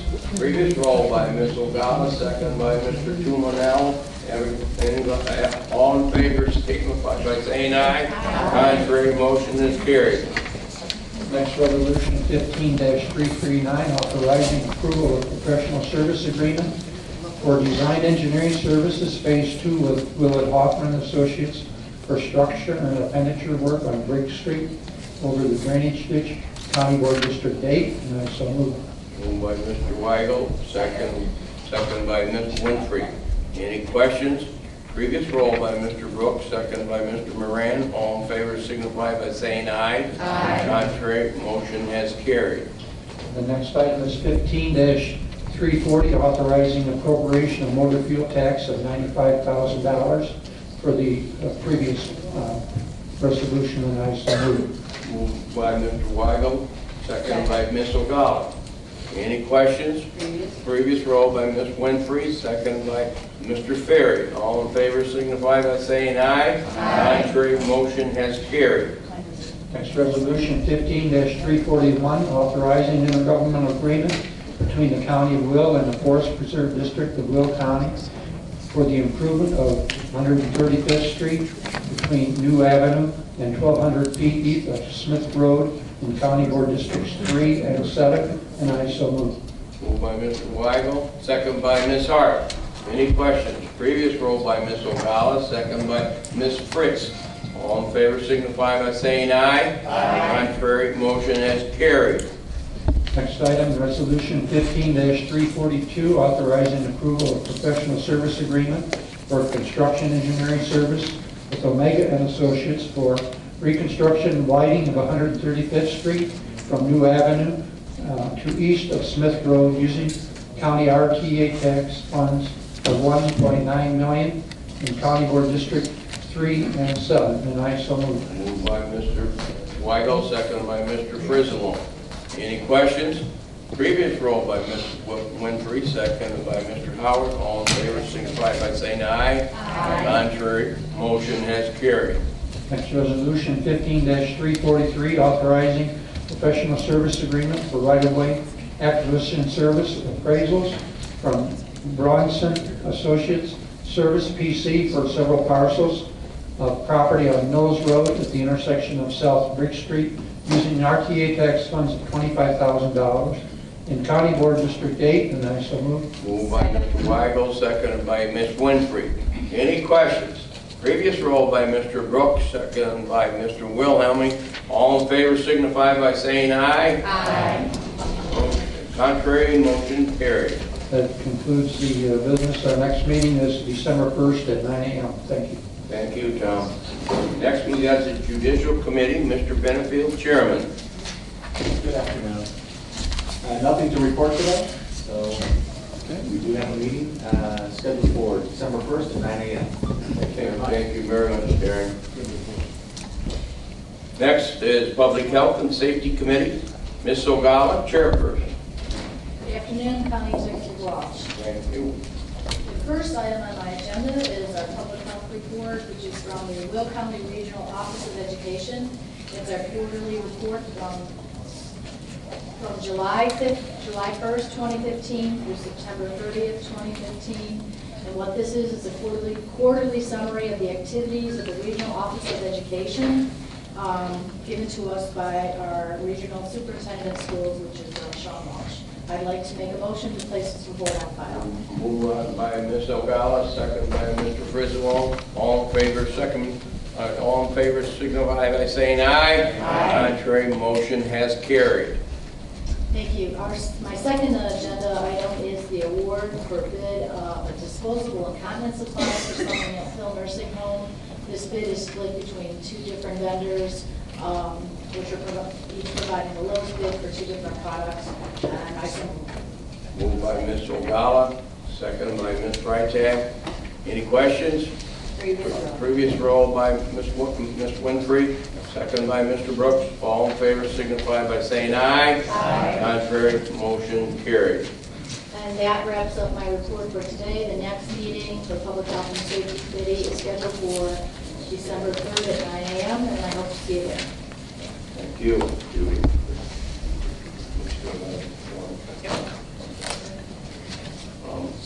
Next up is our Legislative and Policy Committee. Ms. Hart, Chairperson. Thank you. Okay, real quick, we just have a few resolutions. We have the first is 15-345, supporting the legislation for the immediate appropriation of emergency 911 pass-through funds, and I so move. Moved by Ms. Hart, second by Mr. Moran. Any questions? Previous roll by Ms. Trenier, second by Ms. Freitag. All in favor signify by saying aye. Aye. Contrary, motion has carried. Next is 15-346, supporting the legislation for immediate appropriation of motor fuel tax funds, and I so move. Moved by Mr. Hart, second by Mr. Brooks. Any questions? Previous roll by Ms. Fritz, second by Ms. Ogala. All in favor signify by saying aye. Aye. Contrary, motion has carried. Next one is 15-347, supporting legislation for Balmoral Park and award of racing days, and I so move. Moved by Ms. Hart, second by Mr. Frislow. Any questions? Previous roll by Mr. Howard, second by Ms. Ogala. All in favor signify by saying aye. Aye. Contrary, motion has carried. Thank you. Our next legislative meeting will be scheduled for December 8th at 9 a.m. Thank you, Suzanne. Next, we go to the Capital Improvements Committee. Ms. Freitag, Chairman. Good morning again, Executive. I have one resolution 15-348 authorizing the county executive to renew a lease agreement for the Will County Radio Lab. I so move. Moved by Ms. Freitag, second by Ms. Trenier. Any questions? Previous roll call by Ms. Winfrey, second by Ms. Stately Ferry. All in favor signify by saying aye. Aye. Contrary, motion is carried. Thank you. Our next meeting will be December 1st at 11 a.m. We will, on that day, be doing, it's a joint meeting with Finance and Capital, so if you can come at 10, it'll be a joint meeting then. Thank you. Thank you, Raiden. Next up is Executive Committee, Mr. Mustis, Chairman. Thank you, Mr. Executive. Good afternoon, everyone. My first item, I'll just speak up. My first item, and we're going to talk about replacement. The first item is 15-349, authorizing the county executive to bind insurance coverage and execute contracts for property and casualty, auto, general liability, excess workers' compensation, loss control, and other risk management related services. I'll move for approval. Moved by Mr. Mustis, second by Mr. Moran. Any questions? Previous roll by Mr. Babby, second by Mr. Harris. All in favor signify by saying aye. Aye. Contrary, motion is carried. Next, we have authorizing a professional service contract with Administrative Adjudication Hearing Officer Kelly Landowski, I think I said it right. Now move for approval. Moved by Mr. Mustis, second by Ms. Freitag. Any questions? Previous roll by Ms. Winfrey, second by Mr. Tumanello. All in favor signify by saying aye. Aye. Contrary, motion has carried. Authorizing 15-351, authorizing a professional service contract with Administrative Adjudication Hearing Officer Michael Carroll, and I will move for approval. Moved by Mr. Mustis, second by Ms. Freitag. Any questions? Previous roll by Mr. Wilhelmy, second by Mr. Harris. All in favor signify by saying aye. Aye. Contrary, motion has carried. Next we have 15-352, awarding bid for gasoline and diesel fuel. I'll move for approval. Moved by Mr. Mustis, second by Mr. Wilhelmie. Any questions? Previous roll call by Mr. Babbage, second by Mr. Brooks. All in favor signify by saying aye. Aye. Contrary, motion has carried.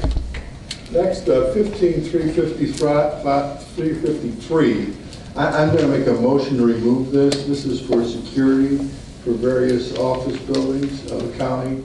But in light of some of the things that have happened, I think we should review our levels of security and rebid it. So I'm going to, at this point, ask to remove this.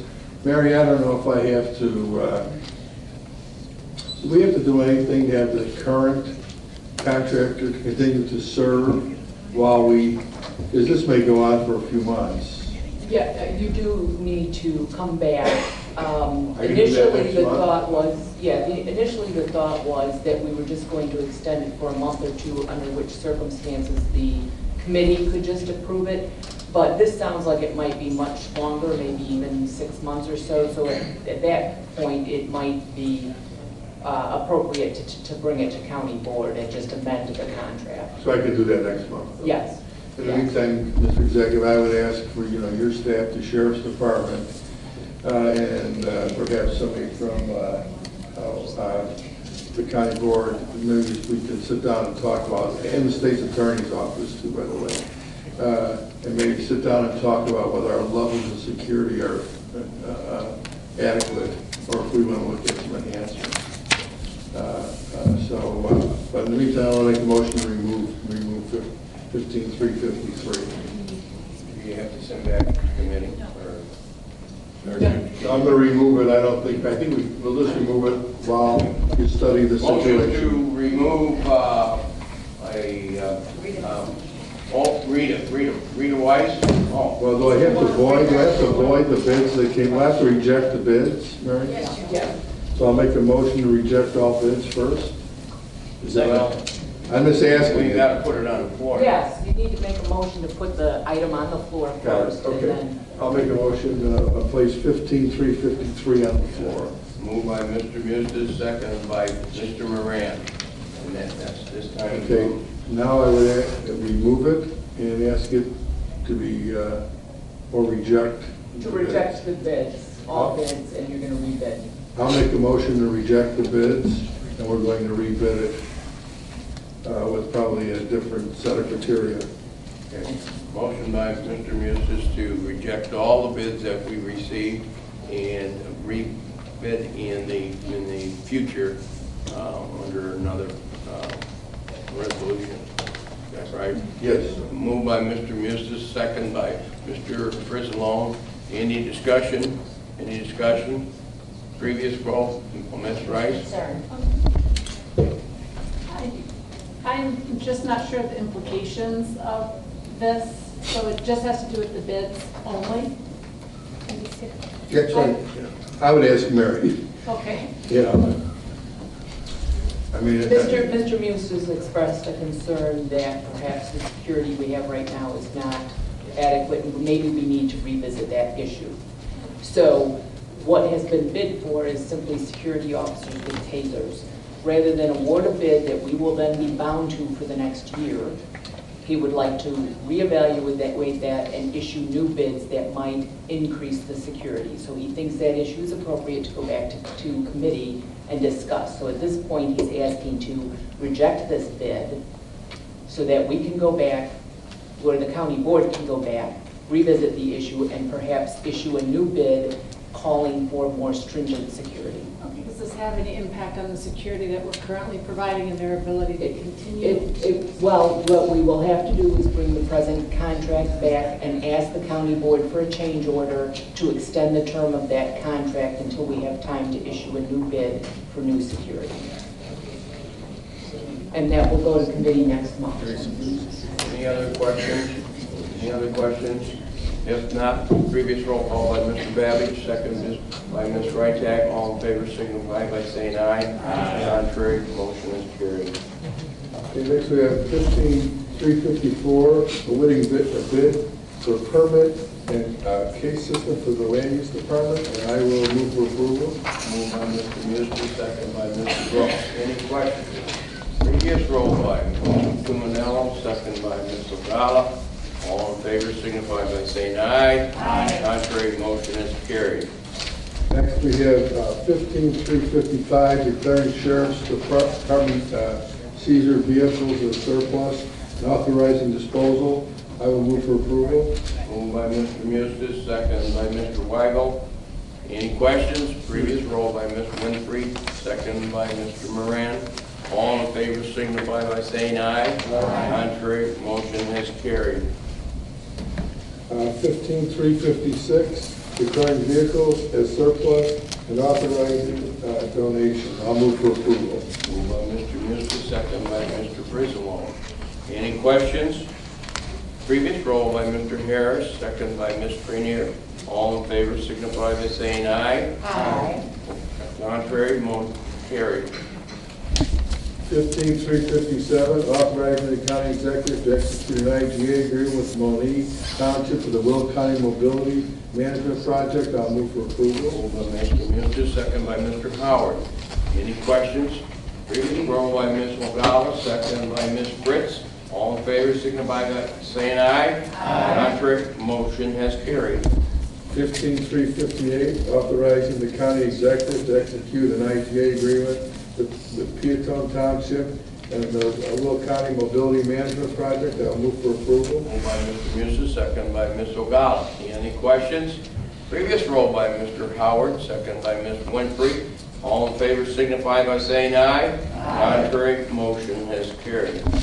15359, amending the existing Ford Heights Sauk Village Enterprise Zone by altering its boundaries and including additional units of local government to establish new incentives and to rename the enterprise zone as the Lincoln and 394 Corridor Enterprise Zone, and I will move for approval. Moved by Mr. Mustis, second by Mr. Howard. Any questions? Previous roll by Ms. Ogala, second by Ms. Fritz. All in favor signify by saying aye. Aye. Contrary, motion has carried. 15360, authorizing the county executive to execute an amended IGA for Lincoln and 394 Enterprise Zone. I'll move for approval. Moved by Mr. Mustis, second by Ms. Winfrey. Any questions? Previous roll by Ms. Hart, second by Ms. Prenier. All in favor signify by saying aye. Aye. Contrary, motion has carried. 15361, amendment for the Will County Code of Ordinances, Chapter 110, alcoholic beverages, to correct a scrivener's error, and I will move for approval. Moved by Mr. Mustis, second by Mr. Wilhelm. Any questions? Previous roll by Mr. Babbage, second by Mr. Harris. All in favor signify by saying aye. Aye. Contrary, motion has carried. Next, I have 15362, authorizing bid for digital discussion system for county board room and committee room in the county office building. This was distributed to you. I don't know if you've had a chance to look at it. But I don't think the issue is whether this system needs to be replaced. We've been replacing it. It's in excess of 30 years old. We've been replacing it for the last 10. And there's now, it's totally obsolete and absolutely no more equipment available to repair it. I think the question we have in front of us is there's two types of systems that we looked at. One, and by the way, these bids came in under our estimated cost. So one bid would be basically, they both have the ability to vote at the point of the terminal. That's what we wanted to do. So people have asked, I don't think we're going to change that. You may just do it, but I think the clerk will still take the annual vote, roll call vote. So we're not going to replace how we vote. So everybody should understand this doesn't change when we operate, unless for some reason the board wanted to. I thought at our meeting, I was going to do the initial roll call, and then when it came time for each resolution, that we were going to vote on it. They were going to be able to vote. I think that's to be determined. Okay. I mean, we have the ability to do that, but I think it's going to be what the board feels the most comfortable with in the end. So, so I'm saying that decision has not really been made. Okay. But we have the ability. The other one is a touch screen, which my understanding is would give us much more ability going forward. And I'm kind of leaning towards that since we keep the system for 40 years at a crack. Maybe we should have a system. Maybe we should have a system that has abilities going forward. So I'm going to. I guess that would be Mike. Are you here? Yep. Which option was that then, Mike? All, we just take everything. We just take everything. Okay. So this resolution, we would accept the resolution in its entirety to get us the most advanced system, and that's what I would recommend. I'm going to make that motion. Wait. Make a motion. Okay. Yeah, motion. Moved by Mr. Miss, second by Ms. Saltman, second by. Question. Yeah. Second by Frizzalone. Mr. Frizzalone. Questions? Ms. Fritz. The word used on this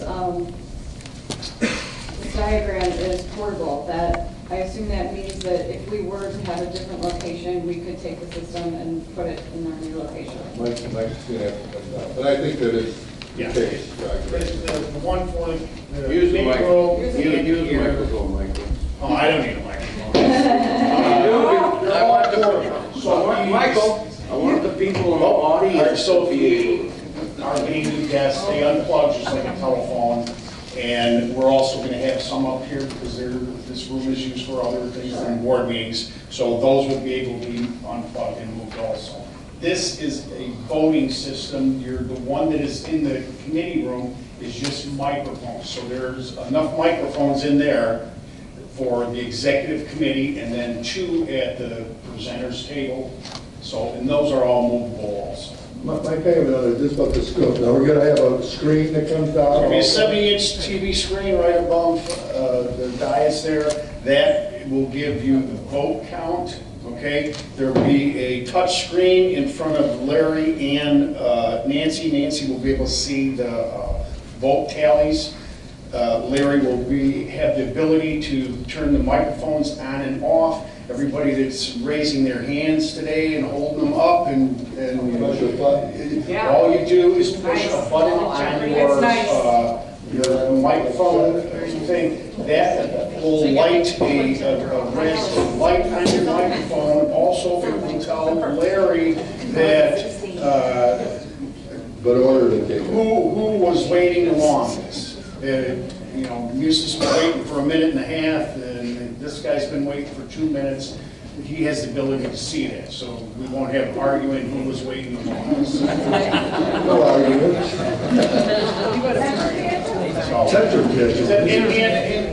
And what this new system, I'm sure there's going to be some highs and lows and trying to get used to it, and there'll be, some issues with it. Whether you vote, another issue was the roll call. You can do your own roll call, you can do what you want, but previous vote, okay? So all someone has to do is board members vote, and you push a button. You can't get much quicker than that.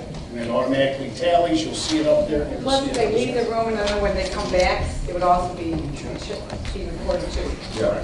It's more efficient, to be honest with you. So, Ms. Trainier. Actually, my question was right along the lines of Ms. Fritz, because we do tend to keep equipment well past its due date. And I thought, well, who's going to say that we're going to be in this building in 30 years? And if we do move, I'm figuring we'll probably take the equipment with us. Because that's just how we do things in Will County. Mr. Wilhelmi? This just came to our desk this morning. Is there an urgency why this had to be put on this month's agenda? I wanted to pay for it out of the 2015 budget. I wasn't sure about 2016. It's a lot of money, and all this discussion should have been had at committee. well, the only thing I can say, Steve, is that this has been an ongoing discussion. I don't, I'm sure. when we put it out to bid, everybody knew it was going out to bid. We did make that clear that it was going out to bid. It was coming. We are butting up against the budget. We prefer that it be encumbered in the 2015 budget. So You got 9 days, don't you, to do that? yeah, well, then you can't do it after the The award has to occur. award has to occur. So let me say that all the bidding has been done. It's been, you know, if there's further discussion that folks would like to have before the county executive executes that contract, I certainly think we could do that. So, well, I don't know. I don't know what would be different. Yeah. Well, we got a motion, second on the floor. Any more questions? Any more questions? Madam Clerk, call the roll. Brooks? Yes. Howard? Yes. McGala? Yes. Singer? That's why we need a new microphone system. Singer? Moran? Yes. Rice? Yes. Harris? Yes. Trainier? No. Benefield? Fritz? Yes. Freitag? Yes. Balich? Yes. Griswold? Yes. Winfrey? Yes. Parker? Staley Ferry? Yes. Babbage? Yes. Wilhelmie? No. Hart? Yes. Tumanello? Yes. Weigel? Yes. Collins? Ferry? And Eustace? Yeah. Thank you. Okay. Wait a minute, wait a minute, Jim. I will.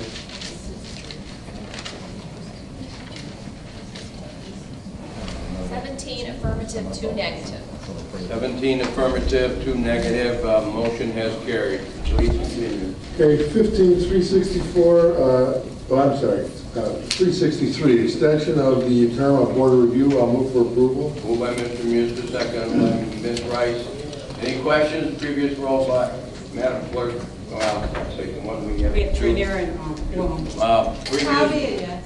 Previous roll by Mr. Musto, second, or excuse me. Wilhelmie and Trainier. And Babbage, and second by Ms. Stavy Ferry. All in favor signify by saying aye. Aye. Contrary. Jackie, would you like to change your vote to a yes? Yes, thank you. Mr. Wilhelmie, would you like to change your vote to a yes? Yes. Thank you. Unanimous. Great. Next, we have replacement hires for the Animal Control Department. I'll move for approval. Moved by Mr. Mustis, second by Ms. Freitag. Any questions? Previous roll by Mr. Tumanello, second by Ms. Ogata. All in favor signify by saying aye. Aye. Contrary, motion is carried. X-15-365, authorizing execution of successive collective bargaining agreement, executive branch between the county and the sheriff and the ASME for deputy correctional officers. I'll move for approval. Moved by Mr. Mustis, second by Ms. Winfrey. Any questions? Previous roll call by Mr. Brooks, second by Mr. Howard. All in favor signify by saying aye. Aye. Contrary, motion is carried. Our next meeting will be December 3rd at 10 a.m. and that concludes my report. But I will go on to also mention there will be a committee of the whole on December 10th. And next I'll move to approve the appointments by the county executive. Second. By Mr. Mustis, second by Mr. Wilhelmie. Any questions? Previous roll by Ms. Trainier, second by Mr. Tumanello. All in favor signify by saying aye. Aye. Contrary, motion has carried. And that concludes my report. Thank you very much. We have at this time, public comment. Anybody? Public comment. Carmella, you had signed up to make a public comment. Are you? I'll tell you, I'm worn out.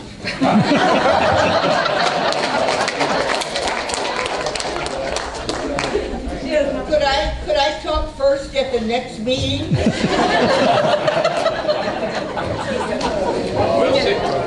We'll see if we can do that. We'll see if we can do that. I have one comment.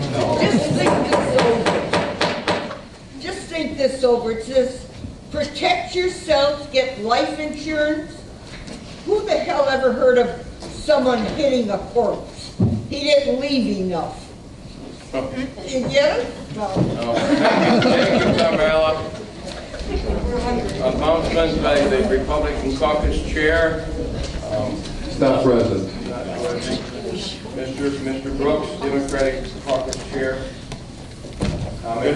Good afternoon, ladies and gentlemen. Our clergy has already stated in a prayer earlier today to keep Paris, France in your prayers. And this is the season for Thanksgiving.